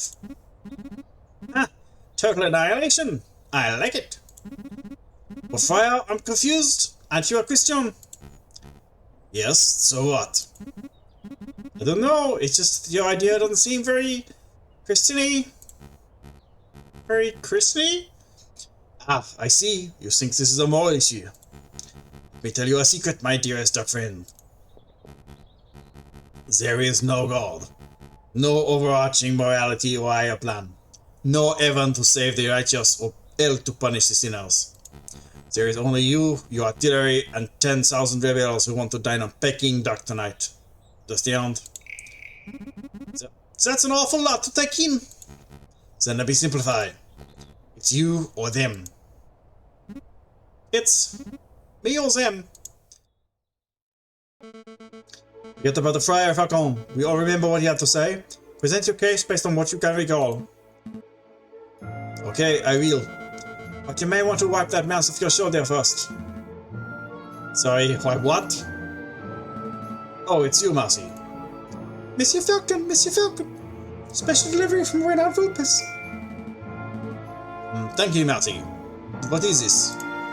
An eye patch. It was found in Remus's brother's clothing. Remus's brother's? This is an eye patch belonging to Judge Romulus. That's interesting. Where is Romulus? There's no time, monsieur. Just take it, take it. I have to run, monsieur, but you have to do your best. Monsieur Vulpes and Sparrowson believe in you. Sparrowson? You've seen Sparrowson. How is he? There's no time, monsieur. Good luck. Goodbye. Are you quite done, Falcon? Very much so. Let's begin this trial. Okay, so let's remember what the Friar said.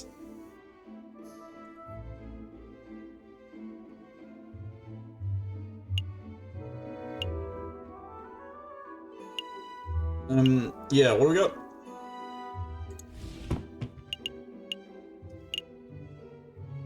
Yeah. It's weird that they're nowhere near the police line. The Friar said that the girl was approaching the police line at the time of the shooting. Now, as I recall, the main police line was at the entrance to the Tuileries in the Place de la Concorde. That's around where we were waiting. But this incident didn't occur there. It's a good 50, maybe 100 meters away. So what? So what? It's a severe discrepancy in the Friar's account of events. Maybe there was a police line there, but it moved. Maybe the Friar was mistaken, it was just a single officer. Does it really matter? Yes, it matters hugely. It impacts how we view the narrative of events. Exactly, elaborate. Well, if it were just a single police officer, then it would be a more private conversation, and, well, yeah. Oh, she doesn't like that. Sorry, Falcon, I don't buy it. An innocent being killed by a policeman is an innocent being killed by a policeman. Friar got some details wrong, but the overarching crime remains. We must stay focused on that.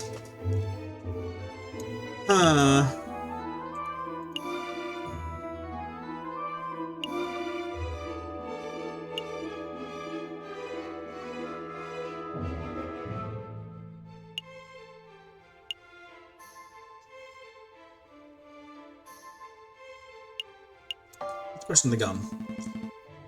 Aviary must glance at the inspector drew his gun. What caliber is it? What caliber? I don't have the faintest. 3mm, that's the standard caliber for a gendarmerie pistol. Ah, fuck. And what caliber was the bullet found in Mademoiselle? And I can't be sure because the bullet fragmented, but it looks to be between 13 and 17mm. I'm afraid that's the most accurate measurement I can make given the circumstances. If the bullet was 17mm in diameter, then it wouldn't fit the inspector's 15mm gun. It would immediately free the inspector of all guilt. Certainly would, if the bullet was 17mm. Fontaine just said that the bullet was between 13 and 17mm. That's quite a large range. What if it were 17? Nope. If it was 13 or 15, then the inspector's guilt would only be confirmed further. Holding onto the shred of rope that the bullet is actually 17mm, but you lack any real evidence. Let's move this along.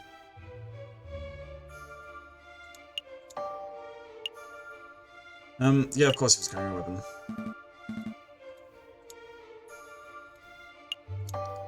Is that point blank? Fair, you must claim the Zippo girl was shot point blank in the chest. She was shot in the back. She was shot in the back. The girl was clearly shot in the back. I know, I remember seeing the bullet burn for myself. But that's quite a glowing inaccuracy in the wolf's testimony. It is an inaccuracy, but it is an irrelevant inaccuracy. Girl? Everything this wolf has ever said to you has been a lie. And you're just like, yeah, don't worry about it, it's fine. Does it really matter if the girl was shot in the front or the back? Either way, a girl died at this big hands. It does matter. If the girl was shot from the front, then this might indicate a police confrontation turned ugly. But if she was shot in the back, then what? This could indicate that someone targeted and assassinated her before she could even react. That doesn't paint the inspector in a particularly flattering light, Falcon. Damn, you're missing the point. A shot to the back breaks the currently established narrative. The girl was targeted and murdered in a stealthy professional attack. Therefore, this was not an ordinary police confrontation. You've made an assumption, Falcon. You've assumed that just because the girl was shot in the back, she must have been stealthily killed. There are other possibilities. Perhaps the girl was scared by the police, started running away, and was shot in the back as she fled. That scenario isn't possible. If the girl were running away, then she would have been at least a couple of steps away from the killer at the time of the shooting, right? Right. But I know that the killer was standing right behind the victim. They were less than 1 meter apart when the gun was fired. They were standing that close? How could you possibly know that, Falcon?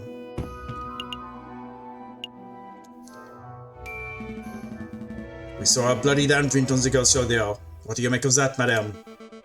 Well, I assume any bloody stain would belong to the victim. A mark made with the girl's dying breath, perhaps. No, it was the print of her left hand on the girl's left shoulder, near her upper back. The angle and positioning of the print indicates that it could only have been caused by another person. That's why I'm so certain that the killer was right behind the girl at the time of the attack. I see, that's quite a theory. Falcon, you've left an important question unanswered. Why was the handprint bloody? The print was made with the victim's blood, yes? So it can't possibly have been made prior to the shooting. The killer must have wiped his hand on the girl's clothing after she had already died. And if that's the case, then my suggested scenario is still possible. The girl may have been running from the police when she was shot. No, that's... I'm still trying to work out the details. But I know that the print was made prior to the shooting. Maybe the shooter wasn't injured and his hand was already covered in blood?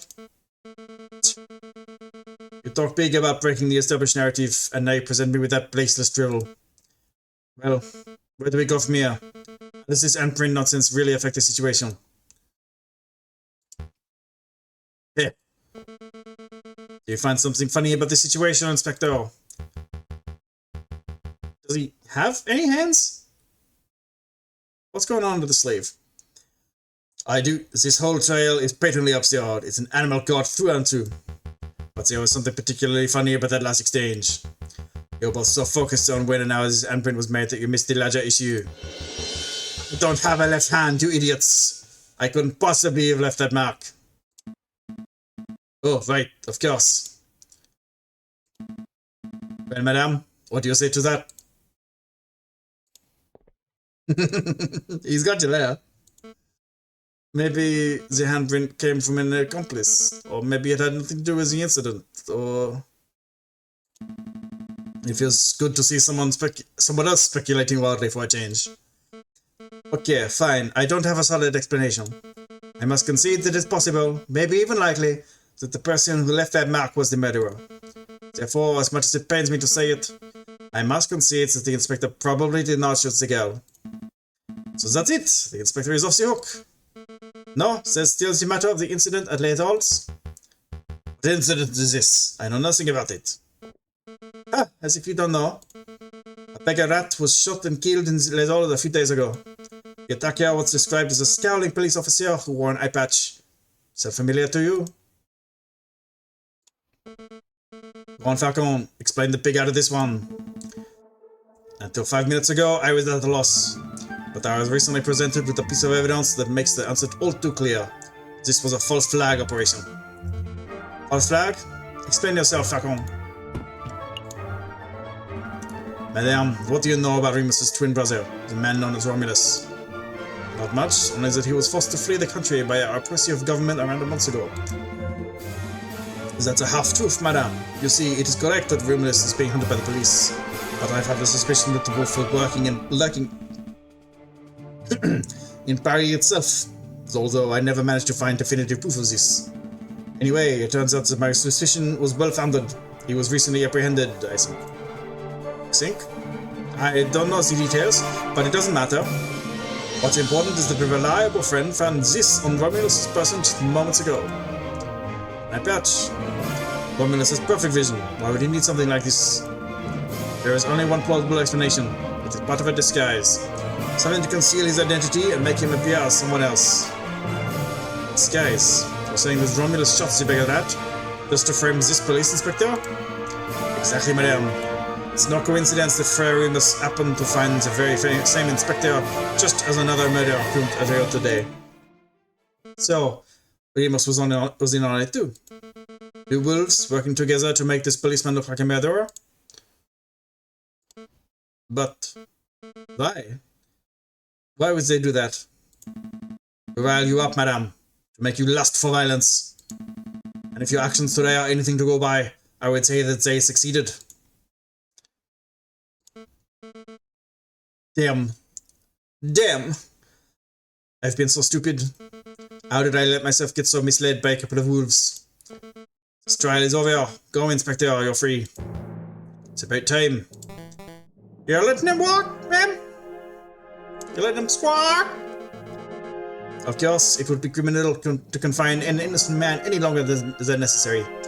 Even if the man is a bitter, stubborn pig. It's a chicken, actually. Falcon! Yes? I don't understand you. You're stupid, you're reckless, but you fought beak and talon for my freedom. I'm starting to suspect that you really aren't the Aviary killer at all.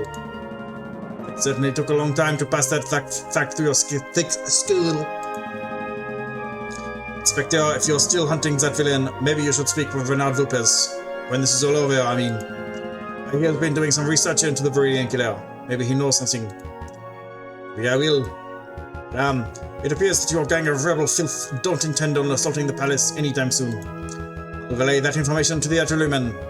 Maybe we can keep a peaceful standoff going until this all blows over. Thank you. I appreciate that. All of you, stay out of trouble. So, what happens now, ma'am? We're going to continue our protest peacefully. We're going to stand here, chanting and shouting until the Prime Minister and the King both step down out of sheer humiliation. It might take days, weeks, but if we manage to change this country without one more person being armed, then... Well, look who returned. Madame, I just saw the police inspector strolling out of here unarmed. Why did you let him go? That's simple, Remus. We all had a discussion. And we came to the conclusion that I had been misled by a couple of wolves. How many lies have you fed me, Friar? Just how much damage have you done to further your own goals? Did you help your brother kill the beggar rat in Les Halles? Did you watch the girl die by the Place de la Concorde? I think about it, even the Croque Monsieur's death was surrounded by details that made little sense. I don't know what to think anymore. You know that this guy's a scumbag at least, man. I say, shoot him! Yellow's right. We won't judge you for killing this man, madame. It's the least I deserve for my sins. It's the least I deserve for my sins. Go ahead, madame. What are you waiting for? Pull the trigger. Do it. Do it now. Come on, you have proven yourself as having clear judgment. What do you say? Gotta let him live, because otherwise the artillery goes off. Madame, you know what the right thing to do is. Show us what kind of leader you wish to be. You're right. I said this will be a bloodless revolution, and I can't make any exceptions. Not even for a monster like this wolf. Wow, this is amazing. Completely unprecedented. You've bucked all of my expectations, avoided every temptation, and opted for an option that shouldn't even exist. Well done, madame. Well done, Falcon. You have demonstrated the power of pacifism in its purest form. But unfortunately for both of you, he got his own gun. I'm no pacifist. Get down, everybody!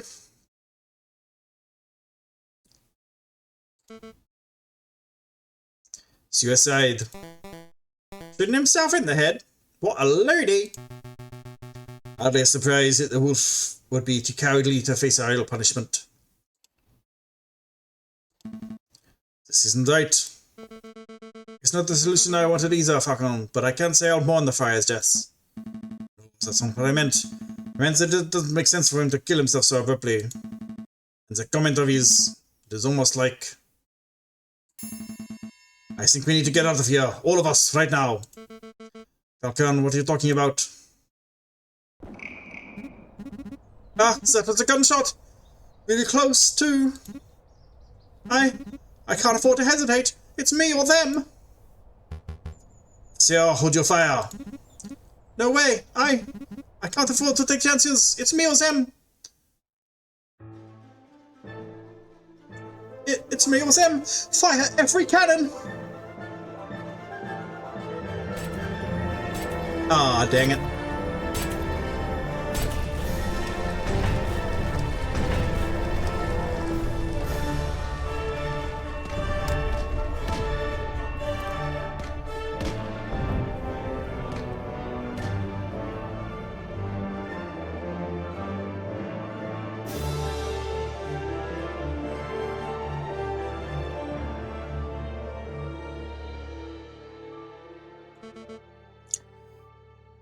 Who's Beaumont? It's the lion. Can anyone hear me? Piero, Fontaine? Hello, anyone? I'm here, madame. Falcon? Yeah, of all the people. I think I made a mistake, Falcon. Where did I go wrong? Was it when I lost my temper over seeing that dead girl? Or was it earlier when I shot the prosecutor? Was it earlier still when I first listened to that monstrous friar in the first place? I've made a lot of mistakes. We've all made mistakes, madame. Most people's mistakes don't spark bloody revolutions. Can you move, madame?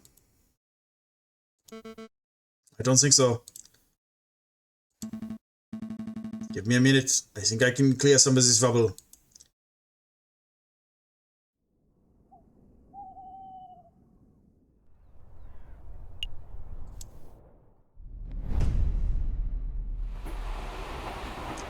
Dear Monsieur Volpes, I am writing to inform you from the... I'm writing to you from the Deuxième Railway Express. Modern technology truly is amazing. I've decided to take your advice, and I've gone on vacation until things settle down. The King fleeing to Britain, the Second Republic taking over, it's all crazy stuff. Anyway, before I left, you asked if I knew what happened to Falcon. Well, I got my hands on a copy of the official police report, and it says that Falcon died during the attack on the barricade. It also says that the police didn't find the body, same as Leone Beaumont. Weird, huh? Rumor is that he was probably blown away by cannon fire, but that doesn't sound right to me. Falcon I knew was tough and intuitive. I think he found a way to escape and survive. So, in my opinion, he's still out there. It's possible, isn't it? Anyway, I should wrap up this letter because I'm about to reach my stop, the end now. I'll let you know how Mademoiselle Signier's parents are doing. Maybe you should come pay a visit sometime? Send my regards to Mercy. Yours sincerely, Sparrow.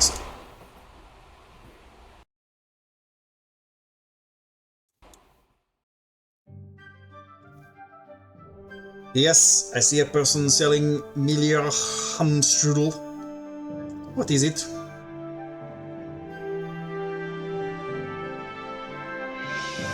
PPS. Delicious, that's what.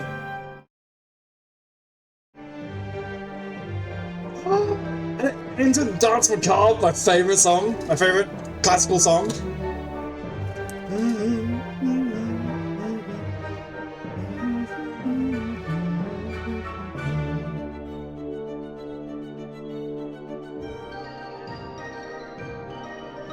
Cool game. I strongly, very much recommend not streaming this and reading out every line in your best attempt at a French accent. Can't say it was the most fun I've ever had. Did have a lot of fun with it though. Excellent game. The voices were fun to do, if a little taxing. Definitely want to learn more about possible endings. Like, I imagine each case has some evidence I didn't find, and I could present in different ways to change the outcomes. Oh, so, see? I have reached the end of Route C Fraternité. Oof. I wonder how early it decides what route you're on, like how many choices you can make to how many different endings there are. Oh, there you go.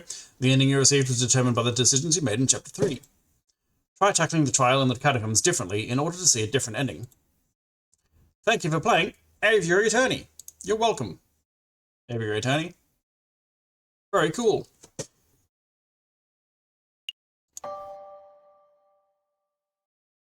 Oh, yep, okay.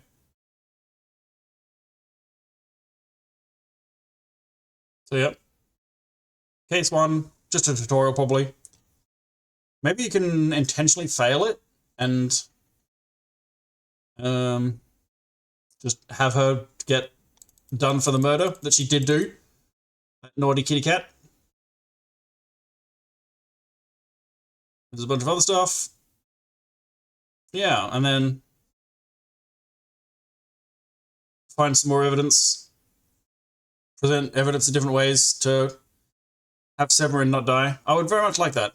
I want Severin not to die. But I played the game I played. Very nice. Very cool. I'm gonna finish up there. 4.5 hours later. Before midnight is at least a blessing. I don't have a plan yet for what I'll be playing next time. Next Wednesday, maybe. Bobble will be playing a viewer voted stream on Friday. That sounds fun. Don't know what that's going to be. She hasn't put a poll up or anything, I don't think. Oh, yes, she has. I tell a lie. Looks like it's going to... Oh, no, that was a different night. Never mind. We'll be doing something on Friday night. Then it's weekend off. And then, is it next week? Yeah, next week, VTuber debut. I've seen the model. It's sick as fuck. Check out that next week. Thank you very much for watching. Good night.